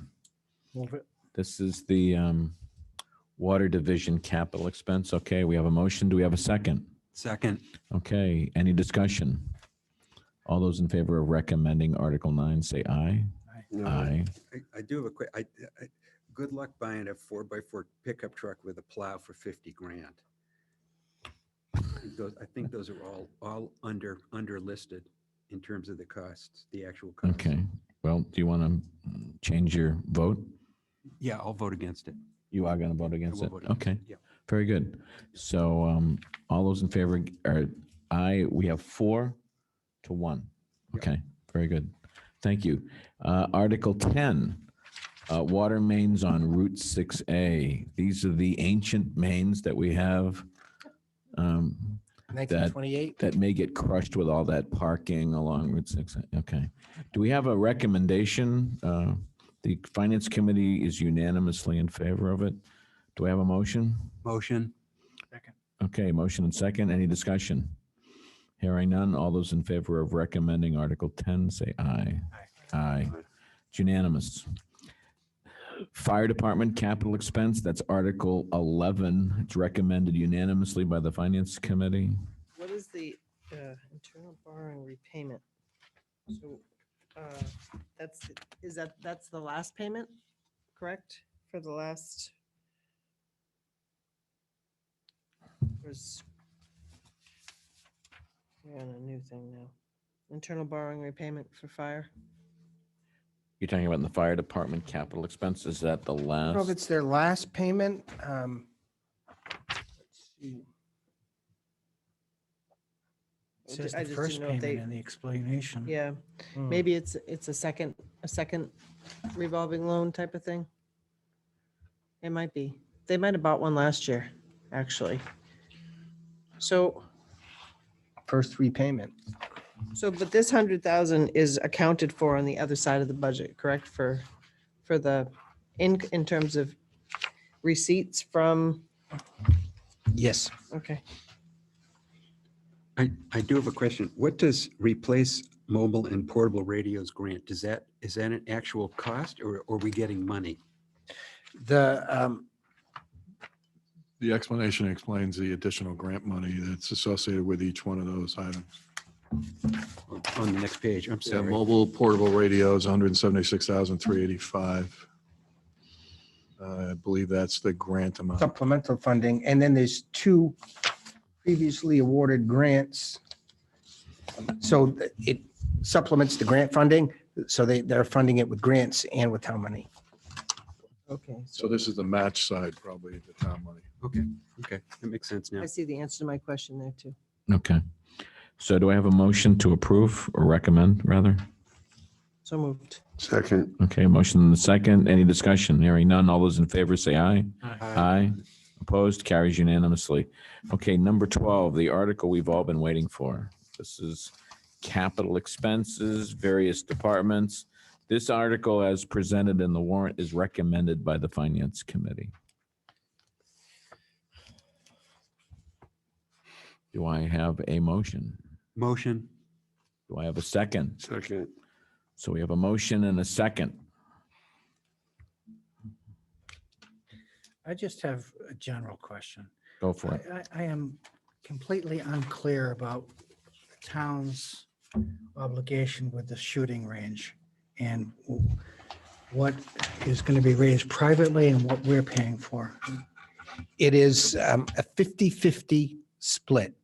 And the chief has produced correspondence indicating that the association is funding half of it and the town has half of it in this. So the total amount is twice this.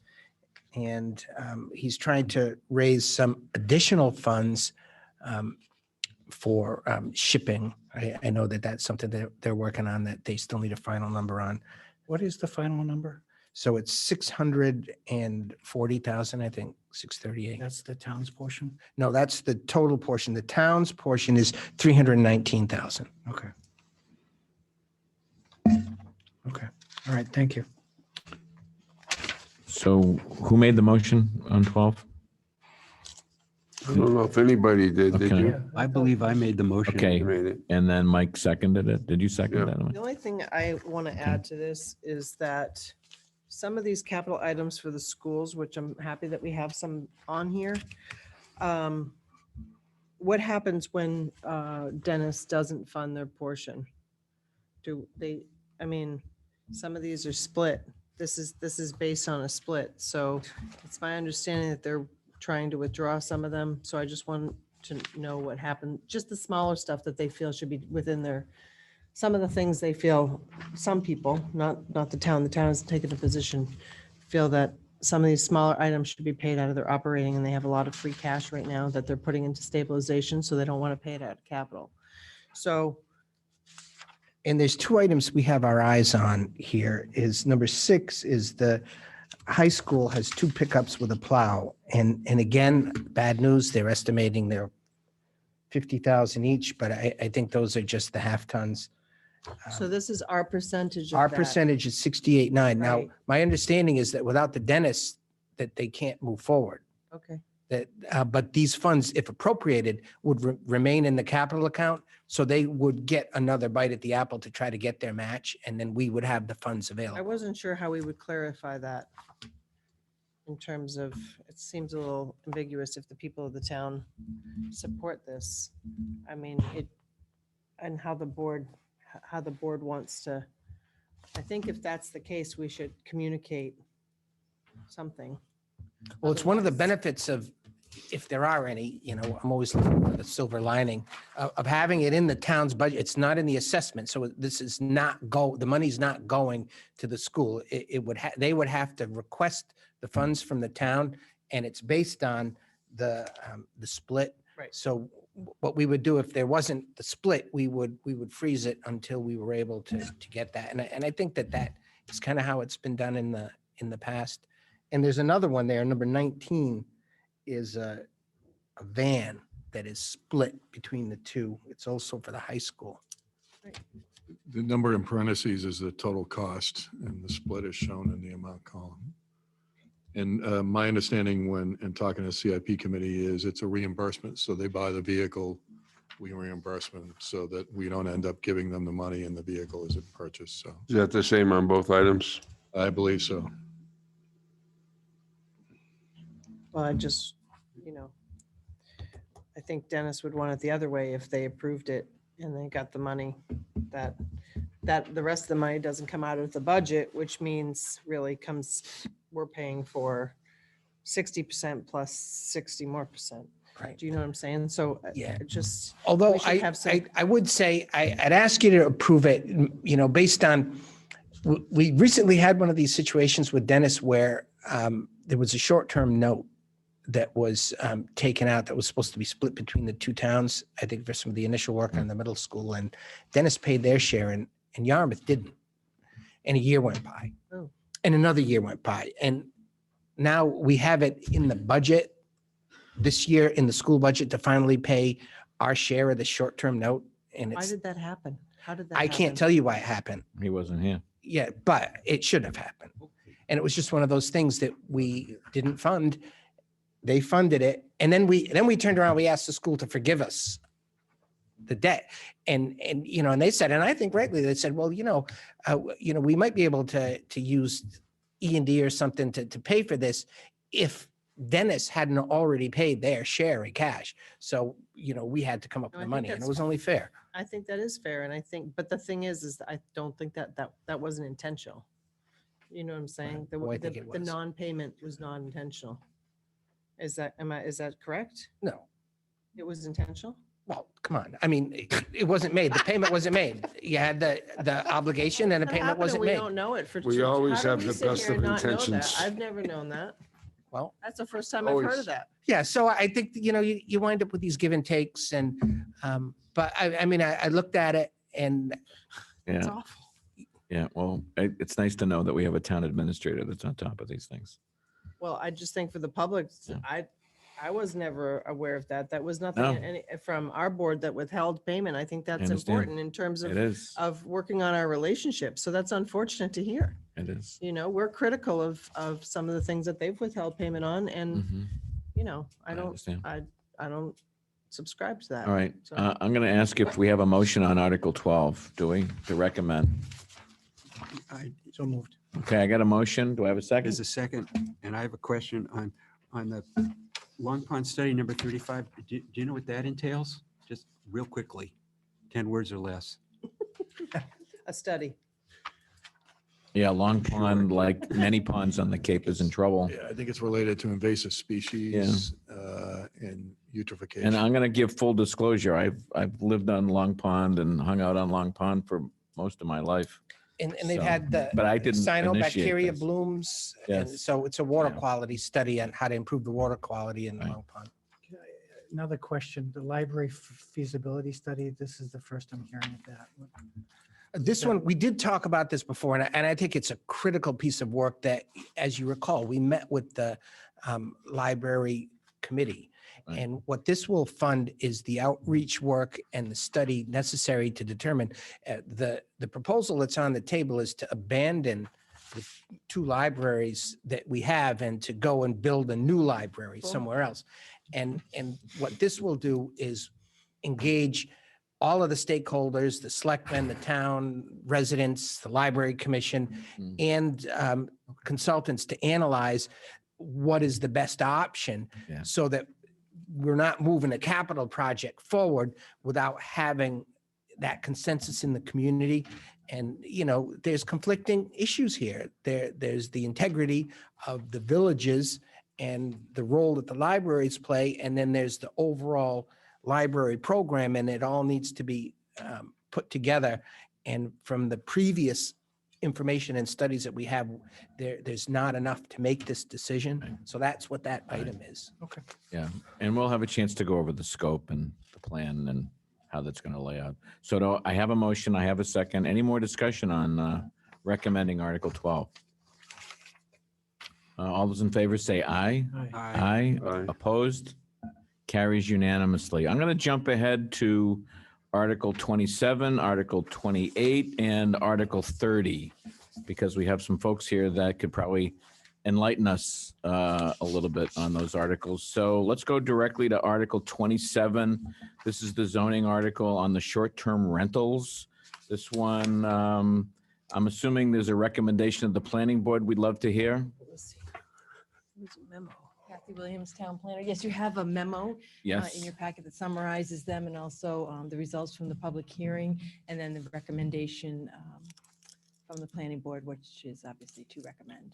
Right, so basically Article 27 sort of literally puts in our bylaws the term short-term rental, because I don't even think we have it in our bylaws, correct? That is correct. So this basically sort of institutionalizes the fact that there is such a thing as a short-term rental. It makes reference to it in our bylaws. And at face value, it seems like a no-brainer type of article. Now, did you put a sunset provision on this particular one? Yes, we did. Okay, so this will be the language that will be reflected in the bylaw, and there's a sunset provision on it in order for the planning board to make recommended changes or adjustments or tweaking? Why don't you explain, Joanne? That's Joanne Crowley, Chair of the Planning Board. That's the primary reason that we put a sunset clause on. That is not normal. That is not normal among zoning bylaw amendments. But in this particular case, the time is of the essence for us to get the language in the bylaw and get it approved. And so that we're protecting a certain amount of cash and revenue that comes from short-term rentals. We don't want that revenue stream to be interrupted.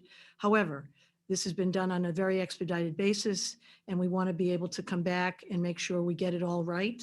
So we're having a housing summit in the fall to see how we did. How do we do over the period of time when short-term rentals are primarily in use here in town? And that would be during the summer, the summer months. That's great. Any board members have questions on this article? We recommend. Do I have a second? Second. Any more discussion? Quick discussion. There was a public comment about requiring one parking space per bedroom. It wasn't a public, and the- public comment. I'm sorry? It wasn't a public comment. It was already in the bylaw. No, it's a public comment saying that they think it's excessive. Oh, this evening? Yes. Oh, I'm sorry. I misunderstood. I thought you meant we in got a an public email. hearing. We get an email, which I said as a public comment. Do you think that's excessive? The answer is probably not.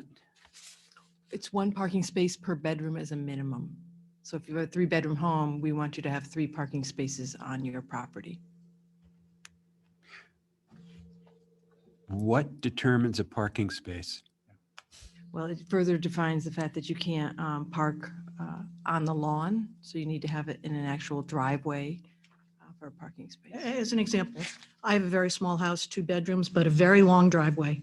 And I could stack 4 vehicles legally in my driveway, not on the street, not anywhere else. So it'd be a function of where the short-term rental was and how many legitimate parking spaces, not on the lawn, that they would be able to accommodate.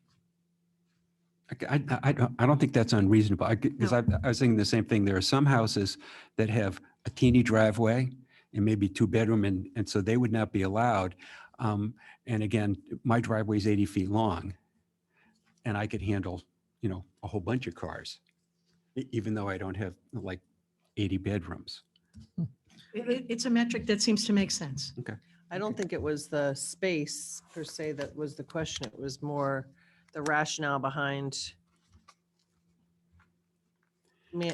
mandating the 1 car per bedroom. So I think one of the issues that we were identified from using short-term rentals for so many years is that people are parking everywhere, and it's been causing a lot of difficulties in neighborhoods with people parking on the street, people blocking, and also people not being able to actually park in appropriate locations on property. So this was trying to help maintain that residential character of the neighborhoods by trying to define some parking requirements to address those issues that have been identified. Any other Again, questions? this is just language, because this is new. All of this is a brand new section in the bylaw. It's a brand new section that has never appeared before. So again, we will revisit this and see if there are if we hear any difficulties or problems, and make appropriate revisions. Thank you. Any more? Yeah, one more thing on it. A friend of mine has a 5-bedroom house that he rents in the summertime. He blocks off 2 bedrooms to keep his own personal stuff, and those rooms are locked. Is that considered a bedroom as far as the bylaw is concerned, or no? yes. I just think as a case, it's meant to be the rooms that you're renting, the bedrooms that you are actually renting, obviously, because those are the ones where people would be parked, you would have parking think it related to says the that, rental of though. those It 3 doesn't say bedrooms. that, though. I think we need to, there'll always be these tiny little unusual circumstances that we don't quite catch for sure. I'm not trying to be, I've got to, you've got to mispronounce the word. I don't mean to be a jerk about this, but That's a way to simplify it. I understood what you said. all right. I'm in favor of this thing, so. Okay. All right. Well, we got that accomplished. Okay. Any more discussion? Hearing none. All those in favor say aye. Aye. Aye. Stone? I abstain. Mr. Stone abstains. Article 28. The planning board obviously recommends. This is the seasonal employee housing at motels. Basically, it allows a percentage. We've had a percentage, but now we're allowing others from as long as they're working in a business rather than working for that employer. Could you explain it, Joanne? Did I get it? That is exactly correct. The existing bylaw is one that restricts the seasonal housing to the motel and being an employee of that motel or hotel. Right. The business community came to us through the chamber and wanted to expand the definition of who might be able to rent those rooms. And we've clarified through the public hearing that it should be a business that is a Yarmouth business, not necessarily that their employees work in Yarmouth. It's clear that a landscaper who is Witten Landscaping probably has people who work in Dennis. So we wanted to clarify, and the business community came and suggested this change, that it's really truly a B2B, a business, a Yarmouth business and a Yarmouth hotel. It's good. Okay. Thank you. I'd move 28. Okay. Can I just ask one question though, about the Sure. 15%? Was there any discussion on that percentage? Because I mean, we have a housing crisis out there.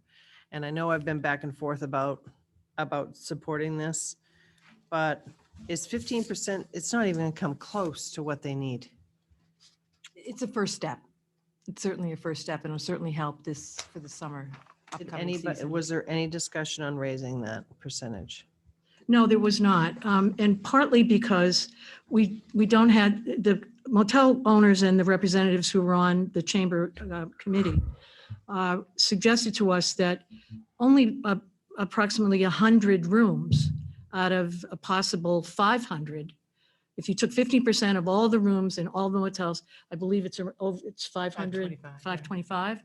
And their experience, as they told us, was that they rented approximately 100 of them. So there is additional capacity now. All right, And what good. we're trying to do is increase the demand. Okay. Well, I think one of the things that's going to be really important to do when this passes, unfortunately, we have to wait for the AG to approve it, which is how many days after town meeting, but really having a communication with our businesses about this availability, because they're having a hard time finding places. I'm sure the chamber will help us I with hope, that. I really hope so. And I'm not sure 15% is going to do it, but I agree it's a good starting point.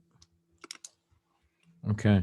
So we have we have a motion. Who's the motion? I made the motion. Okay. Second was who? Second. Okay. Any more discussion? Hearing none. All those in favor of recommending Article 28, say aye. Aye. Opposed? Carries unanimously. Okay. Did you want to talk about the number 30? That's the petitioned article? Are you recommending it or not? No, we are not recommending. Okay. This is the spot zoning for the across from the, It's not spots. no? Who was the dissenting vote?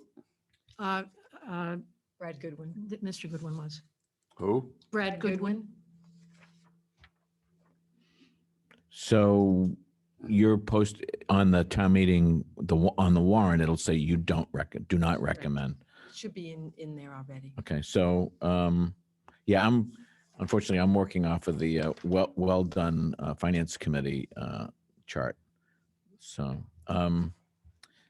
Make a motion not to recommend. do I have a second? Second. Okay, all those in favor of not recommending Article 30, say aye. Aye. Aye. Opposed? Carries unanimously. Is there anything else on here that you need to go over with us? No? Okay, good. You're excused. Thank you. Thank you. See you. Okay, let's go back to Article 13, the police cruiser financing. Thanks for moving us up. Yes. Oh, hey. I'm sorry we kept you as long as we did, but It's a tutorial. good night. Yeah. I'll move 13. You'll move okay. Do I have a second? Second. Okay, any discussion? Hearing none. All those in favor say aye. Aye. Aye. I'm going to abstain. I still have, I Okay, we don't get understand how we can four- tie the hands of future town meetings by this. 4 yeses and 1 abstention. I support it. I just haven't seen that. I understand. We've never been able to do that before. Well, everything's always subject to appropriation. Well, Go ahead. to It's be a very clear contract, about so- it, the municipal lease provisions are very clear. So the future years are subject to appropriation, exactly. So you don't have to appropriate the money. Right. What happens? You have to give the Give the vehicles vehicle back. back. But you don't have to give them the money and it Oh, says deals right in the are up. contract. That's a big risk though, because we spend is. a lot of money to get them roadworthy. Yeah. I mean, Yeah, but this, this is not that different from a lot of contracts. If you go out to buy a business or a home or whatever, it's subject to getting financing and things like that. You don't get it, the deal's off. So at least in year 2, if you don't get the appropriation, that's it. I know, but what I'm Cancel saying lease. is there's an upfront investment in addition to this, to fitting the vehicle. So it's a risk. That's all. No, I understand. I don't Okay, think it's a let's, substantial risk, though.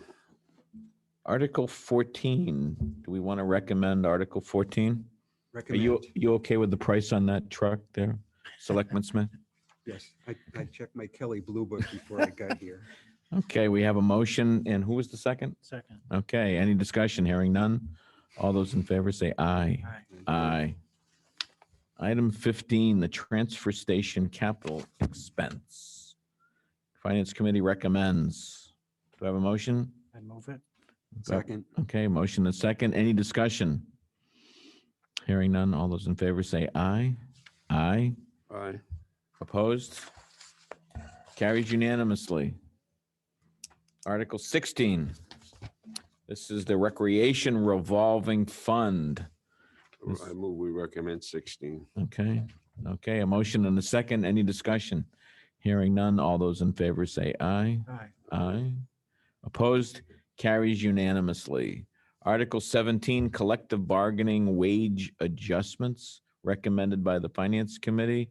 Do I have a motion? Motion. Second. Okay, we have a motion and a second. Any discussion? Don't we have to put a placeholder number in here? Or no?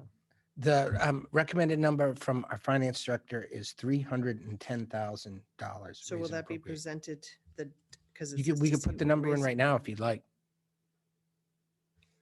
Sure, let's It put was it just that in. when we drafted this, it was. It wasn't we didn't have a available, Final right. number, yeah. Right, thank you. All those in favor say aye. Aye. Aye.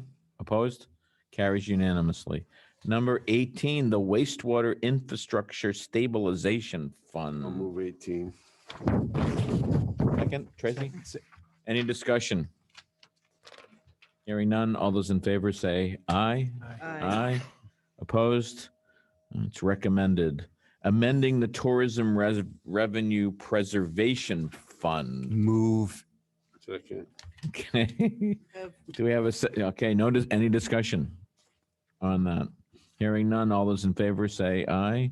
Aye. Appropriate the Tourism Revenue Preservation Fund. Move that. Second. Okay, motion moved and seconded. Any discussion? All in favor of recommending it, say aye. Aye. Opposed? Carries unanimously. The DIF Phase 1. I'll move 21. Second. Okay, we have a motion and a second. Any discussion? I know this, but Bill at some point is going to want to get into this, but I'm fine if we act on it tonight. What you have in front of you is the version that was submitted to the town clerk.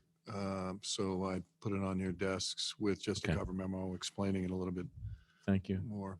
Thank you, Bill. Any more discussion? Hearing none. All those in favor say aye. Aye. Aye. Carries. The Town Seal Committee. I have a point on this one. I promised the town moderator I'd show you, and we made copies of the town charter, section 5.4. And I had written in the article originally to make it appointed by the Board of Selectmen. I just, like to seize power, I guess. I don't know, for the board. In our meeting, he mentioned that the charter says the town moderator shall appoint members to special committees as designated by town meeting vote. And so I think it's your choice as to whether you want to keep it saying the selectmen appoint it or I don't have a problem with the take that town out. moderator appointing a group. He just didn't want it to be a surprise to you. He wasn't, Can we change the wording of it now? yes. So we could say the town moderator in consultation with the Yarmouth Historical Commission and Board of Selectmen. Does that sound fine? Is that acceptable? Yes. I mean, just to Bob, make other sure I board write it. members, everyone okay with that? Yeah, I'm fine. How about the Hang on. former moderator? Yeah, I'm just in consultation with.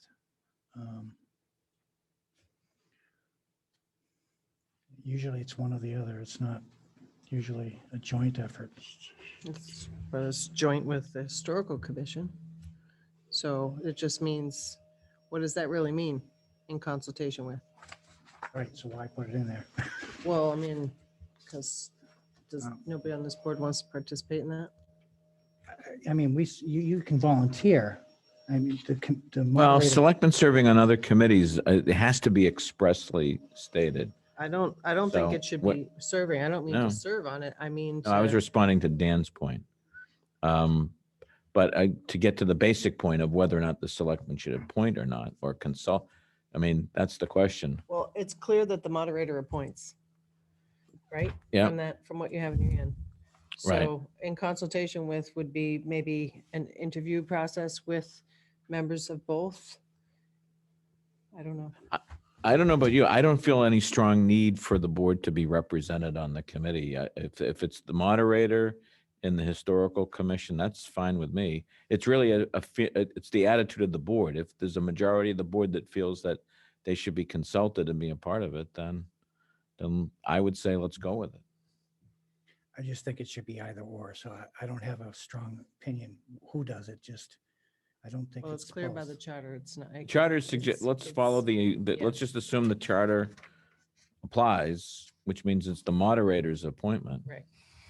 And I'd like to think that between the moderator and the historical commission, they can get this one right. So I'll move 22 as amended. Is that, we're amending it to reflect this, correct? Right. Now you want to have Historical Commission and not the Board of Selectmen in consultation with. That's the part I think. That's what I'm asking the board, if the board Right. feels compelled and wants to make sure that the board's consulted on the appointments to this group. If the board, I don't feel the need to it, but if other board members do, then let's. I No? don't think the board needs to be connected with this until the final recommendation comes out. Yeah. I feel the same way. Okay, I don't think, since no one's insisting that the board participate. So you just change this. the word, the moderator in consultation with the Yarmouth Historical Commission. Yeah. I think that's worded fine. Town moderator. So we accept, so is there a motion to recommend, provided that change in the language? Yes. Okay, we have a motion. Do we have a second? Second. Okay, any more discussion? Hearing none, all those in favor of recommending it as advised, say aye. Aye. Aye. Abstain. Mike's going to abstain. Tracy? Oh, I'm fine with it. Okay, very good. So it's 4. 401. There you go. Thank you. Article 23, the Community Preservation Act estimated revenue. This is a pretty routine one. Do I have a motion? Motion. Do I have a second? Second. Okay, we have a motion and a second. Any discussion? Just a quick question. Sure. I was always, so does the 184, is that 10%? Minimum of, I just find it curious that the 10%. housing reserve is so much more. well, there's a minimum. And they had additional money they wanted to devote to housing. So it's above the 10%. The 10% is the 184. Okay. So we have a motion and a second. Any more discussion? Any more questions? Hearing none. All those in favor of recommending Article 23, say aye. Aye. Aye. Opposed, carries unanimously. Article 24, this Community Preservation Act, Affordable Housing. Move. Do I have a second? Second. Okay, we have a motion and a second. All those, It's an additional 240? No, it's, what they do is they set aside the reserves in Article 23. Okay. Then in 24, they start spending it. All right, that's what I didn't understand. Why it was twice? Okay, great. There you go. So we got a motion, a second. Any more discussion? Hearing none. All those in favor say aye. Aye. Carries unanimously. Article 25, CPA Historic Resource Projects. Moved. Second. Any discussion? All those in favor say aye. Aye. Opposed? Carries unanimously. Article 26. Move. Second. Any discussion? Hearing none. All those in favor say aye. Aye. Aye. Opposed? Carries unanimously. Article 29. Okay. This is the polystyrene reduction bylaw. It's a petitioned article. Do we know why they? Because the financial impacts? I mean, I'm pretty sure that when the RASWAC was here, they had already Yeah. had meetings with the businesses that were fully in favor of it. That was my understanding. So they were Yeah, and voting. I wasn't Yeah. here for the presentation, so I don't It's know. a very nice presentation. It was? Is there a motion? I moved 29. Do you want me to? Okay, we have a motion. I'm sorry? The Finance Committee was concerned about the turnaround date, June 1, 2023, in terms of the amount of time to adjust to it. Oh, that was the issue? Yeah. Well, the Okay. FinCom, is that who you're talking about, the Finance Committee? That's, okay. Correct. Okay, well, we have a motion and a second. Is there any more So, discussion? Well, I mean, this is a petition article, right? So we Right. really can't change it. I mean, I would be flexible with that if that's their only, I thought they did that in consultation with the businesses in They did. other towns. I know, but he's saying the Finance Committee, Right. that's their rationale behind Was why it that they it's too didn't quick? support it. Yeah. The board has the option. We could bring this back and have a discussion. We don't have to vote on this tonight, but I think we've done enough so that you can recommend from the floor and save this for later if the board would like. No, I mean, I'm happy to Support support it? it. My question is if we were able to change the date now and have everybody on the same page, but I see. don't think we can because Can't it's do that. petition. Petitioned article. Somebody could, Can they do Amended that? from the floor. Yep. FinCom has a meeting next Wednesday. We're going to go over the diffs, so I can bring this up to them. I think we should reserve on that Okay. one, recommend from the floor Right, and we see can- what Finance Committee does Okay, let's do that between then. now and then. So is the board's will to recommend from the floor? they're advisory. You know. What's that? FinCom is advisory on stuff like this. Yeah, So are we. right. Yeah. I mean, anytime we can get everybody in Okay. consensus going into town meeting, but No, Yeah. I agree. But, Yep. So when does this have to be published? It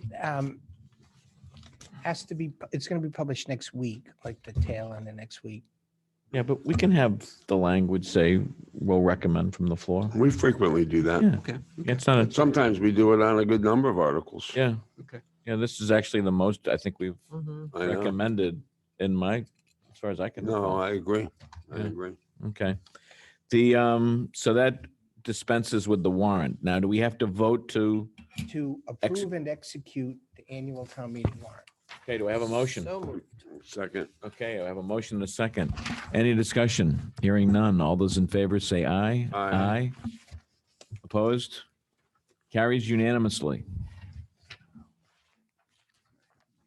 Next item is board and committee actions. I'm going to turn this portion over to Selectman Smith to get an update on any recommended board committee actions. The first one is an appointment for the planning board. Mhm. It was recommended by the chair of the planning board and several of their members to appoint Mr. Saban to be a regular member to the planning board. His appointment is to fill an unexpired 3-year term, which will run through July 2024. I'll move that appointment. Second. We have a motion and a second. Any discussion? Hearing none. All those in favor say aye. Aye. Opposed? Abstain? Next item is Carries to, unanimously. I'm sorry. The next item is to have 3 regular positions of staggered terms on the Disability Commission. This was discussed with the current chair, and he highly recommends Mr. Boating to be a regular member to the Disability Committee for appointment of 1-year term, which will run through January 2023, and to appoint Ms. Charette and Mr. Warner to regular members to the Disability Committee. Their appointments are to be 2-year terms, which will run through January 2024. Is there a I'll move those motion? appointments. Okay, we have a motion and a second. Any more discussion? Second. Hear any? Okay, all those in favor say aye. Aye. Sorry, Opposed? I thought I was. Carried unanimously. Okay. The executive session, we have approval of minutes. I added some language here, which are in, and if the board's comfortable.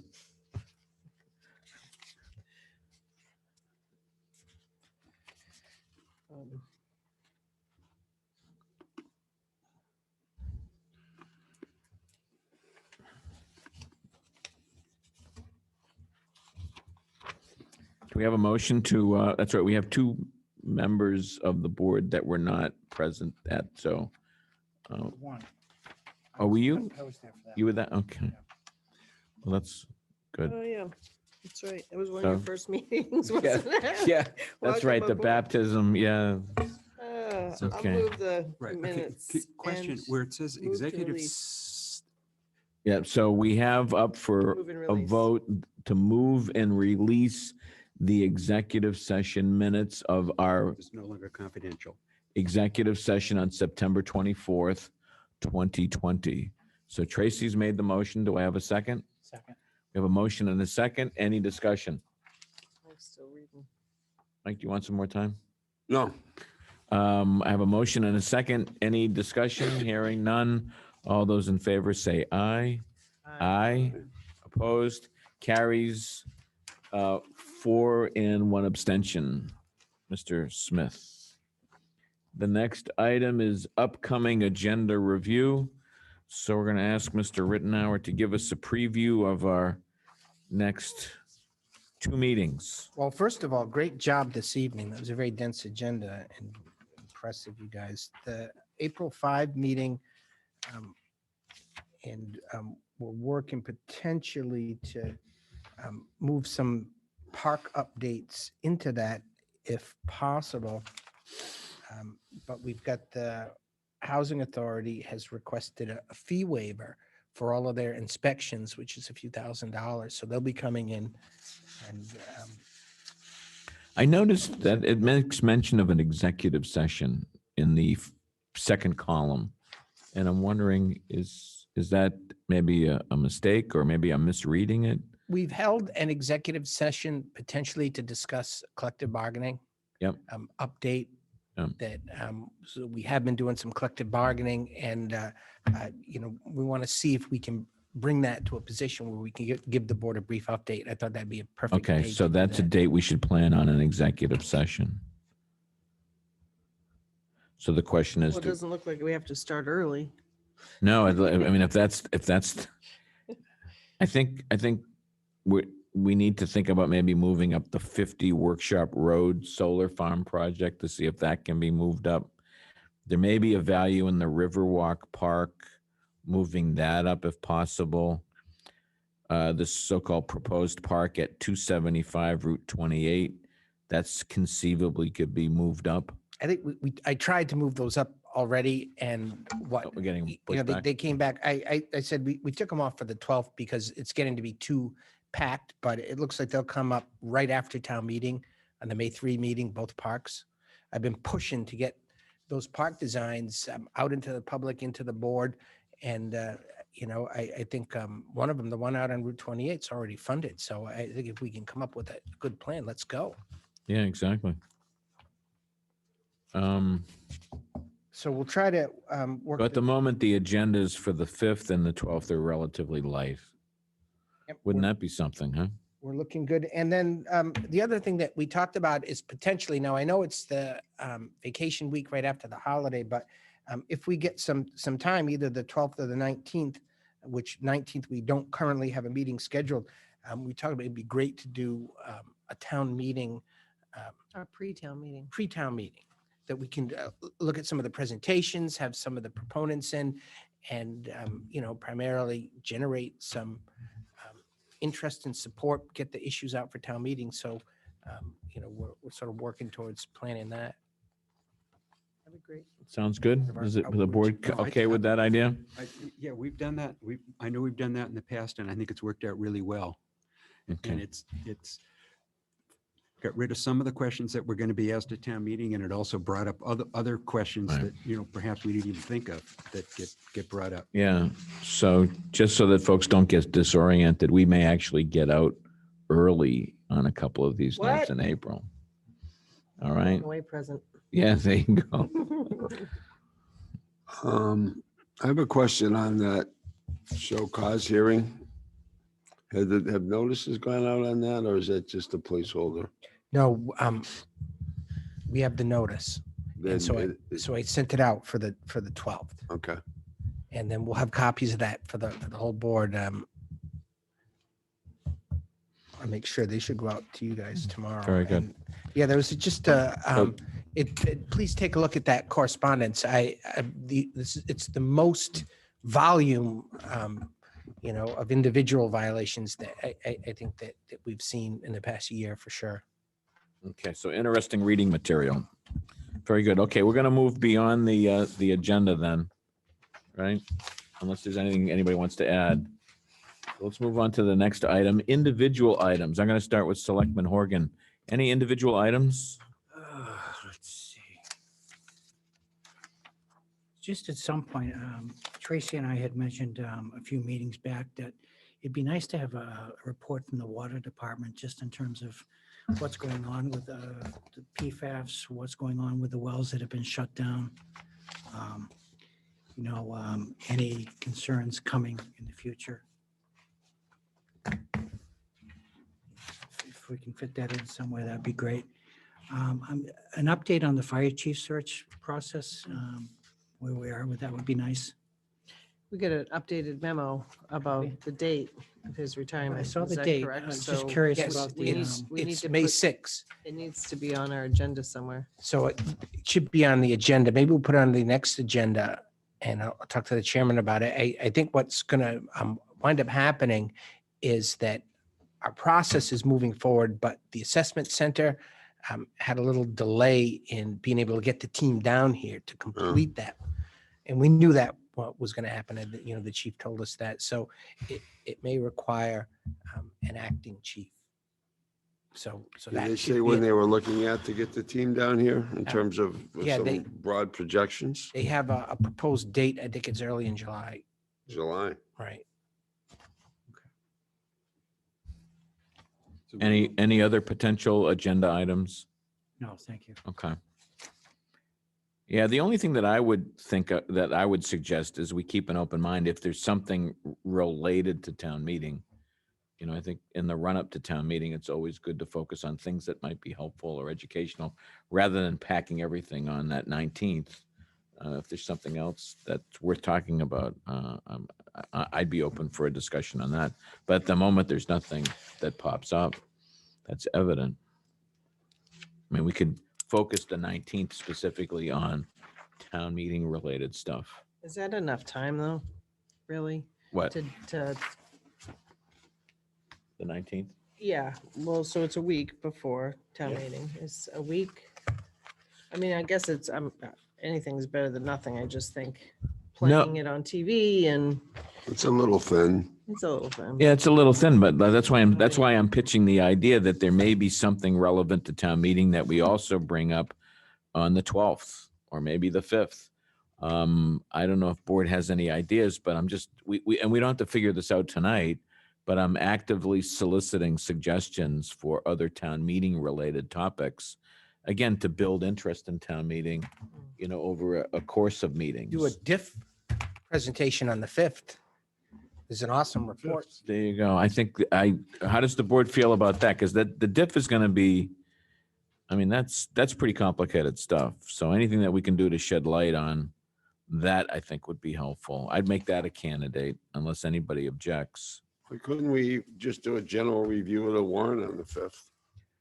I mean, the article, I On mean, the not 5th? the housekeeping, not the housekeeping stuff, but Oh, I see. Start earlier. the substantive articles, just go through it then.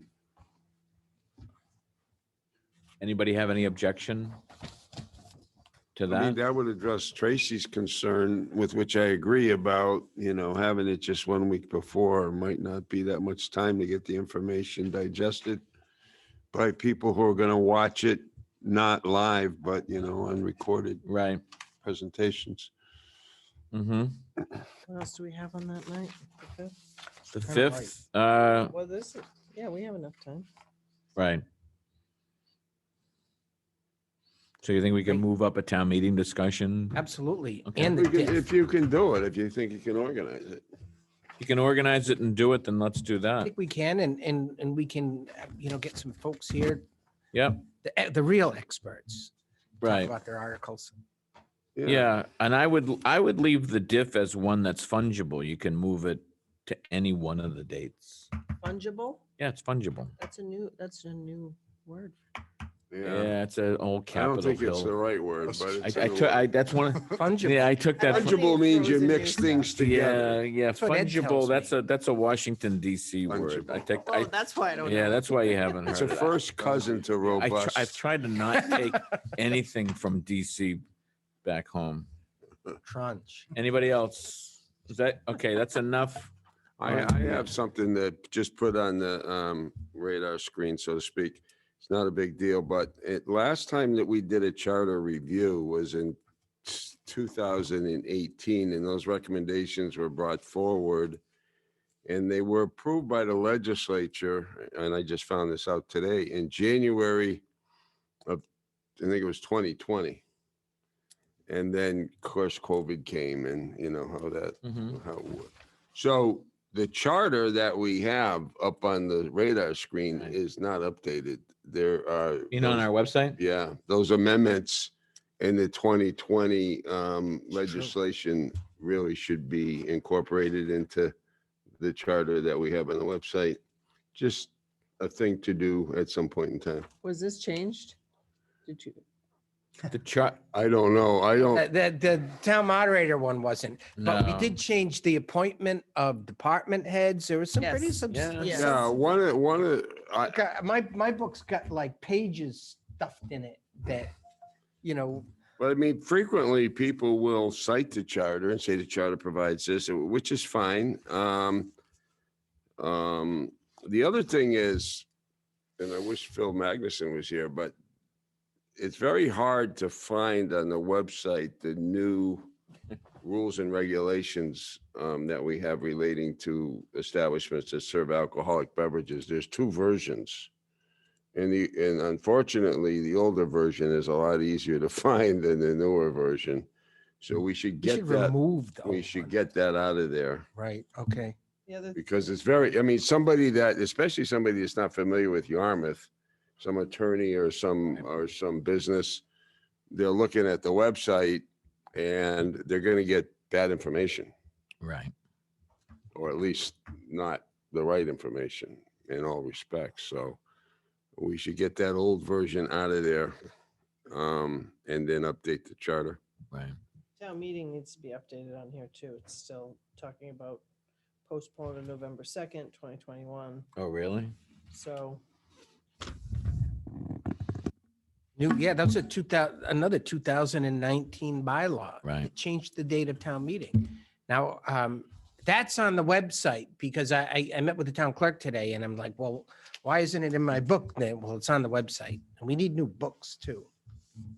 So, Anything else, Mike? no, I'll, you may already have it, Bob, but I will email you the statute that changes that, and I'll also copy it to town council. See, we'll have it. That's great. Anybody else? Selectman Horgan, did you? No, thank No? Selectman Post, any individual no, items? thank you. Selectman Smith? No individual items, No. but later on, we will discuss the 6A parking issue. just to keep everybody up to date. That's right, right. Where that water main works. So something's going to be done on 6A because there's a water main project that's going along up there, right? That's right. Something's got to happen. Okay. I don't have any individual items either. So the town administrator's items, we have a consent agenda.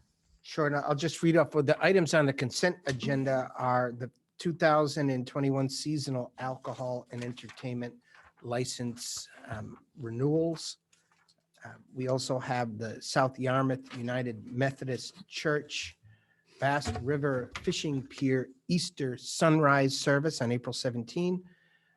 There is a change in officers and directors and a change of stock at the 1696 Corp., which is doing business as the Old Yarmouth Inn, 223 Route 6A. And we have to approve an application for the Mass Emergency Management Agency Hazard Mitigation Grant Program, and that's very important to do. So 4 Move items. the consent agenda. Any discussion? Okay, we've got a motion and a second. Yeah, no, take the vote. I have a question afterwards. All those in favor say aye. Aye. Opposed? Carries unanimously. My question is, Red Jacket, et cetera, I know Davenport's no longer doing it. So are they going to be having seasonal licenses? They're renewing them, I think, aren't they? They are not renewing their licenses. They, and we were almost like begging them to, but they have their own fleet of attorneys. The corporation's been sold and they insisted they wanted to have new applications and they're coming in for a hearing let's see, I just got the hearing dates. It's May 3 is going to be hearing night for the Riviera Beach, Blue Water, Red Jacket. And They're going to be new license applications? new license applications, yes. So what that means that, you're not renewing them. So we're gonna have to contact the ABCC and try to get expedited, we sit around waiting for the ABCC to act on these new licenses sometimes for quite some time. And I was going to suggest good luck, I believe is the operative term, waiting for the ABCC, especially at this time of the year, because they're up to their eyeballs. Yeah. I mean, it can be done, but you have to expedite. Do they have the Blue Rock in there too? Remember the one near the golf course? That restaurant motel? No, I think Or are they just doing the that one waterfront? isn't that being Davenport doesn't own that anymore. Own that. They sold that. Remember when they came in for the golf, he said they just retained the golf course and the clubhouse and they don't have the business. I the think they sold Jacket, the motel Riviera down there. Beach, Blue Water. Because if they need that, they might get a heads up that they have to. It says on the cover memo that Blue Rock Golf Course is pending certificate of inspection. So it must be the golf course and not the hotel. Yes. Agreed.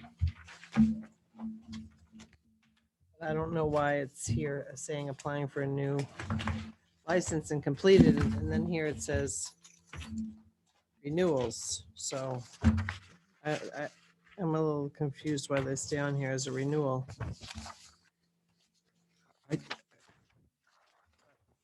I thought the era was in here talking about changing the manager and stuff, and we voted it. for them? Yes, we did. Right. That's done.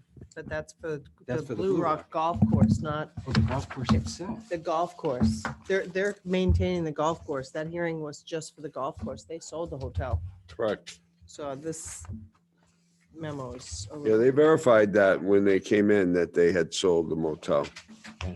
Yeah, the That's Blue why Rock, they had a general on premises license, because all they wanted the license was the golf course Mhm. and the clubhouse.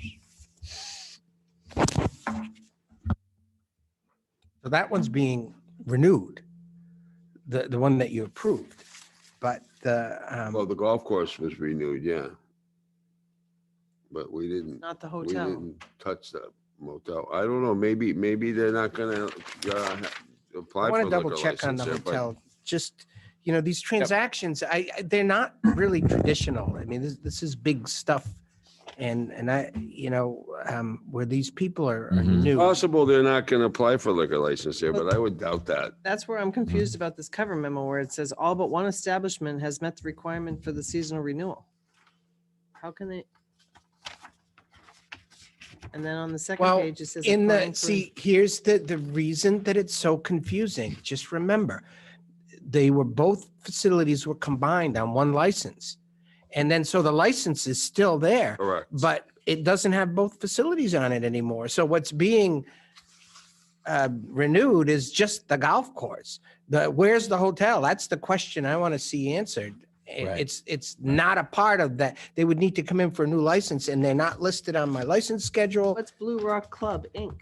That's now the golf course. Used to be the golf course in the hotel. So it is separated on here because Right. it has Blue Water LP, which is the hotel, and Blue Rock Golf Club. Isn't Blue Water, that's a different place altogether. Part of the Blue Waters Davenport, were down on the south side. Yeah. South Shore Drive. Yeah. So why? But it's is owned that- by the same. That one said, that same one's group. also been changed? Oh, Yeah. yeah, because that was one. Blue of the- Water has been just sold outright. And so they're coming in for a new license. Oh, I see. Riviera, Blue Water, Red Right, Jacket, right. all new licenses. What's the name of the company? EOS or something? Right. Yeah. All right. Well, you're gonna check this Check all out. Blue Rock All right. Hotel That's good. and I'll get an answer for you. All right. Do we have anything for the town administrator updates? Yeah, I mean, I wanted to bring up the issue. Obviously, we have this huge legacy project that has just jumped up to number one with a bullet on our priority list. And that's to follow up on the 2019 work, which was really the last time it was in front of the Board of Selectmen for the parking and traffic issues in the Route 6A Yarmouth Port Village corridor. So, folks know that we're going to have a public meeting on this that's going to be at the Yarmouth Port Fire Station number 2 tomorrow at 5:30. And, I've seen, all kinds of talk, around of what recommendations are being made and you can park here and you can't park there. And I just want to say, I personally engaged myself in this process. I've been coming up to speed on it. I pulled together our whole, town team and, we've met and there are, obviously issues. There's a lot of, complaints that are received and, just traffic issues. It is a state highway.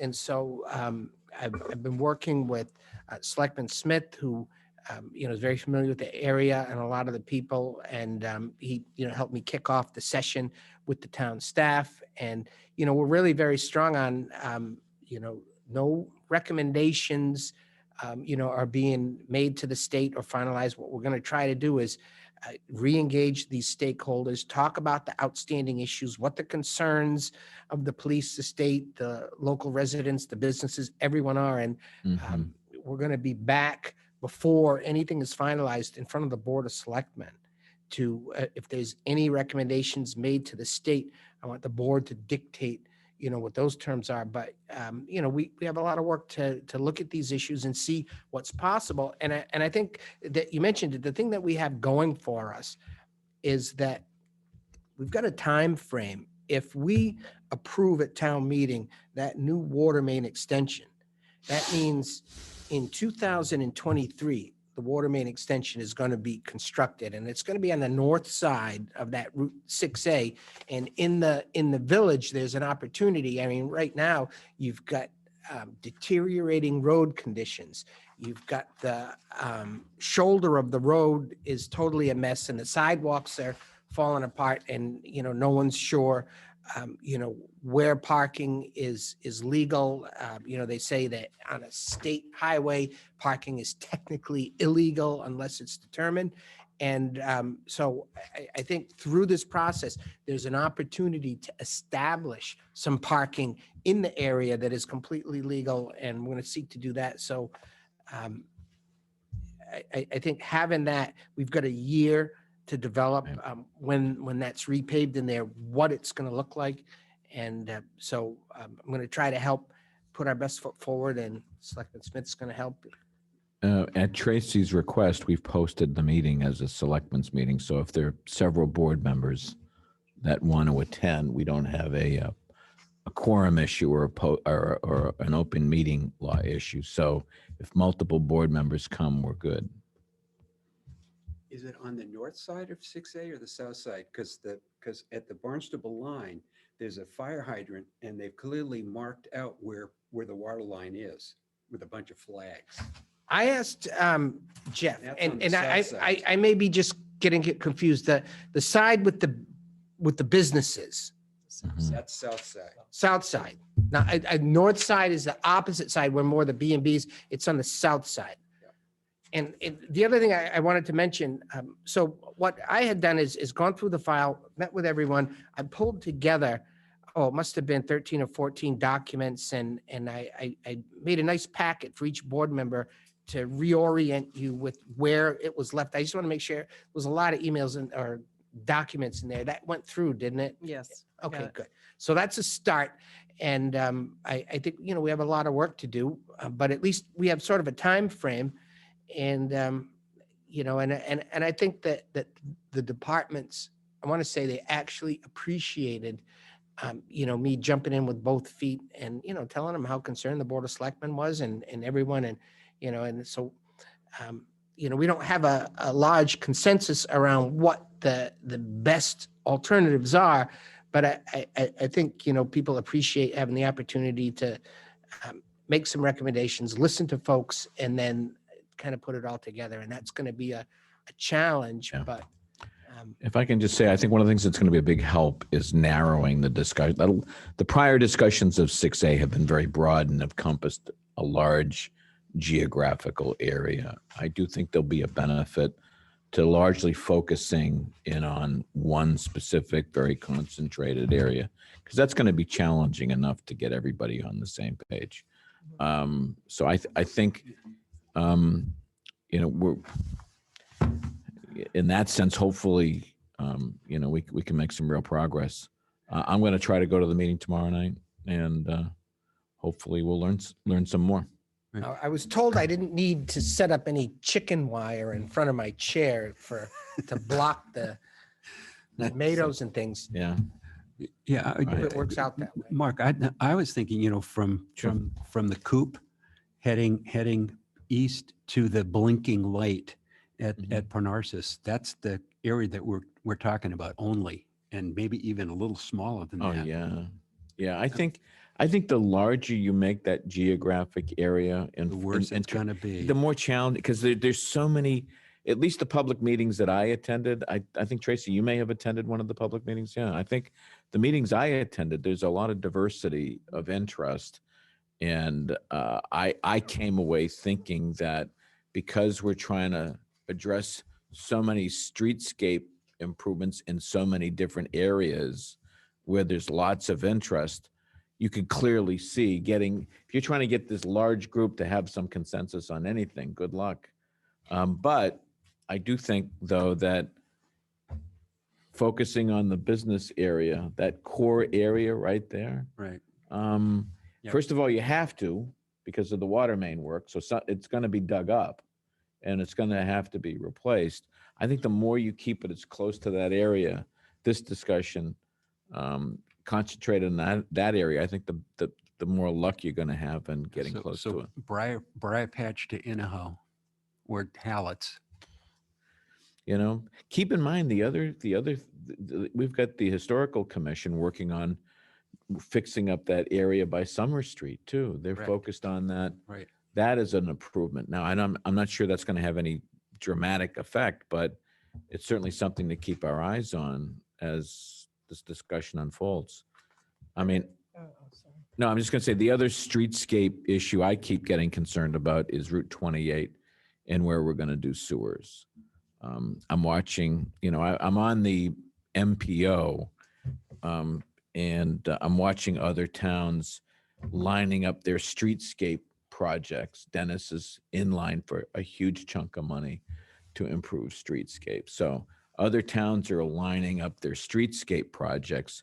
And if there's one streetscape project, or at least that's screaming out at us, really should be Route 28 from almost one end of the town to the other, where we're going to be putting sewer lines in. And I know I keep bringing that up. I'm just afraid that's gonna fall off the radar screen somehow. Because once the Mass Department of Transportation gets into 75% design, right? That's when they're not going to listen to anybody. So, but they will listen to us at a very early stage of design. So we really got to engage. We have to engage them soon. Otherwise, we're going to miss a window of opportunity. And so those other, you got the stack of studies about streetscape improvements on 6A. Well, we've got another stack of studies about streetscape improvements on Route 28, right? Yes. All saying the same thing, that it's once we do sewering, window of opportunity, wonderful opportunity to really beautify and enhance and even stimulate even better economic development. It's right there for us. So I don't want, that stack has been sitting on the shelf for a while for 6A. Now this is another stack of studies with some very thoughtful consultants, very thoughtful folks. What's the matter, Bill? I refer to them as legacy projects, as Bob was saying. They've been around for a decade. Yeah. Or so. Well, this is a legacy project squared, because these discussions about enhancing the streetscape of 28, these are discussions back probably even before you got on the planning board, right? I Tracy? can tell you the VHB did a whole thing on traffic on Route 28 several times. We've been back to it about what our priorities are. The last time we discussed it, the priority was the Great Island intersection. And we had a whole thing about a center turn lane that was a discussion not only there, but on Station Ave, and yet we have nothing. That was, I don't know how long ago. But Yeah. When I was on planning in the early 90s, we were talking about Great Island and aligning streets and doing some other stuff. But the streetscape, to your point, They were very nicely piled in room A. Right. Someone got rid of them and put all sanitizer and rubber gloves. Right. So, What if we schedule some workshops with planning and really? well, I think this is an area where, I hate seeing the clock is ticking. I don't know what stage DOT is at now, but I'd like to think that they're past 25%. We all know, we've been around before. We know that once Mass DOT gets to 75% design, good luck. Yeah, that's You're when done. they start acquiring land. Right. So we have to be talking to them now. We got to literally get on the phone, get them in the room, see where they're at, and find out how much of this huge amount of work can be applied to any of this stuff. It's just, like I said.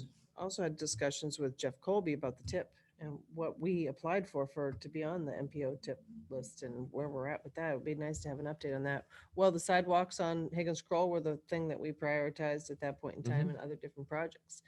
But the streetscape issue, the common theme or the common complaint in the village is the speed. Right. So those are the types of things. But we've been talking about these things for years. Right. And then something happens. But what I'm saying is I'm on the MPO. That's the group that, and we've got nothing from Yarmouth on Route 28 streetscape stuff. Dennis is light years ahead of us. They've got they're getting a significant amount of money already earmarked for 2 major streetscape initiatives in the next few years.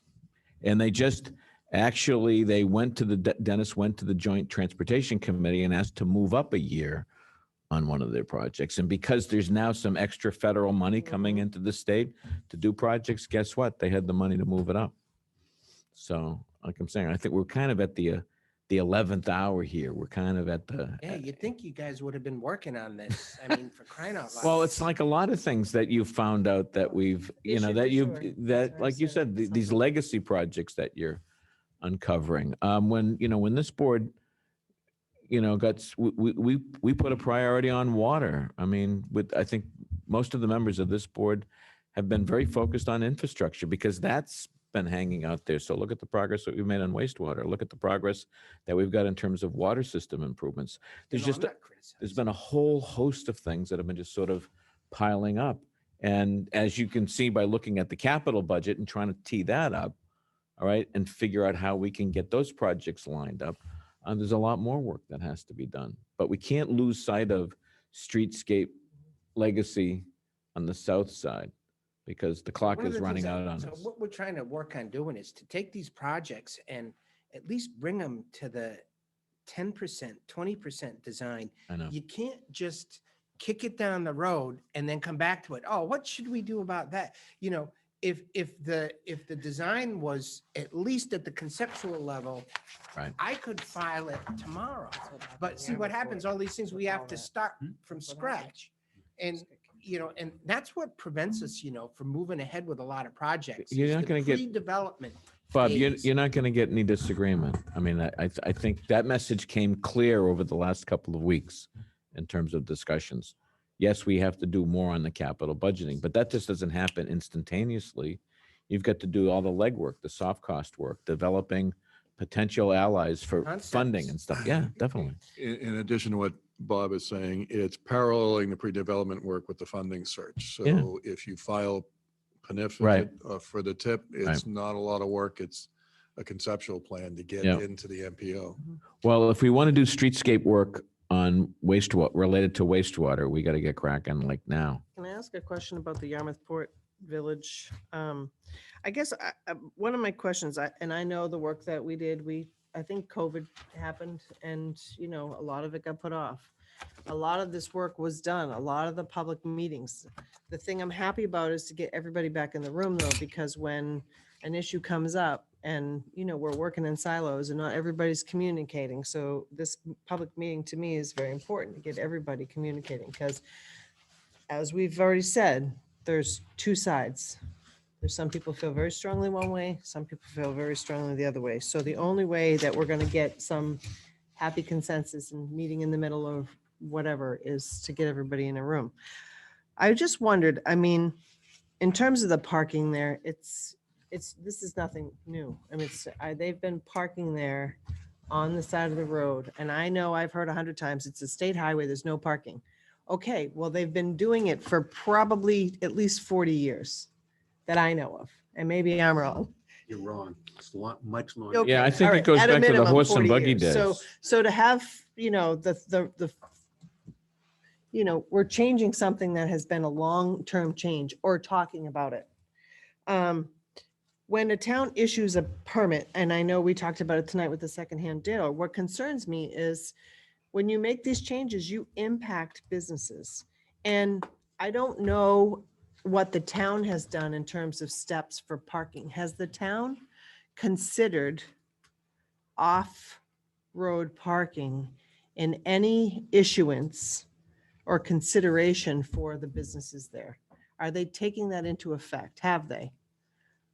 Do you know what I'm saying? So somebody's come, they have to prove that they have parking. Not everybody there has parking. Not everyone. So how does, do they get but- a business permit? That's what I want to know. I want to know if the town considered those parking spaces. It would be interesting to know, because when you do that and then you take that away, you're impacting that business. You're negatively impacting them. So I think it's important that we know whether or not that those have been considered or that they've considered offsite parking to something that we haven't considered. So for me to wrap my mind around what your potentials are, I think we need to know what the town has allowed, what we have, I guess, ownership in. The only problem with that is also is, you know, those parking spaces probably on town property and probably state property. Right. And we can't override the state's interests. But we can have input to the extent that the state would allow us to have input, right? That's right. Mike, who owns the sidewalks? Is that? The state. is That's that in the or state right town? away. That's the Yeah. state. The state's. It's in the road layout then? Usually they are. I don't profess to know the answer to your question, but usually that's the case. I know they're responsible for them, but now we pay to plow them. Yep. Because they weren't doing that. They weren't shoveling them or doing anything. And then the private parties can't claim prescriptive rights against the government. Against the sovereign. You could if it was a private, it was a private situation, but you can't adversely possess against or get prescriptive rights against the town or the sovereign, as Peter said. So that's another problem. It is. Do you have any other updates for us? No, I think that was a big one. and Yeah, we appreciate I it. appreciate- Thank you. Yeah, and I appreciate you. I saw an agenda that you'll be spearheading that, and I think that that's really great for everybody to be heard. Yeah. Is there any other business to come before the board? Do I have a motion to adjourn? I'll make that motion. Do I have a second? Any discussion? All those in favor say aye. Aye. Opposed? Carries unanimously. The meeting is adjourned.